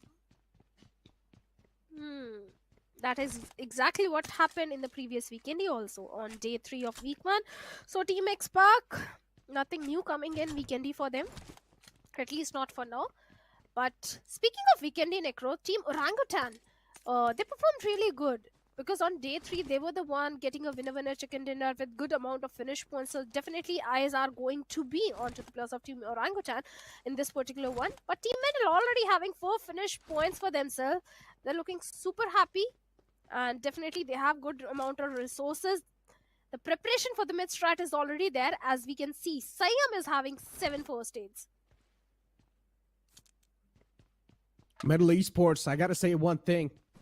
All the players having such good communication in that fight. They pretty much saved the day for themselves in this fight. Team Xpark could have flipped the tables, but then that one single nade came in from Siam, and it knocked out 2 players, and that nade was a massive game changer. Also, the positionings from the side of Metal Esports in that fight was quite incredible. City fights are something that I get quite anxious about, but Metal Esports, they did not even break a sweat against Team Xpark. There was one knockout that happened, but still no issues in those regards anyways. Reckoning Esports in front of us, and this team has been struggling throughout the tournament. They're still on the latter half of the board. They're still on the last page in the overall standings, which is of course going to be stinging these players, but I hope in the future they do start catching back up the pace. Team Forever quite close to Reckoning Esports. Not exactly quite close, I would say still in a decent distance, but there's a chance these two can lock horns. The possibility is going to be there, but since everyone tends to hold on to the nearby compounds, so maybe Team Forever will just stay silent, hold their own position, defend their compound. That could be the strategy for the players of Team Forever for all the good reasons, because even they have not been having the best of the time in few days. But speaking of Reckoning, I think the only day they performed really good was day number 2, because that's when they got the highest points. Because day 1, they were not able to perform really well. They were getting the early elimination, and seems like this time also, Team Reckoning has already had a good start in the previous Sanhok. They had a good start, so definitely they're a step in the right direction. But for the players of Team Forever, I'll just say, after the fantastic run on day number 2, a similar performance is expected from their side. Reckoning Esports, all the 4 players inside Cement Factory, they're quite stacked up on loot. But I hope this time it's actually going to pay off. Sometimes it's been a massive trouble for Reckoning Esports to do anything inside of the games. And hopefully the patch is going to be there. Team Forever, they've got a solid compound to play with, all the 4 players spread out. I like it. This being the map of Vikendi, and just the stage 1, as long as you're going to find yourself in the center spot of the circle, you do not need to do anything. The first 3 circles are barely going to move.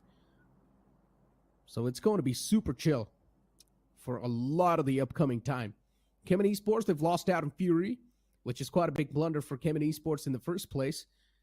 But let's see how the compensation is going to be done. And compensation should be done by Alto himself, because they like to go for the med strat a lot of the times. And that actually works in their favor. that worked in their favor in the previous Sanhok also. But I was actually shocked. I was listening to you and Fritz when Fritz said that he loves Vikendi. And a guy like Fritz who loves action, who loves those third party, who loves those constant fights, Vikendi, I was shocked to hear that. But nevertheless, since you have so many ideas, Nekra, I want to ask you. Like you told me one day that how can we make that airdrop, or how can we give that airdrop more importance? Can you give some ideas to the makers? How can they make Vikendi more interesting? Well, it's literally a circle. That's the only thing I'd say. It's the circle. Circle's the only enemy. If you want to make Vikendi interesting, either make the circle shift super quick, or not exactly super quick, but a little bit quick, or maybe have some more hard shifts. That can definitely help Vikendi be a little bit more interesting. But Alibaba Raiders, another team, another name to be feared was Alibaba Raiders. The previous game, it was a massive letdown. But you never know. Maybe this game can be the game where they can start catching up that pace. CG on a move. Carnival Gaming. Things can go bad. A little bit too late to make that move on the board, but recently Carnival Gaming, or at least in the previous game too, Carnival Gaming made quite a late move on the board. And you having the defensive play style and you moving that late inside of the circle, I'm not sure how that's going to be clicking well, because I'm a believer. If you are going to be the late breacher inside of the circle, you better be assertive. If you're not going to be assertive, if you're not going to be aggressive, well, then that's a massive problem for you, because you need to create a good slot for yourself. And usually all the good slots are already taken by teams. Yeah, I do agree. All the good spots, all the good compounds are already taken by the few teams. But the thing which Carnival Gaming can do right now is hold on to the shorelines. Because I do remember in one of the games, we had a similar circle where Reckoning got a chicken dinner for themselves and they held on to the shorelines. That's something similar which the players of Carnival Gaming can do, because breaching into the enemy compound and trying to take the compound away from their hands without any casualties, something too I think is too much to ask for. So maybe that can be the strategy which the players of Carnival Gaming can go for. But for now, they are bearing the brunt of the blue. Not just Carnival, we have Chemin, Hydra, Medal, even Team FS, then we have TWM. All these teams are going for the late rotation. But on the northern edge, towards the side of Peshkova, we have the players of Team Orangutan as well. And Orangutan definitely know how to play the map of Vikendi. They performed really good in the previous one. But speaking of another team that is on the northern front are the players of Alibaba Raiders. And from this particular team, the player that has impressed me the most is definitely going to be Roman. Without a doubt. Roman OG has been one of those players that has been playing quite impressive since the past couple of months. And that form, it doesn't seem like it's vanished away or something. But still, Alibaba Raiders, the struggles, even from their side, definitely there. But they're on the first page of the overall standings at the start of the day. So overall, Alibaba Raiders, they should still be quite good. As long as you're inside of the top 16, you should be good to go. You better have some sort of a unique plan, though, in the grand finals or in the challenge finals. If you don't, well, then you will be easily predicted and read like a book. And I'm pretty sure that's not what a lot of these teams want. Team iFlix on the screens. Personally, I had a lot of expectations from this team, especially Insidious, but in the previous game, this man fell off. Let's see, though. Maybe inside of this game, things can be a little bit different. Altu does not have a lot of meds this time. Only 3 first aids and 1 med kit. But he's also surrounded by the entirety of CG. And this cannot be a good news at all. Altu pulls out the M416. Goblin right in front. Goblin's got no clue. Altu hasn't even moved a single muscle. CG, they've got no clue that there's a foe just lying around. And Asenat Carnival Gaming, one solid mistake being made from them, it can actually lead to their demise. I'm really worried about Goblin. For a second, I was very worried, but thankfully, Goblin didn't come out in the open.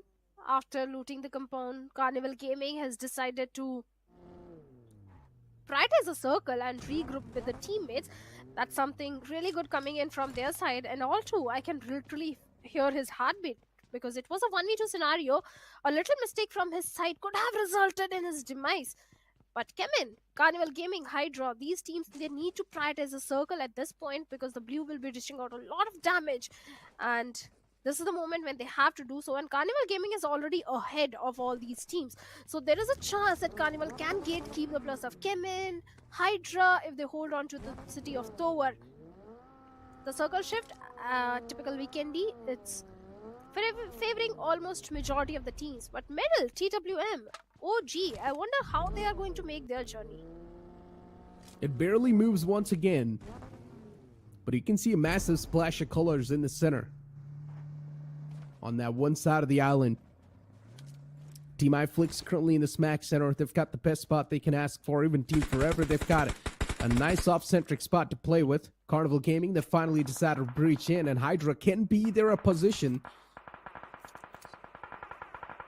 The fight did sort of break out, but not just yet. The opposition decided to just back away from that one. Omega spotted out in the open. Shots taken. Hunters from the high ground definitely does deal quite a lot of damage. But Chemin Esports, they've managed to take down at least 2 or more players against their opponents. Look at Team Forever. Flock and Mafia was knocked out. Soon enough, they will be back upon their feet. That's not an issue at all, but it's all about burning through your enemy meds.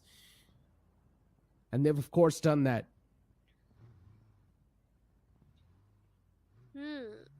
Reckoning might be looking for the confirmation point, but I don't think at such a distance they can go for the confirmation. But Team Forever, now they'll be cautious in their rotation because they were just trying to hold on to compound, find a good compound for themselves. But moving from Team Forever, now iFlix is a team that has grabbed the attention of Hunters, and with those grenades, he's trying to look for some sort of opening. But at the same time, Hunter has to realize that he's all by himself. He's a little too far away from his teammates, and at this point in stage 3 circle, when everyone is trying to eye for the center of the circle, he needs to be somewhere near his teammates so that if a knock comes in, if a knock comes through, he can get a revival. But on the other side, we have the players of Wind God, where Eggy has definitely spotted on Encore in that compound. So now Encore is safe, and the shots have been made onto the teammates as they're trying to move inside the compound, but no connection whatsoever. The players are safe, but Sayam made the mistake of coming out in the open. Sayam, you knew the shots are coming in. But now, he has been taken down. Let's see if Vingod can get the confirmation. It is going to be tough to get the confirmation, especially when the opponents, they've got themselves surrounded between walls. Middle Esports, Sayam's going to be back up on his feet. Middle Esports, they've already started things off on a great note inside of this map. So I highly doubt there's going to be a lot of things that are actually going to break their sweat. Look at Encore. A little bit separated from the pack. His position is compromised though. Rex has spotted him. Wind God Esports with a solid position, playing on the edge. Looking forward to stop the players of Middle Esports and making any sort of moves against them, and also maybe trying to find a comfortable spot inside the circle. Paradox's rotation gets spotted out. A lot of shots being taken onto him, but nothing found. The upcoming circle shift is going to be revealing a lot of the true intentions of the circle, and it still favors the majority of the teams, so a lot of teams do not even need to move. But it's not going to be easy for Carnival Gaming, Chemin, Hydra, because they are on the other side of castle. They have to cross that bridge or swim their way to the other island and find a good spot for themselves where maybe there is a possibility of some other team waiting for them, or there is a chance, there is a possibility of a third party also happening. So I'm a little worried about these few teams. Other than that, for all the other teams, I think it's a pretty decent circle. They already have a good compound to hold on to, so nothing to worry for them. Speaking of Team Soul, even they have a good area. They have also got a good terrain to hold on to on the eastern side of the circle. The backlines are clear. The only ugly thorn could be the rotating team of TWM, because they are coming from the blue. And maybe if Team Soul doesn't watch their 6, there's a possibility of TWM doing some damage towards their side.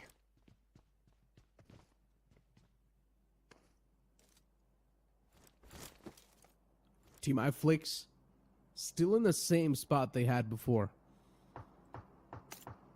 And the circle just keeps in favoring them. They're still in a really good spot. They do not even need to go for the extra smoke if they don't want to. They can just sit over here, relax, and just wait it out for the upcoming circle shift. If it does favor them once again, then Team iFlix, they've got nothing to worry about. They can just sit down over there once again. No need to go for that extra risk. Revenue Esports, look at Equinox and Blaze. Blaze and Sensei is quite close, and Equinox and Spheres are on the one side. It's a 2-2 split. I'm not exactly sure how well this is going to work out, but talk about things working out. I don't think so. This is going to work out that well for the side of Hydra. The amount of utilities that are being tossed in from the side of Metal Esports, it's definitely looking quite tough to dodge all of them. And now Metal looking forward to make some moves against the opponents too. Spray got spotted out a little bit in the far fray. Another utility tossed in. It does deal a lot of damage, but still Spray God is up. He's still alive. Metal Esports now starting to get a little bit more irritated by the fact that Hydra is still alive and they haven't even been able to find a single knockout. This is definitely quite irritating as a player.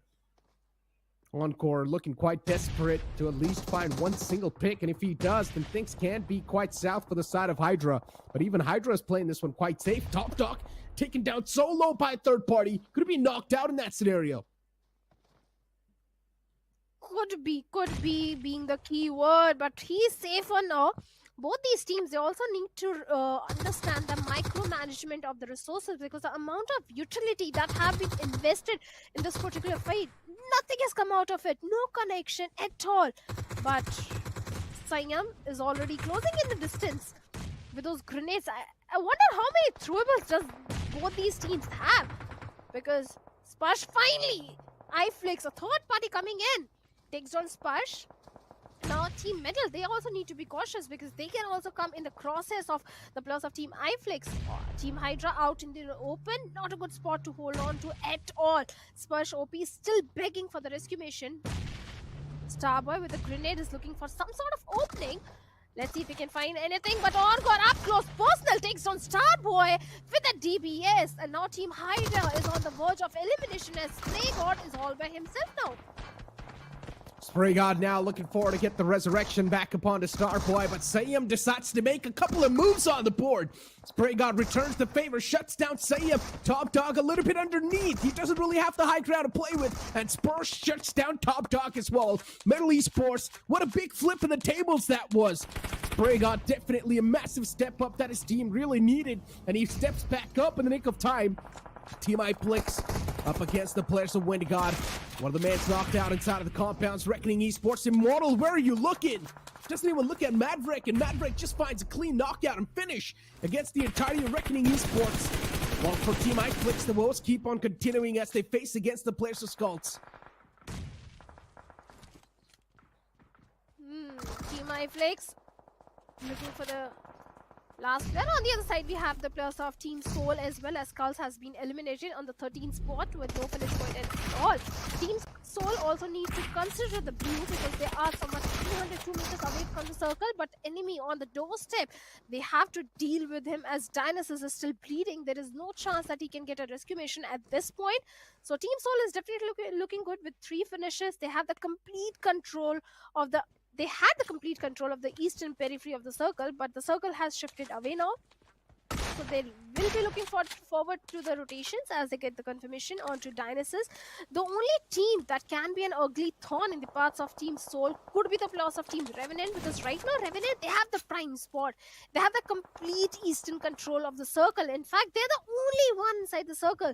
So this is definitely a game where Team Revenant could be looking for a winner-winner chicken dinner for themselves. On the other side, speaking of Team iFlix, they also did a wonderful third party onto the players of Team Hydra. But I don't know how suddenly the tables turn, and Team Medal, they were looking strong. Suddenly, they were on the receiving end of the shots coming from the side of Hydra. Oh, look at Team Forever. Both the players in the water, just swimming across. Omega also getting shot at now all the way from the top by Fierce.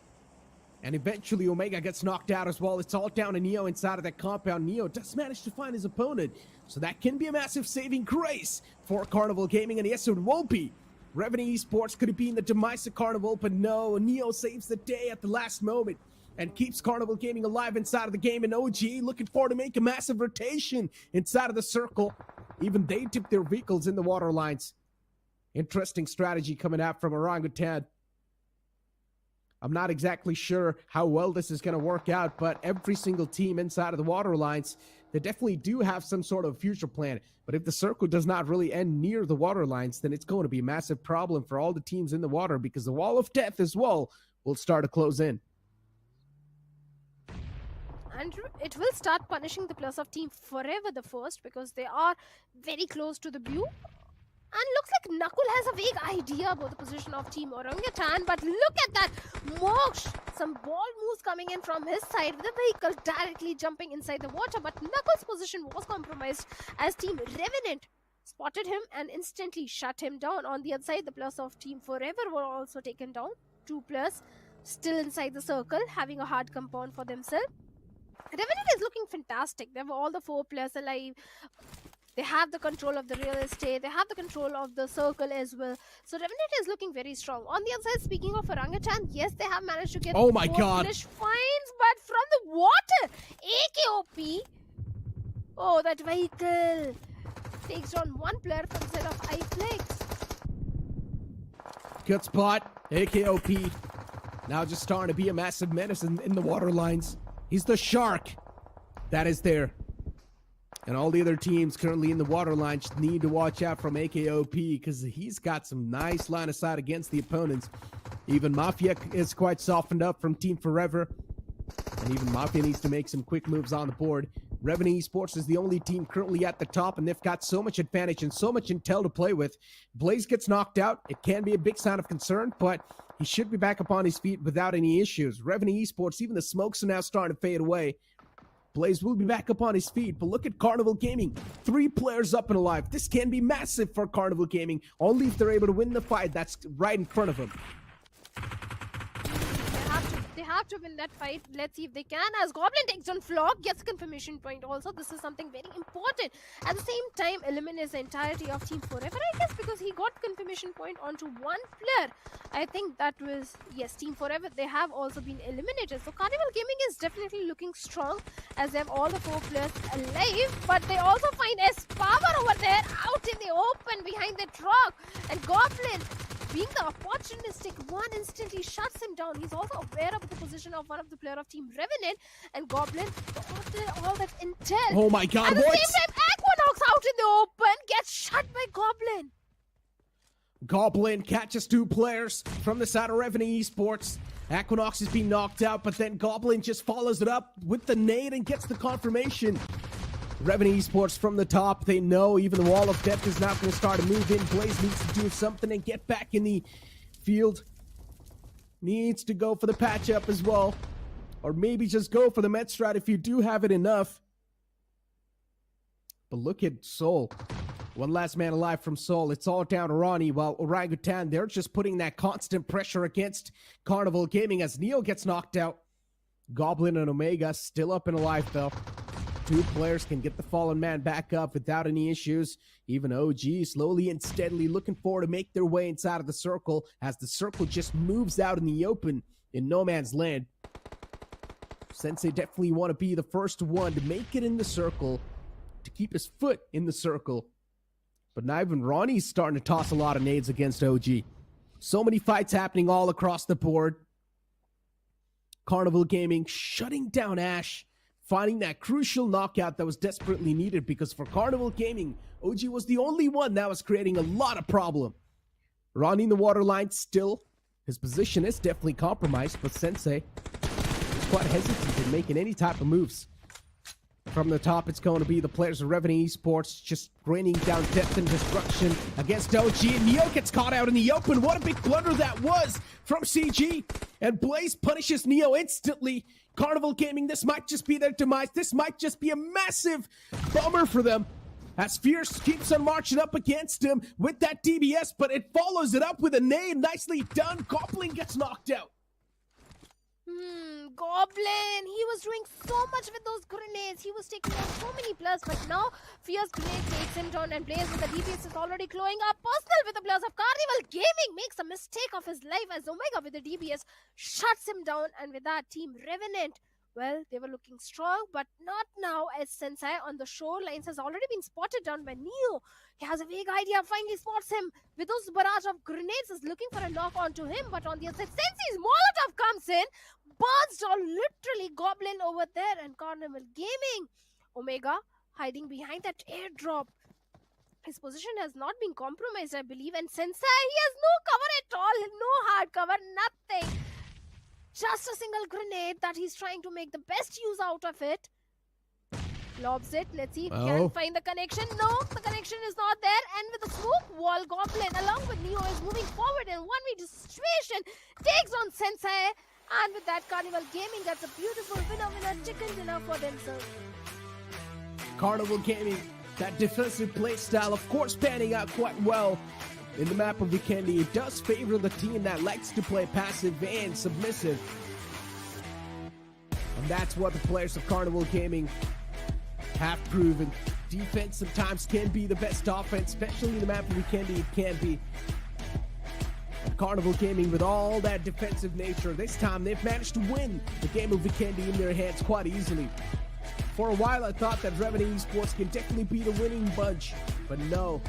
They were taken down while Revenue Esports tried to make their way downhill, and that's where everything got screwed up. Carnival Gaming, they almost met their demise once. 3 players were knocked out. It was all down Neo, but Neo somehow clutched it out, and he got his teammates back up on their feet. A clutch move from Neo to save the day for Carnival Gaming, and then later on, Carnival Gaming moves on in a 1v3 situation in the end against Sensei, and they shut down Sensei and get the chicken dinner. Nicely done. Solid stuff from Carnival Gaming, and this is a chicken dinner that Carnival Gaming was desperately searching for in a long time, and they finally got their hands on that chicken dinner. Well, certainly, because Carnival Gaming, they dropped in towards the side of Finery instead of heading from the shoreline. They went from the side of Tower. In fact, I was the one that was judging that rotation path because so many teams were present over there. But Carnival Gaming, they held on to the composure. They were not engaging in any sort of unnecessary fight. They were so silent until the final few moments. And Goblin, oh my god, with those grenades, he was bringing down so many plus, not just Revenant. He was taking down the plus of Team Orangutan as well, who took down Ash. So Goblin was doing so much. The opening that he created for his team ultimately resulted in that winner chicken dinner. Without a doubt. I mean, Goblin was, of course, quite massive, or he was going quite massive. As I mentioned, for a moment, I thought that Revenue Esports could be a massive problem, but no, instead, Revenue Esports, when they try to come downhill, that's where things got massively screwed up. Carnival Gaming, they had the man advantage too. That Sensei was sort of separated from the rest of the pack. It did not have any type of line of sight against the enemies too, which was Carnival Gaming's, and that's why even Sensei wasn't really able to back his teammates up. But let's move on and take a look at the highlights, because it's going to clear a lot of things, and we'll be able to see or relive the moments that happened in the previous game. This is how the action kicked off. A fight between the players of Metal Esports and Hydra was definitely quite interesting, because Spray God flipped the odds in his favor out of nowhere, while we all thought that Metal Esports can be the one to win this easily. Well, certainly, the moment iFlix Crypto did a third party for a second, it looked like it is going to bring the end of Team Hydra, but unfortunately, iFlix engaged in some other fight, and so many teams, Neeraj, this time they were opting for the waterways, they were holding on to the area inside the water, and this was Highland moment where one of the player was taken down from the water, so definitely a lot of things unexpected happened in this particular weekend. Soul was also holding on to the shorelines, Team Orangutan was in the water, even Team Forever was also there in the water. I mean, just look at the approach that CG took in the end. They just knew that it's one last man alive. You might as well try to take control of the entire final field, and that's what they did. Only if the same thing would have been done by GT in their Miramar game. If they would have done the same thing against that one single man who was stuck behind the barrels, and if they would have pushed up close and personal against him, maybe GT could have won that game. But hey, that's a whole nother topic I'm talking about, because that's something I could not really get off of my head. But getting back to this Vikendi game, even Team Forever, you gotta say, even they had a solid game, especially that 2-2 split that you saw from Team Forever. 2 players in the water lines, 2 players on the surface inside a house. They were looking quite solid. Even they could have been a massive thorn in the foot for the players of Carnival Gaming. but Carnival, they managed to wipe them out quite easily. So Team Forever Esports, unfortunate stuff for them. There was another team in the Waterlines that was causing quite a lot of problems. I think it was Team Orangutan, because Team Soul Knuckle was on the shoreline, and I think it was Team Orangutan that was inside the water. So definitely a few of the teams were going for the passive approach this time. Not too many heal battles, but looking at the MVP, it is certainly has to be Goblin, because he was doing so much wonderful utility usage coming in from this particular lad. 7 finishes, 54% team contribution. Oh man, I mean, of course, it's Goblin from the side of Carnival Gaming. He's got a lot of fan base, and all the fans are going to be proud this time with a finished contribution of 54%. But I got to say one thing, Neo was the clutch meister in the previous game. If Neo wouldn't have clutched things out in that fight, the entirety of Carnival Gaming would have collapsed without a doubt. So Neo's clutch over there was super essential, and Neo was the one to save the day for the Carnival Gaming squad. But as we do move on to the stars of the match, it's going to be Neo with the most amount of rescue and being the best companion. Of course, he deserves that. And with the survival time of 27:49, and Goblin being the finisher once again with 7 finishes and 3 assists with a survival time of 27:55. This game being dominated by Carnival Gaming, it's going to push them so much higher in the overall standings. I think so. They were already on the 2nd or the 3rd page in the overall standing at the start of the day. So I think so. After this game, they're going to be somewhere on the 2nd or maybe on the 1st page, actually. Yeah, Carnival Gaming, they were already looking very strong. I think they were on the 2nd page, on the 19th spot at the start of the day. So definitely after this winner chicken dinner, they'll be on the 1st page. So Carnival Gaming having a good run. I think they have been consistent. It was only one day, that was day number 2, when Carnival Gaming faced a major dip in the performance. Otherwise, Carnival Gaming has been having a good run on every single day. But looking at the match ranking, well, we have Carnival on the top with total of 28 points, and Revenant being the consistent one on the 2nd spot with 17 points. Revenant is slowly and steadily trying to move under the radar. They're being super consistent. First game, a consistent finish. Second game now, 17 points accumulated. Revenant Esports, I think so. They're definitely aiming for that 1st spot in the overall standings, without a doubt. First game, they had a solid ending. Now, second game, another good ending. So I think so. At the end of the day, there's a chance Revenant Esports might topple over the players of Team Prince. But let's see. Let's find out how it's going to look like. Because Carnival Gaming with 28 points, as I mentioned, there's a chance they might have catapulted themselves in the 1st page in the top 8. Orangutan as well with 14 points, definitely making those slow and steady moves on the board. Hydra 2 with 12 points, Metal Esports with 11, Chemin Esports with 8, and Team Soul with 5, and iFlix with 4. Team iFlix, I had a lot of expectations from this team, but unfortunately the performance is sort of lacking.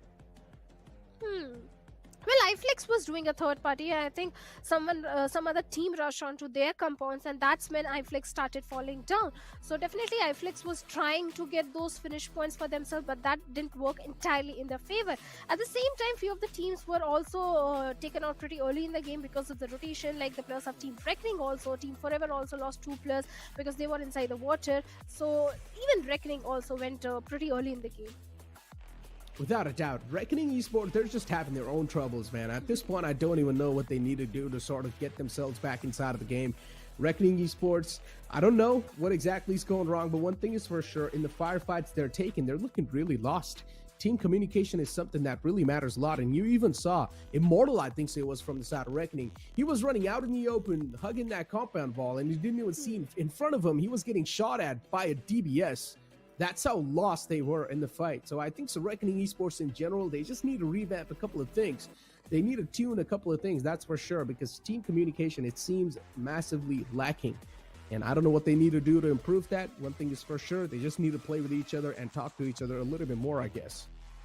They'll certainly do so, because yeah, definitely, or maybe they were not able to find a good compound for themselves to hold on to. That's where they were running out in the open. At the same time, a team that was looking very synergetic in the first attack, that was Team Medal, right? When they engaged in a fight with the players of Team X-Park, they were looking so synergetic. But when the fight happened with the players of Team Hydra, I don't know how suddenly the tables were turned. Yeah, Hydra, that one single man, which was Clutch God, he just shut down 3 players with that DBS. But then once again, it's DBS for you, right?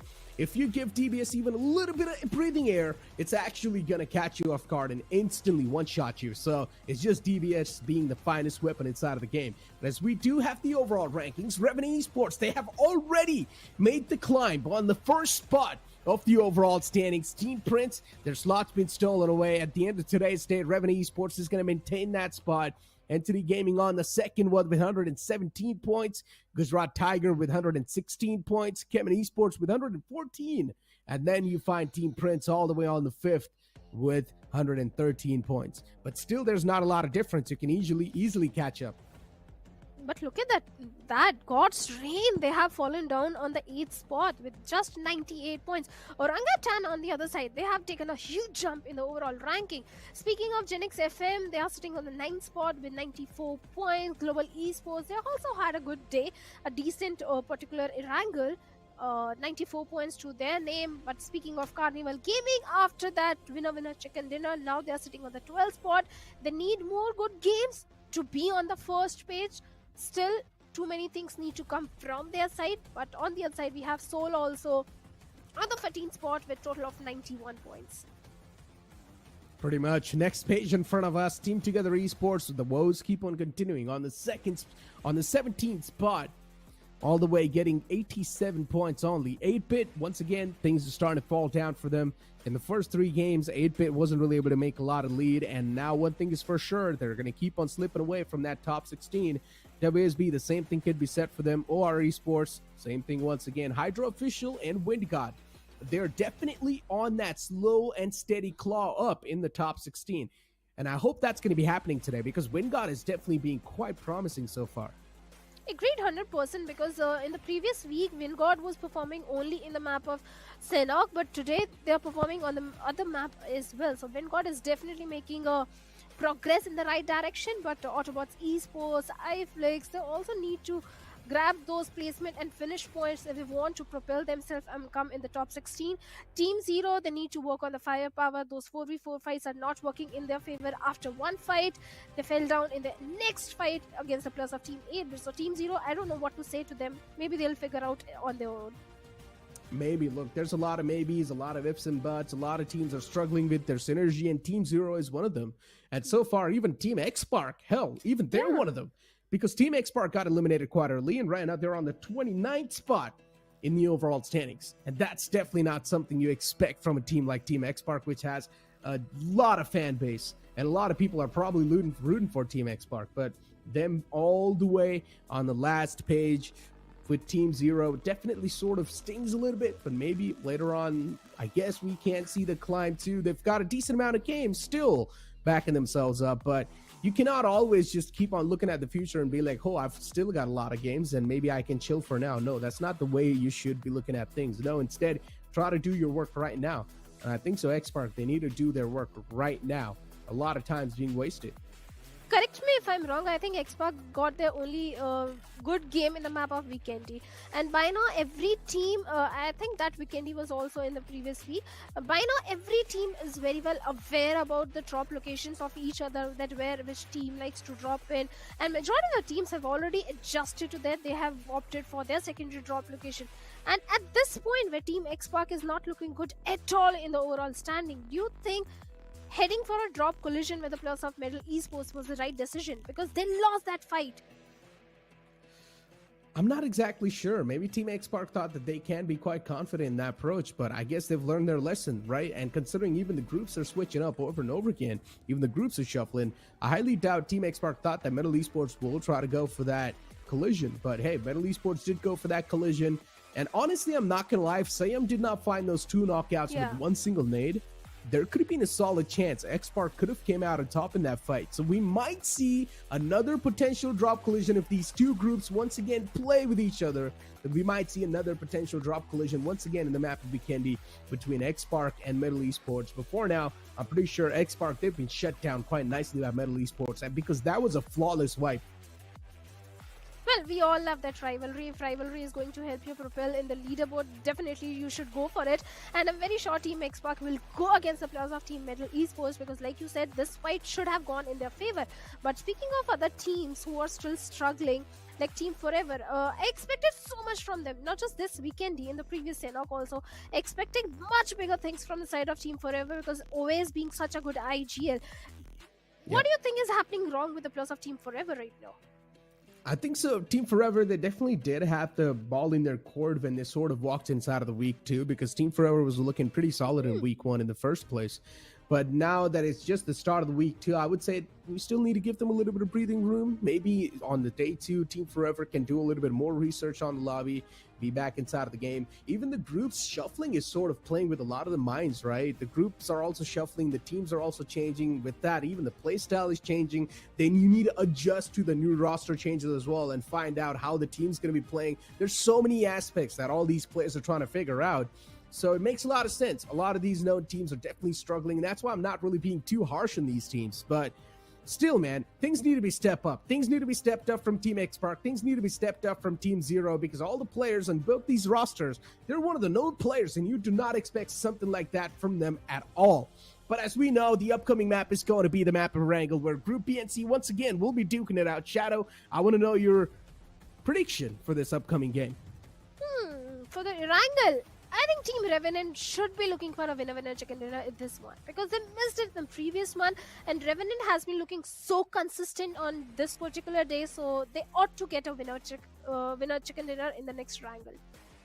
Now look, if Revenant Esports does actually get this chicken dinner, Revenant Esports will have a solid lead. They already had 12 or 13 points lead in the overall standings, but imagine if they do get 25 points, I guess, they will have such a big lead.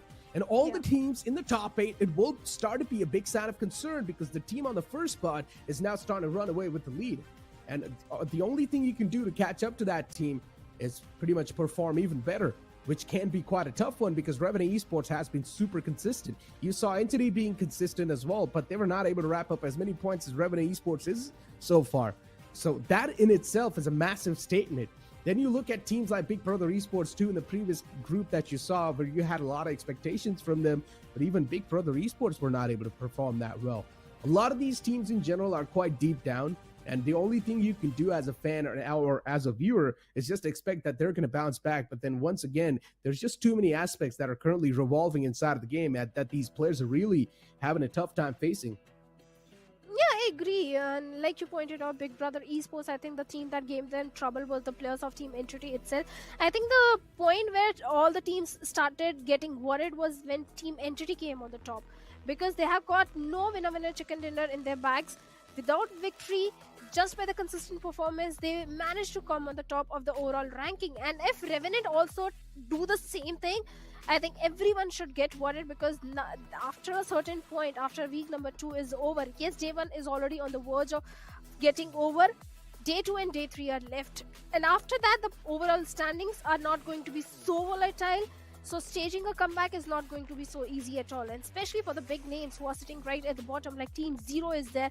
Then we have few teams from the Open qualifiers. Skull, who was looking so good, they got 4 winner chicken dinner, and now they're sitting right at the bottom. 4-shot Esports, they need to worry at this particular week, because after the week is over, I don't think they'll be able to stage a comeback to propel themselves in the top 16. Yep. But then again, once again, you cannot really forget that even teams like WindGod are starting to make the move in the overall standings. They're slowly and steadily clawing their way back up. A lot of the teams, or at least some of the teams in the latter half of the board, they've sort of realized that, okay, this week is like a wake-up call for you. And if you don't start working right now, then maybe later on things are going to be a little bit tough, because week 2 and week 3 can be the weeks where you have a potential chance of making a comeback. Later on, it will be too much. It will be too late, let's be honest, because the teams at the top, they would already have too much of a lead to catch up to them. And you being on the latter half of the board, it just makes things even more tougher, because there will be so many mind games and so many strategies being switched around these weeks. It will be just tough to really adapt on the fly. 100% agreed. And not just the bottom teams, I think the teams who are sitting somewhere in the middle pack, even they also need to worry, because they need to focus on the consistency, because one bad game, they can be out of top 16. But hey, we are heading towards the last game of the day for this particular group, and there's a slight change on the casted list. It is Fritz who is joining me. Fritz, how are you doing? Hey, I'm all excited. I'm all pumped up for this game, man. Would love to see this match. A lot of these teams will be playing this. Not a lot, I'd say every team is playing this map for the first time, today at least. So will be fun to see if we do see any sort of drop clashes, if we have any sort of early battles going into the game. It will be fun, especially for the teams who've been performing till now. I mean, Ikusol did have a good game the previous time. Team CG got the chicken the previous time around. They would be looking to continuously perform in the same manner, show some consistency throughout the day. So let's see. For all these reasons, this is going to be an interesting game. Plus, you look at the playing path. Southern cities once again disconnected. Farm, Shelter, Milta, Novorep, Military Base. All these cities you cannot drop directly in. So rotation times will be a little bit longer. Plus, if the play zone goes south, it would just be cherry on top. The southern play zone, the southern circle, you definitely love making the team struggle. Oh, but of for course, now, why not? we all, but teams will hate us if we make them suffer a lot. No Thankfully, we don't. Thankfully, they are thankful that the casters don't control the circle. No, give me the ability to do that, and everybody's running towards Spawn Island. I can assure you of that. I'll give the circle towards Spawn Island every time. But yeah, that's a little bit sad that we do not have the control of the zone. But hey, sort of a southern play zone. I mean, not entirely that, but we do get something out of this particular map of Erangel. Huh? I flex since we don't have WSB in the lobby, so I flex. They're heading towards the side of Pochinki. We don't have Global Esports. They are sitting this one out. So Alibaba Raiders, they are in the city of Sivani. Because so many possibilities of drop collisions are there. All these teams are very, very aware where the opponent likes to drop in. So they have already adjusted their drop cities. They go for the secondary drop location. But for now, Team Reckoning and Team FS Esports, they are in a very close proximity to each other towards the side of Kameshki. So there is a possibility that Reckoning can or might catch off guard the plus of Team FS or vice versa, because looks like FS is the one to catch the plus of Team Reckoning as they managed to take down one player. Looks like the second one also go down, but no, Immortal retaliates as he takes down Atanki and Secret also. That's just weapon supremacy right there. The pistol around the corner. Aru is trying to get the job done, but bear in mind, Aru does not have a helmet or a vest, so Immortal just needs to connect 2 bullets, but he's not able to do that. Aru instead, with the automatic pistol, is able to get that counter knock and will punch the guy to death, but then Hunter's a little bit late, but still was able to get the counter knock. Dionysus is the last guy remaining for Team FS in this particular situation. Kyoya also needs the revival, but then Hunter... Is he going for a passive play, or does he want to still support his teammate? He has that SMG available. The 4x scope is also there. Random shots through the smoke. He's getting a lot of connection. And yes, Aru will also be finished off. So FS Esports, they are not going to have an easy time getting out of this situation. Even Reckoning also. Fritz, because they lost one of the player. Even Kyoya is still begging for the help. I don't see a rescue mission coming underway anytime soon before dealing with the plus of Team FS. Atanki and Secret in that very compound. They're looking for those weaponry. They're looking for those bandages or the first aid. So the best thing for Reckoning at this point is just to back off, because they have already suffered one casualty. So it's best if they focus on their own resources, on their own loot, because even in the overall ranking, they are not looking so good. So Reckoning just should focus on their own gameplay. But look at the flank angle which Dionysus has created. But Hunter is going to retaliate from a far off angle and takes him down. I mean, if Hunter was not able to get that knock, they anyways had a flank coming in by Punk, but this will just help them. This will help them a lot. Plus, Punk also has a first aid that could be dropped to Kyoya. Suddenly, the situation that we were creating, that Reckoning should fall back. From here on, I say push on. It's a 3v2. You have that advantage. You already know that you've got those knocks onto your opponents. So they have to be fairly low, as expecting first aids out of these compounds is not something that is realistic. So let's see Punk tossing a nade over here. I don't think so it'll land anywhere near to the player of Team FS. So Secret and Atanki, the only 2 players surviving, and let's see how do Team Reckoning deal with them. See, let's be honest, both these teams have weaker weaponry. They don't have enough resources in their hands. Yes, Dionysus has been taken down, but Secret, Atanki, and Punk and Hunter, they both need to realize, both these teams need to realize they have to focus on those points out in the open. There is a possibility of a third party also, or maybe the remaining player, some other player will get the better weaponry, will get all the resources and try to inhale the entirety of the team. As Punk, already with a UMP-45 in his hands, is very well aware that Secret and Atanki are trying to back off from this fight. But on the other side, we have the players of Team Skull as Lucifer shuts down Sparsh of Team Hydra. Yeah, you look at the frag feed as well, you see Secret being taken down. So Reckoning are not going away. It's all down to Atanki. FS need to survive, so Atanki needs to do the same. He has a compound in which he can try and get lost. But then Team Reckoning, they really want to clear everything out. Secret's frag will also be confirmed. They've just lost Immortal. I mean, that too shouldn't have happened at the same time because Kyoya was there with the... Oh, Hunter was there with the cover fire, just a tad bit late. Atanki spotted down, also taken care of by Punk, and Reckoning will easily be able to take care of Team FS Esports early in the game. Yes, they've lost a player, but we've seen multiple times 3-man squads doing wonders in the final circles. So great job, good start to the game for Team Reckoning. Not the best possible one, but hey, with 3 Hunters, Punk and Kyoya, they still will try and make the most out of this game. Yeah, they will, and they have to, because Team Reckoning need those points. The 4 finishes which they have accumulated is definitely going to help their case. I was surprised by the performance in the map of Vikendi, because last time when Reckoning played Vikendi, they performed really good. So I expected a very good performance from their side in Vikendi as well, but that didn't happen. But in Erangel, definitely a good head start for this particular team. And again, we have a hybrid circle. But this time the military base island is pretty much unoccupied, as no team intends to go over there. So let's see what's going to happen. As OG, they are still holding on to the bridge area. Then we have the players of Team Forever towards the southern side of Pochinki. That has been their home ground. Oh, okay, let's be honest. Team Forever as compared to Team Orangutan is not going to have as good resources as Orangutan and iFlix. They are going to have even Carnival Gaming, because all these teams along with Medal are trying to occupy a compound somewhere towards the southern side of Pochinki. And that would be the best possible spot given the certain zone that we have right now. So it is going to be a tough thing to do. Maybe if you all of you want the same compound, but right now I believe everyone will just settle around that generic area rather than targeting a specific compound. So it should be fine, it should be all good. But the other teams towards the periphery is where I'm more interested. I want to see how does TX rotate. I want to see how do the players of Team Windgod rotate, because they will be in a little bit of a trouble situation. So their rotation is something I'm looking forward to. On the other hand, we have the players of Team TWM still around that Giorgio city, Chemin Esports as well towards the northern Giorgio area. So they are opting in for a late rotation, probably want to play edge to edge before the final few circles.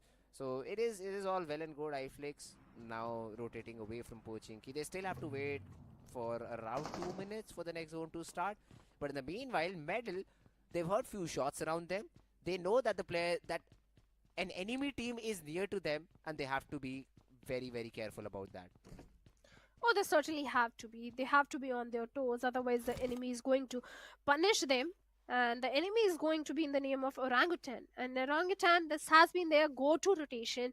The first one of the player, Ash, goes towards the side of military base island, gets the vehicle, gets the loot, then regroup with his teammates towards the side of Ferry Pier. Then Orangutan tends to hold on to that area for a little bit of the time till the circle shifts, and then they move ahead inside the circle.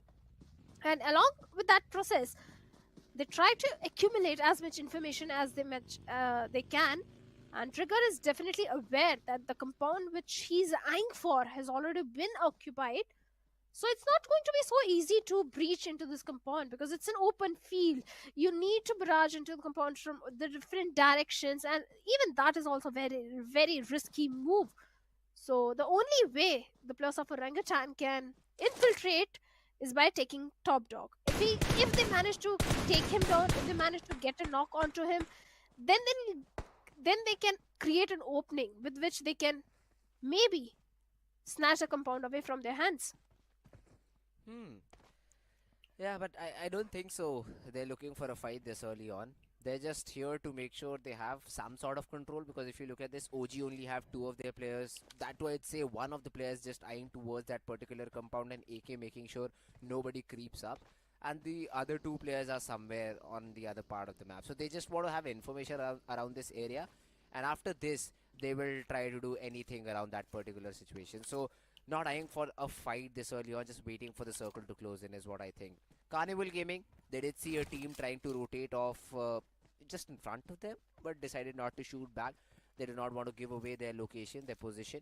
And look at the circle shift. It has gone completely towards the eastern part of the map. All of these teams, now the cluster that was forming around the center of the previous zone has shifted towards the western side. Draw a line through the middle, farm area, north of school. All of those areas are completely empty now, and all of these teams are now suddenly attracted towards the western part of farm, where we again will start to have a lot of fights. And look at the position of Team Revenant over there. They have the southern shoreline farm around farm, complete control. Then we have the players of Team X-Park also having a fantastic position. But few teams are still opting for the late rotation, as Chemin is still inside the city of Georgiapol, North Georgiapol, bearing the branch of the blue. Even IQ Seoul also have a good position, as they are coming from the northern end.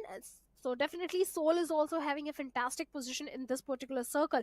It's all about everyone is trying to get into the center of the circle, have a good compound for themselves. Even the Pochinki Hill areas, the Potato Hill is up for contestation. Anyone can go over there and hold on to the area, especially the players of Team Seoul. But looks like Carnival Gaming, they have opened things up onto the players of Team Seoul, as the trades are coming through from both ends. Yeah, back and forth the trades do happen, but let's see which of the teams is going to come out on top. Still, none of them have lost a player. Omega is down, Madrak is also down on the ground, but the confirmations are yet to happen. Manya has taken a lot of damage on himself. Team iFlix really want to invest into this fight, huh? Let's see, the revival is being attempted on Madrak, and it should be there. The smokes are good. The temporary cover with the vehicle is also present. And on the other side, Carnival Gaming are yet to start with the revival. So it will be a fight, but Carnival will be in a difficult situation because there's another team around the corner. They do want to push it. Haiku Soul, they want to have a piece of the pie. Nakul runs over Hector. Carnival in a whole world of trouble. Omega taken care of by Manya's net. And suddenly, a revival mission has turned into run for your life. Run for your life mission, because otherwise Carnival Gaming, they will be eliminated out of the game. What just happened? Carnival Gaming getting a beautiful winner chicken dinner in the previous one, and now already lost onto the two players. They went on to hunt the players of Team Seoul, but now they became the hunty. So now the only option which they have is just to scuttle back to their safety, and they're trying to do so. But along with that, we have the players of Team Revenant, as Sensei has a lot of information onto the players of Team Forever. And Sensei is little away from his teammates, so he needs to be very cautious, because if he comes into the range of a grenade that might come in from the side of Oves, the revival process is not going to be easy at all. So Sensei has to be very careful, has to be very cautious, because it's open. So it's not going to be so easy to hold on to that terrain, which even Team Forever is eyeing for. On the other side, we have few teams going for a very late rotation, like Hydra. They are still in the city of Primorsk. Chemin still inside the blue. But it's just stage 2 circle, so I'm not so worried. The teams can bear the brunt of the blue at this point. Yeah, exactly. The boosters would be good. I mean, till zone number 3, you can afford to stay out of the zone.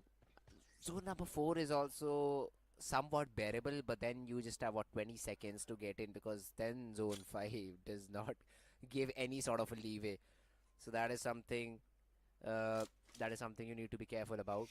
But yeah, right now we do have Team Revenant on our screen. They did engage into a little bit of a battle, but now have taken the passive approach. Maybe waiting it out, waiting for a minute to close in, and after that they'll see the third zone. WizGod hiding his vehicle from the players of Team Medal, just making sure to not give information. But then where Top Dog is, I don't think so the rock will render in. So essentially, the vehicle could be spotted. So that is something Medal should have an idea about, a vehicle in an off position. WizGod seeing all these vehicles rotating out. Yeah, I don't think so. Taking shots would be wise over here because you will just be giving away your position. So just collecting the information, keeping calm, making sure you survive right now should be the priority. It is stage number 2. So survival should be the priority. Stage number 3 or 4 is where you start your fights if the zone is not on you. So that's what Team OG is doing, playing it out passive. The split that they have will give them enough information that unless and until one of the players sees a vehicle approaching, they cannot be ambushed. So that's a good position to hold. Yeah, he's gathering the information like you said. See, in the circle, nothing really is happening. Everyone is just focusing on their rotation, trying to grab a good compound, decent spot for themselves in the circle. But the next circle shift is going to decide the fate of so many teams. If it goes for a hard shift, so many rotations are going to come through, and just What is I that? just love the circle. No one on earth could have anticipated this circle shift. All these teams, Fritz, every single team will have to go for the southern island. Yeah, Hydra's the one who will benefit from this a lot because look at that, Starboy has already made his way across, but then Spray God, who was left behind, gets caught by the players of Team Medal, who now might get run over by the players of Team OG.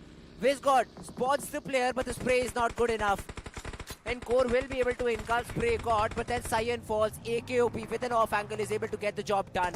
The remaining players of Team Hydra are able to make it through, but OG have also started to fall like flies.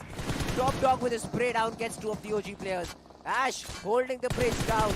Starboy gets that knock on to Goblin. And now CG also falls and gets out of the game. In a matter of 30 seconds, the game has taken a turn, and suddenly the players of Team OG would be in a power position if they're able to get all these revivals. They're holding on to the bridge. They're holding on to the perfect area where they can accumulate too many finish points. They've already eliminated Carnival Gaming, and now the next victim could be the players of Team Medal, as they are also present in close proximity, trying to get onto the other end of the bridge. One player already down from the side of Medal, but an easy rescue mission should be underway. On the eastern side, on the Roar Bridge area, we have the players of Team Midgard, Reckoning also going for the early rotation.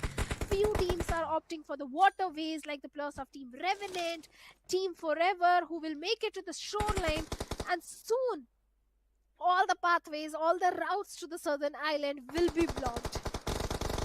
Oh, this is going to be an interesting fight. Medal, they're really trying to get through the bridge. But then the players of OG just have their crosshairs trained, man. And then also the players of Team TWM join into the battle.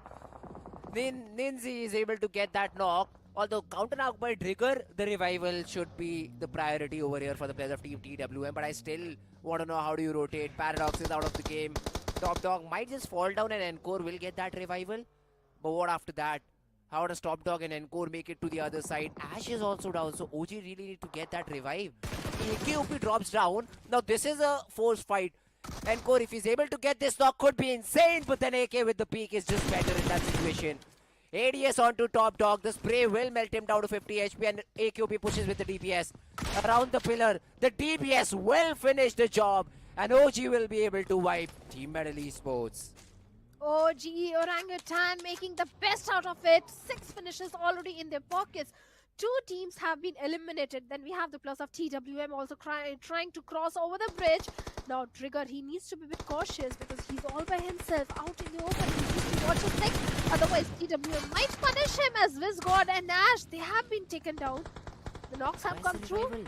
They have to go for the rescue mission. They have to go for the revival, but looks like the revival won't come through. It's not going to be easy because Ash is bleeding on the bridge, which is blocked by the class of TWM, and now Orangutan. The only option that they have is just to scuttle back to the safety. But before doing that, AKOP has managed to take down 1 from the side of TWM. I still did not understand why was there no vehicle put towards Ash and he was not revived, but now this is the hand that they've been dealt with. AK will be put into trouble because of the play zone. This is stage number 4. Ninazi, he is trying to get behind AK, and AK does not stand up and fire. He throws a smoke. Instead, he wants to survive and take down the tail of TWM. You do leave a player to rotate off, but then how do you deal with him? AKOP is still a snake. He is under the bridge, I suppose. Yeah. Oh, okay. He is under the bridge, so he is just playing for survival. And TWM now will get that highway to the zone. They spot Trigger out, shots being taken onto him. Kyolama wants to get that frag written to his name, but won't be able to do for now.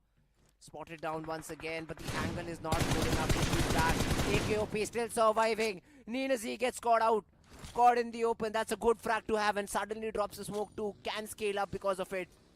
AKOP is trying to accumulate as many frag points as possible from a situation like this, because they already have 7. So you might not get the best possible points, but never mind. AK also falls. The zone will chip him out. TWM, they've lost a player, yes. But then at least they'll be rewarded with 2 frag points. Although they do need to respect the zone. 300 meters is not a small number. You still need to get inside as quickly as possible. And you need vehicles. You need those first aids, which I don't think TWM is having. Okay, they have the first aid, they have the vehicles. They just need to start making their way, because it's not going to be easy at all. But the circle has taken a shift a little towards the northwestern side, where Alibaba Raiders are looking very strong. But looks like Team X Park is trying to challenge them, as the trades are coming back and forth from the side of Alibaba Raiders and Team X Park. Both TWM still holding onto the bridge, waiting and hoping some team might be looking to cross that bridge area. But as for the finish feed, even the plus of Team Reckoning are also joining the fray, as everyone wants to hold on to the shorelines, because at this circle, in this particular circle, the shorelines are going to be of prime importance, because we don't have too many compounds. But a little shack is there, a little hut is there, which the players of Wind God are holding on to with dear life. Oh, a big heart, I'd say, because it's not entirely nadable from this one single spot. So Wind God can play around it. Aggie taking a little bit of damage from the players of Team X Park, who themselves are stuck in just one single compound. So let's see how do the players of Team X Park want to play it out. Chemin Esports now in front of our screens, taking shots by Stray God, but yeah, none of them have landed. Has to get it off. Fury could have been taken down, but they are hunkering down in just one small shack. One good nade could completely take them down. iFlix on the other hand get that knock onto the player of Team Skull TZ. The revival will be attempted, but I don't think so it will be completed in that particular moment. Phoenix also falls. OG in the meanwhile take that exit. Moksh is on a spree right now. The knock was his, but X-Park will be the one confirming the frag. Oh yes, they are. They certainly are. They have already managed to get one finish point. They are very well aware about the position of the plus of Team Chemin Esports, as Chemin is just holding on to a little wooden shack for themselves. Not the best spot, I'll say, but in this circle, you can't ask for anything better than that. But right now, iFlex, speaking of this particular team, they are also trying to hold on to the shorelines, as few teams are making the rotations very late, like the players of Team Forever. Team Revenant, they're still inside the water, and the circle is again favoring the players of Team Chemin Esports. Alibaba Raiders, Wind God Esports also in the, on the eastern periphery of the circle, and somewhat it is favoring to the players of Team Reckoning. If Reckoning manages to take the southern hill area, I think this can be a good game for the players of Reckoning. Let's see though, the fights around them will essentially determine how do they position, where do they end. Madrek in the meanwhile tosses an 8, catches Sensei off guard. Insidious will confirm the frag for his team. IF also around the shore area is doing a great job. Revenant spotted down here before he's able to get out on land. He's being sprayed upon. Insidious goes out to the reload, spots out Aquanox, but that's just a distraction, because Fierce might just get to the ground and get that knock. That's exactly what happens. Great distraction, but let's see if the trade is there. It is. The smoke was dropped previously, and even Krish will drop another smoke to make sure that the revival happens. iFlix, this is a risky move around the shore area, because you'll be shot upon by a lot of different teams. But this is what you need to do. Aquanox was trying to get on the ground, will be finished off, and iFlix with 6 points is looking good. On the other hand, we have Wind God. I was about to say in a fight, but they then just got completely wiped by the players of Team X-Park without any damage.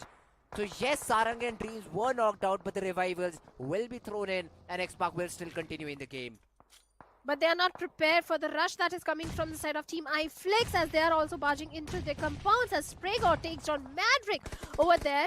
But Team Soul can also do a perfect third party in this scenario. But right now, the entire focus is on the players of Team Reckoning, as Mana with a grenade is looking for some sort of opening. The soft cover, the smokes are there to help the case of the players of Team Soul, as from the southern end, they are looking for the potential dominant control. The only ugly thorn on the players of Team Reckoning right now as Hunter goes down through that DPS in the hands of Knuckle. Instant knock coming in. Punk also bleeding. Cure is the last man standing, I believe, and Team Soul, they have the numbers advantage as they're moving forward as a pack, as a unit.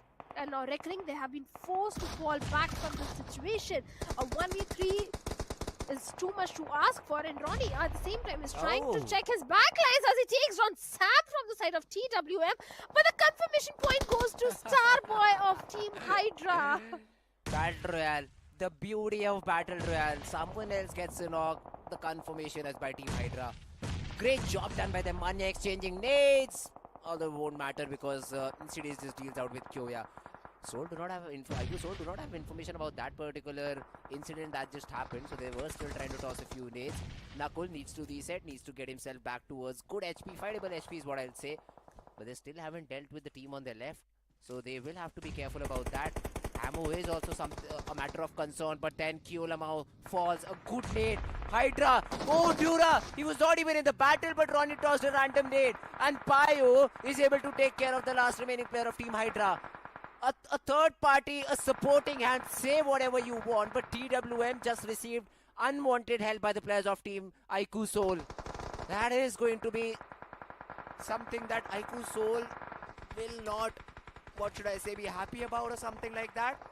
They do get another frag to their name, but if the players of TWM survive and bite them back, Aiku Soul would be very, very troubled by that.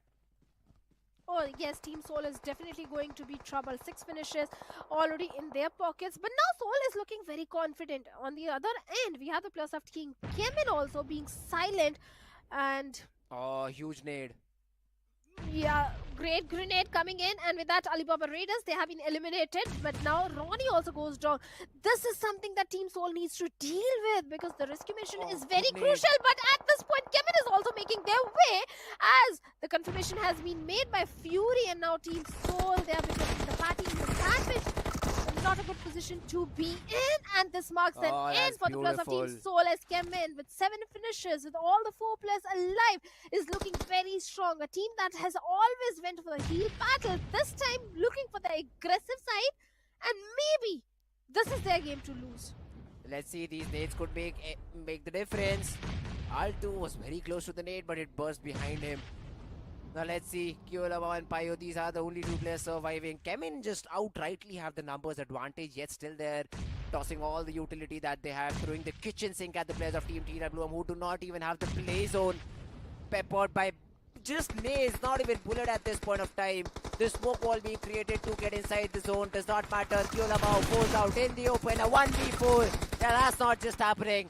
He gets 1 knock, the trade is always there, and Chemin Esports, this time with the weapon, is able to get that beautiful spicy chicken in their favor.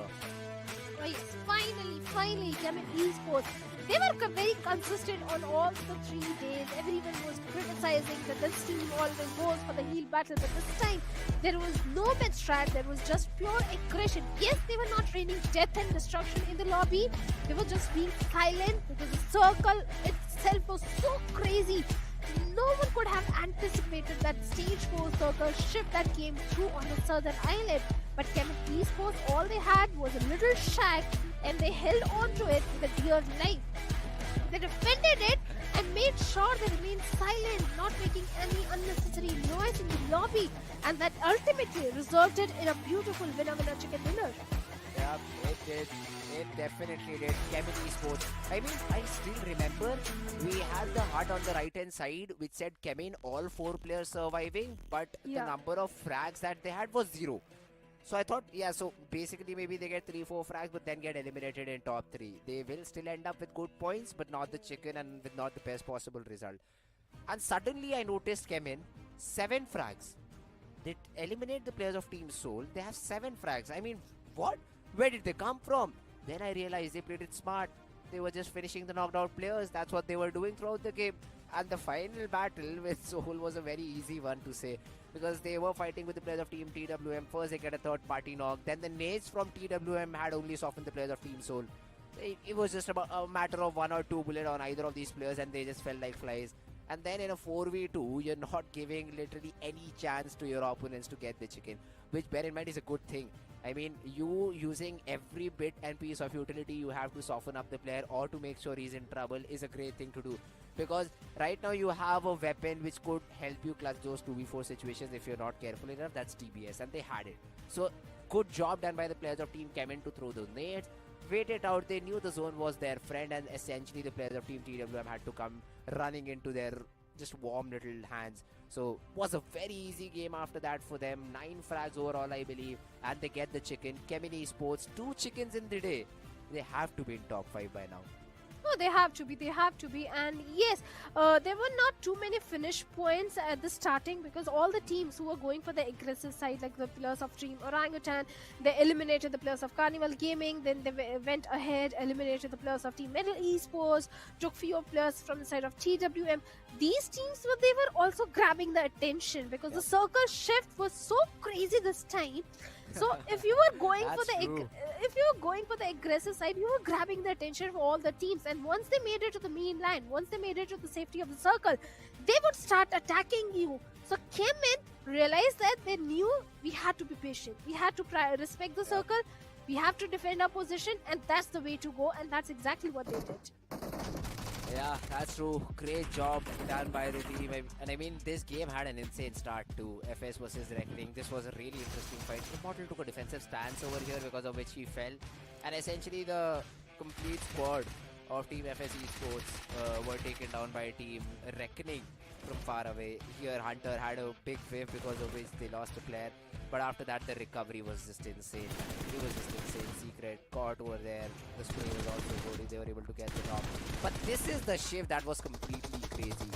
Carnival Gaming was caught off guard. After that, TWM, who tried to cross the bridge, was shot upon, but the recovery was very good by them. I mean, they were able to take down the complete squad of Team OG and then make their way inside the zone and essentially end up second. So I'd say in terms of rotation, TWM had better rotation than any other team because they were caught by the players of OG, still were able to get in and end up on that second spot. Yeah, because they were somewhere present close to the bridge area. So the moment the circle shift came in, they started prioritizing the rotation as compared to the teams who were a little far away from the bridge. On the other side, Reckoning, speaking of this particular team, they started off on a very good note by eliminating the players of Team FS, although they lost one of their own player. But later on, Team Soul was the one who took down the players of Team Reckoning. Then Team Soul was focus was entirely onto the players of TWM, and that is when the opportunistic team Chemin striked in. Yeah, that's true. I mean, Chemin had the timing right literally in every fight, I'd say.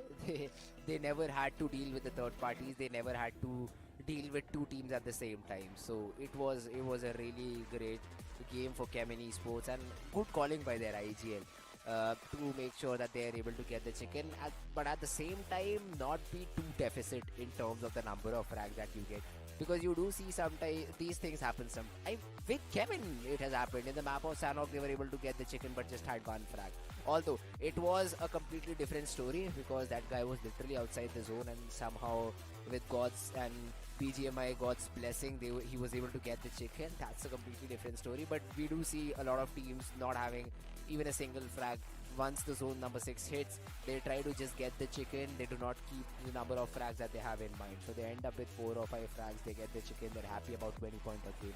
But that's not the case with Chemin. They kept it in mind. They need to have good number of frags as well. This time around they end up with 9 or maybe 10. I'm not sure about the number, but a good number, a decent number in terms of the frags. So yeah, that's really great for Chemin Esports, and I hope MVP is also the MVP title also goes to this particular team as well. I'm not sure about that because there were a lot of players who had multi frags, so that could be something to watch out for. Yeah, okay, so it is going to be a player from Team Reckoning, and Punk making his way being the MVP of this game. 5 finishes overall for the dude, had 71% contributions. What, 6 or 7 or maybe 8 frags is what his team had, but overall a great job done by Punk in this entire game. Yeah, certainly, especially in the very first fight with the players of Team FS, it was Punk with that UMP45 who was able to bring down 2 players of Team FS down. He came for the rescue mission, he went for the flank angle. Being the IGL, he did so much, he created the openings also. So definitely the credit for that particular fight entirely goes to Punk. And 5 finishes, 4 were on the, not entirely 4, but too many were on the plus of Team FS as well. So definitely Punk did so much. But along with him, let's have a look at the stars of the match. It is going to be Moksh from the side of iFlix as the best companion with 3 rescues. This is a really funny stat. I always find it funny because the most number of revives gets the companion. So that means you're a great assist for the team, and that's really good. Although in the fight that essentially mattered the most, he was not able to heal himself up enough and were eliminated. But yeah, good job done by the team of iFlix, because I still remember they were playing around show. They had good number of finishes too. So great job done by them, and then Fury with the final frag was able to close out the game in their favor. Was very close with Punk, I believe, in terms of the MVP race, because both of them had 5 finishes and an assist to their name. But I believe Punk was a little bit better in terms of the damage. But if you talk about the match standings from this particular game, Chemin 9 finishes to their name, 24 total points. TWM also had a good outing, 16 points to their name. Team Soul, the position that they had expected a better result, but yeah, 16 points, not bad at all. Yeah, definitely not bad. 16 points is definitely going to help their case in the standings. iFlix also this time having a good run, total of 15 points in their name. Alibaba Raiders also being the consistent. This team has been so very consistent. In the previous win, they were right at the bottom, but otherwise on every day in the previous week, they were super consistent. This time having 9 points, but there were few teams who were taken out pretty early in the game, like the players of Team FS, Carnival Gaming were also taken out pretty early in the game because everyone was playing the game for the survival, and that hard shift didn't favor them. Not at all. I mean, the hard shift probably made the game very interesting, at least for us watchers, but the players were like, bro, what is this? How do we deal with such a situation where you just have to use the 2 bridges? I was surprised to see that the fights only happened around the military base bridge, and the other teams very peacefully crossed from that Novo bridge, I suppose. We did not see any fights, or maybe we missed all the fights that happened on the Novo bridge, because it is very hard, right? 4 or 5 teams rotating from a bridge and not fighting amongst each other, or the timing was very good. Not sure what just happened over there. But that's something really good. That's something really good for all of the teams that were able to make it to the other side of the map. I mean, the only team that I thought deserved to be on the other side from the military base was TWM, and of course they were able to make it out. The timing was right. The fights that they took were essentially very good, especially the one against OG, where they did lose a player, but at the end, if 3 of your players make it out alive from a situation like that, that's a win in my book. I think TWM was right on the tails of Carnival Gaming, because the moment Orangutan eliminated Carnival Gaming, TWM also heard the gunshots and they made a safe approach towards the southern side of the bridge area. And speaking of Novo Ripnoi, yes, too many teams were not opting for that bridge because majority of the teams were present on the western side of the circle and heading directly towards the side of Novo Ripnoi, and maybe if a team is present over there, the blue will start closing in. So too many risks were involved in that particular rotation. So I think it was only Gujarat Esports and a few other teams that opted for the Novo Ripnoi bridge area, and they made it safely to the main island. But on the other side, few teams also opted for the waterways, like the players of Team Forever and Revenant, and that too a very late rotation coming in from their side.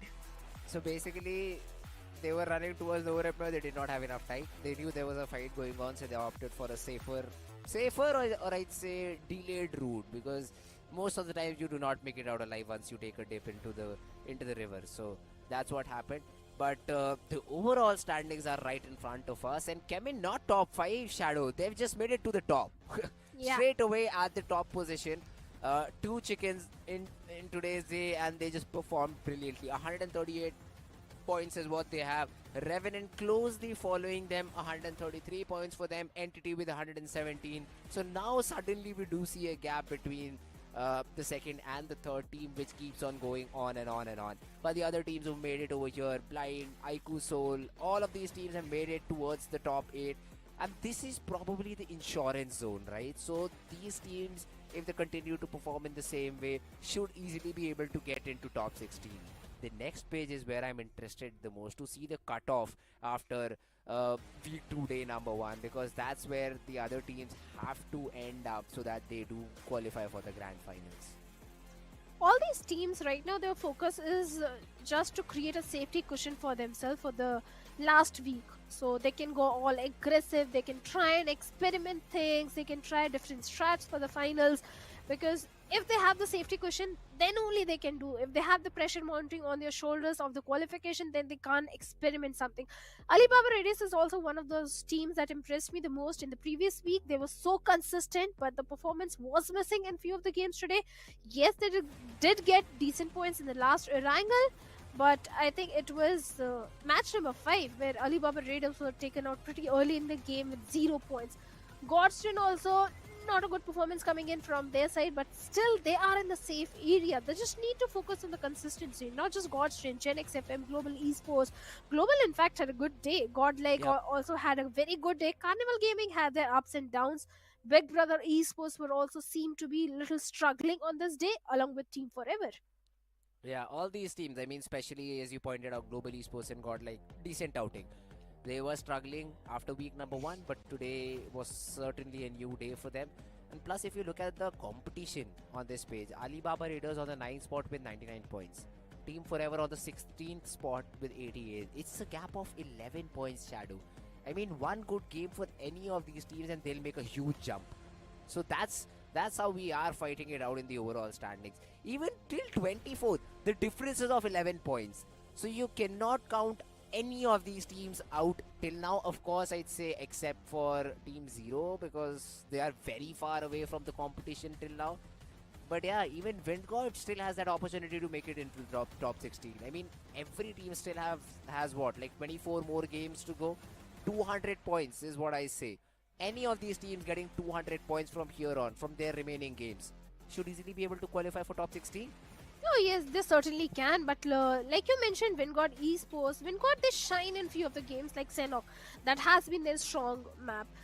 Today they were also performing really good in the map of Erangel. But look at the stats of Team Hydra officials. They have got 27 finish points and 54 placement points. They're literally following the placement-oriented gameplay. They need to focus on those finish points if they want to find themselves in the top 16, because I don't think just by placement points you can come in top 16. You need those finish points as well.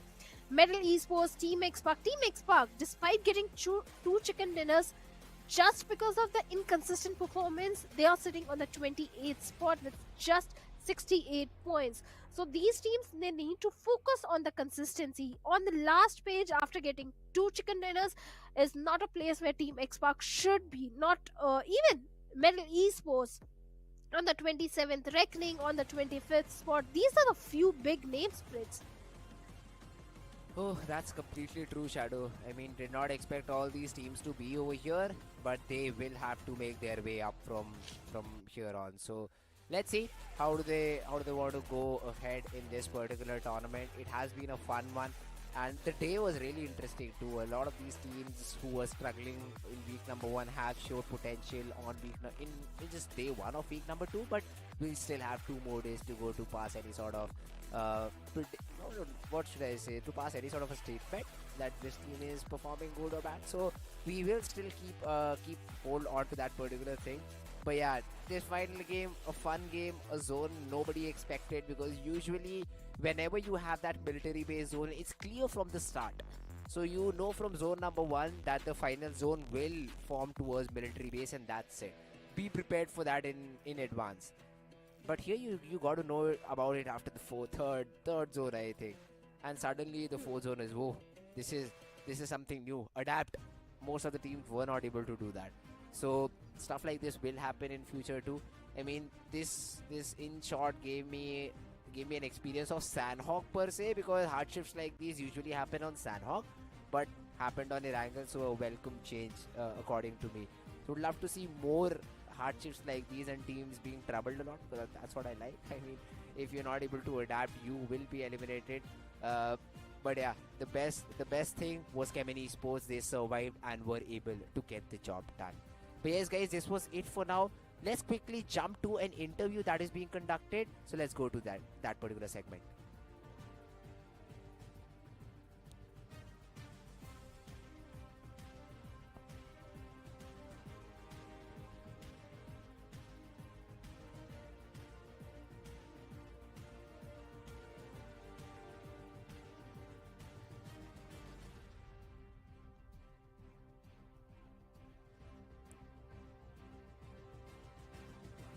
Well, that was Gujarat Tigers' shadow over there, being so confident, definitely.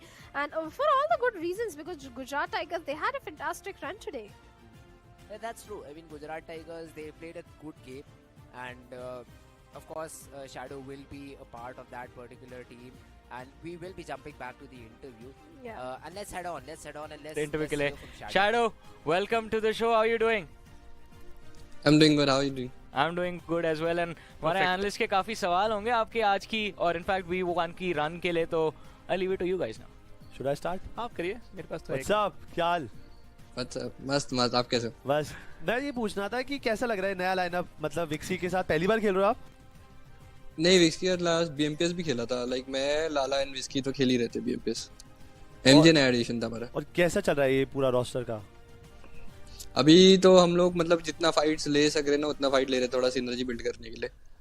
आप lead कर रहे हो, clutch God lead कर रहे हैं? मैं lead कर रहा हूँ.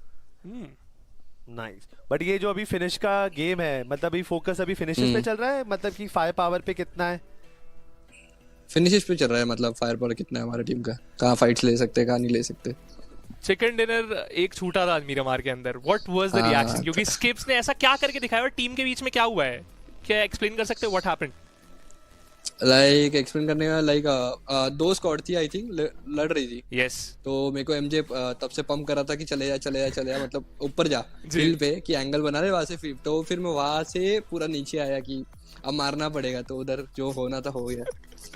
बुरा लगा थोड़ा सा भी, या फिर बोले कि चलो ठीक है अब हो गया, कल देख लेंगे, सेकंड डिनर निकाल ही लेंगे? नहीं, बुरा तो लगा ऑब्वियसली, ऐसे तो मरना किसी को पसंद नहीं है, पर बहुत अच्छा मारा, तो एक सेटबैक ले सकते हम लोग. तो अभी ना उस दिन डेस्ट्रो भी आए थे, डेस्ट्रो का भी यही था जवाब कि अभी क्वालिफिकेशन मैटर करती है. आपके लिए भी वही वाला फॉर्मूला चल रहा है या ये एक्सपेरिमेंट्स वाला फेज भी चल रहा है आपके साथ साथ? लाइक क्वालिफाई तो करना है पर एक्सपेरिमेंट भी कर रहे हैं, क्योंकि नई टीम है तो हम लोग कहाँ ज्यादा फाइट लेने में कंफर्टेबल है, कैसे खेलते हैं वैसा भी चल रहा है. तो उस पे फोकस है. आज हम लोग थोड़ा पोजी पॉइंट्स पे खेले, लाइक पहला वीक हम लोग किल पॉइंट पे खेले थे. अभी जो नई टीम्स आई हैं ओपन क्वालिफायर से, आपने गौर फरमाया स्कल्स पे और ये 4 शॉट्स के, ये ऐसा क्या कर रहे हैं जो ओपन क्वालिफायर्स के टॉप थे अचानक से इनवाइटेड के बीच में पिस से गए हैं? लाइक वो होता है ना कि मतलब अभी जो बंदे अपने T1 के एक्सपीरियंस लेते थोड़ा दबा देते हैं, एक रो पुश करा के या एक बंदा हैंडल कर लेता है, तो वो उनको भी मतलब वैसा मेंटालिटी रखना पड़ेगा कि अब जो डिसीजन ले लिया, तो जितना डरेंगे उतना खराब गेम्स जाएंगे. और कोई टीम है शैडो, और कोई टीम ऐसी जो बहुत इंप्रेस कर रही है आपको, मतलब कि भाई क्या ही खेल रहे हैं? अभी तो CS अच्छा खेल रही है, जो हिल बैटल लोग निकाल रहे हैं. परेशान हो उससे? कुछ भी चल रहा है. परेशान तो मतलब ऐसा होना नहीं चाहिए, पर हो रहा है. कैसे हो रहा है पता नहीं. जॉनी आपके कुछ सवाल? नहीं, मेरे सारे सवाल तो आप लोगों ने पूछ लिए. आई थिंक मेरा एक ही वो क्वेश्चन था कि इस वीक का फोकस क्या रहेगा, एंड शैडो ऑलरेडी आंसर कर चुके हैं कि थोड़ा सा आज के दिन भी प्लेसमेंट पे इन्होंने फोकस किया. वीक 1 जो था वो फिनिशेस के ऊपर किया. क्या ये प्लेसमेंट का फोकस पूरे वीक रहेगा या एक टाइम आएगा जब आप दोबारा से स्विच करोगे अग्रेशन पे? नहीं, अभी जैसे लाला भी है, मैं भी, तो हमारा थोड़ा माइंड में थोड़ा जब हम नॉक देते तो पुश चलता है कि पुश डाल देते, कुछ जो देखा जाएगा ऐसा ही चलता है. मीरामार में कर दिया होता सही टाइम पे चिकन आ जाता आज. तो थोड़ा सा लेट हो गए. कोई नहीं, वो गेम बहुत बेहतरीन गेम था, वो भी वहाँ पे भी काफी दमदार परफॉर्मेंस आपने डिलीवर करी. एक चीज जैसा क्रैट ने बताया कि लास्ट टाइम डेस्ट्रो आए थे तो उनकी कैलकुलेशन थी कि भाई 24 गेम में हम लोग क्वालिफाई कर जाएंगे. आपकी कोई ऐसी कैलकुलेशन चाहिए कि इतने मैचेस में तो हो गया, या अभी already you feel like you guys are safe? या हम तो वैसे सेफ ही है, लाइक हमको बस कंसिस्टेंट खेलना है, ऐसा कुछ मतलब नीड नहीं है कि 32 से 16 आना है. यू नो शैडो, इससे पहले भी बहुत लाइनअप के अंदर आप खेल चुके हो, मतलब अभी पिछला एक साल के अंदर too much shuffle to handle. अभी इस लाइनअप के अंदर कोई कमजोरी है जो तुम्हें लगता है कि अगर उन कमजोरी पे काम किया तो चीजें बहुत बढ़िया हो जाएंगी? कमजोरी तो अभी वही है कि हमको मतलब as a team LAN experience करना है, जो होता है ना, तो बस वही है. बाकी तो मेरे को नहीं लगता कोई कमजोरी. बिकॉज़ इंडिविजुअली चारों प्लेयर्स ऑन द मार्क. हाँ, किसी पे ऐसा कुछ है नहीं. MJ को तो आप जानते हो, वो भी बहुत अच्छा खेलता है, तो उसको भी हम टीम में ले ले तो काफी एक्सपीरियंस वो भी लेके आता है टीम में कि कुछ गड़बड़ होता है तो. बिल्कुल. टॉप फ्रैगर्स की लिस्ट में आज सुबह MJ के स्टार्ट्स देखे थे हमने, काफी दमदार फोटो भी थी. All ready to take the fight. But shadow, thank you so much for joining us. एक अच्छी कन्वर्सेशन रही, आपके काफी इन्फॉर्मेशन मिली गुजरात टाइगर्स के बारे में, and best of luck for tomorrow and this week. Thank you. Bye bye. Good night. Good night. Well, that was Shadow. Like I said, he was looking so confident. Like he said, Fritz, that they were entirely focused on those placement points, but they have got the perfect balance between those placement and the finish points. It's not like they are playing entirely on the placement points. They have got decent finish points as well. Yeah, I mean, he stated it. The last week, they were all out for frags. This week, they were all out for positions. And they were essentially able to balance in between both of these things and get themselves a good spot. Plus the confidence, I mean, Krat did mention that Destro came in and said that they will be able to qualify in 24 games. He was like, bro, we've already qualified. We're confident that we'll qualify. There's no problem. So that is something I loved about him. But hey, there's another statistics over here. The number of finishes that Ninja Boy has, he is clearly in the lead. Huh? The week number 1 was also his. Day number 1 for week number 2 is again when Ninja Boy is leading. 27 finishes overall. The next in line is going to be Punk with 22. Oh yes, Pang being the IGL, still getting the top finishes in his team. 12 finishes from his side. Then we have Fierce from the side of Revenant with 12 finishes of his own. And Prajwal of Team Prince. This lad has impressed me the most because every time Team Prince engages in a fight, it is always Prajwal getting those finish points, getting those opening knocks. So yes, this lad is doing so much for his team. Yeah, definitely. He has been the one to look out for from their team, and he has been performing in a really good fashion too. So let's see if he can continue with the same performance in the near future. That's going to be the only question I have. Plus, for all of these teams, they have to be ready tomorrow as well. We will be having the same sort of group distribution throughout the week. So we will see Group A and D fighting it out first. Then we'll have Group C and B fighting it out on all these different maps. I'm excited to see how the other maps of Erangels do the players of Team Group C and B play out. I believe they've played it on it once in the previous week too, but we have to still see the multiple Erangels and Miramars that they have to play it out on. So we'll be waiting for that. Super excited to see that happen. A lot of different group shuffles are yet to be made. So that is also something that we have to keep our eyes on. But yeah, this has been a great day till now. A lot of different games, a clutch happening from outside the zone, a team being 1v3 with just an insane amount of DBS action is what I'd say in that map of Miramar. And still the player was completely like, oh, it's fine. Things like these do happen. So Shadow in the interview said, it was our mistake, we own it. But then again, qualification is at stake. That is something we're easily doing. So not a problem in that, which was a really good thing. And I had a lot of fun today, Shadow. Well, we all had a lot of fun, especially in the last Erangel with that circle shift coming in. And I'm loving the format because every day the groups are shuffled. They play on a different set of maps. That makes things more interesting. But like Fritz mentioned, tomorrow 2 different groups will start competing against each other on a different set of maps. That will make it more interesting. Let's see how many teams are going to stage a comeback, because this day of this week, so many teams like Orangutan, they staged a major comeback. Revenant was looking in full form. Reckoning also shined in a few games. They were a little off. But with that, having said, we have come to the end of our show. But before ending the show, let's thank our sponsors. Thank you to Snapdragon Pro Series presenting partners Samsung for providing us with the Samsung devices, top tier performances, crystal clear displays and lightning fast response time, unmatched speed from the newest, fastest Snapdragon platform ever, available only on Samsung Galaxy devices. Level up your gameplay like the pros with the new Samsung Galaxy S23 series. But before ending the show, Fritz, any final words? Nah, I mean, we had a lot of fun. I had a lot of fun enjoying the game, and hopefully tomorrow is even better. Let's hope tomorrow is even better. We'll see you guys tomorrow at the same time. Have a good night.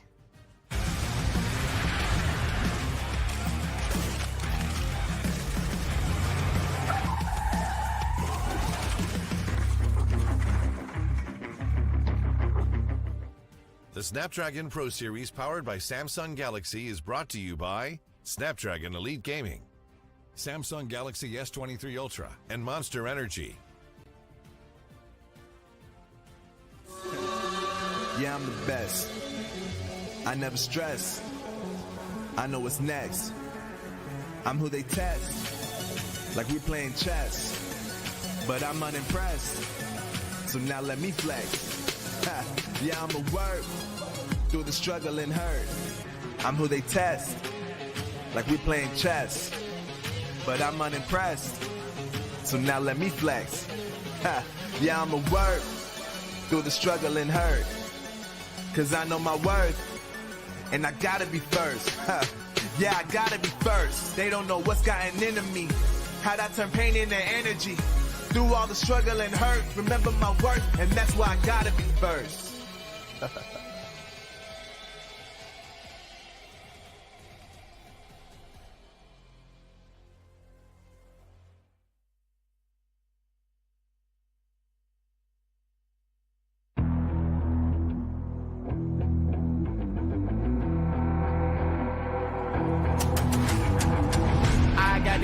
I'm on the mission, snap any minute, casually when it stop tripping on me, stop dissing on me. Yeah, I got a dream, can't take it from me. My fire's burning, now I'm always learning. Tell me where to go, man, I'm on a journey. Yeah, I can't explain it, I get excited. Keep it 300, King Leonidas. Strap in, cause it's gonna be a long ride. Working on me every single day and night. There comes a time when your worlds will collide. If it's holding you back, push it right to the side. Ain't got no time for no fear. I work too hard to get here. Ain't got no time for no fear. I work too hard to get here. I don't got the time, put me in, coach. I've been going hard, time to let it show. Everything raw, give it to me now. Let me have the spot, man, it's going down. Gotta get it here, I don't wanna wait. Take what I want, then I go train. Gotta get a win, I won't lose the game. This is my year, I ain't gonna break. Strap in, cause it's gonna be a long ride. Working on me every single day and night. There comes a time when your worlds will collide. If it's holding you back, push it right to the side. On another level, I will never settle. Mind over matter, get the gold medal. On another level, I will never settle. Mind over matter, get the gold medal. Ain't got no time for no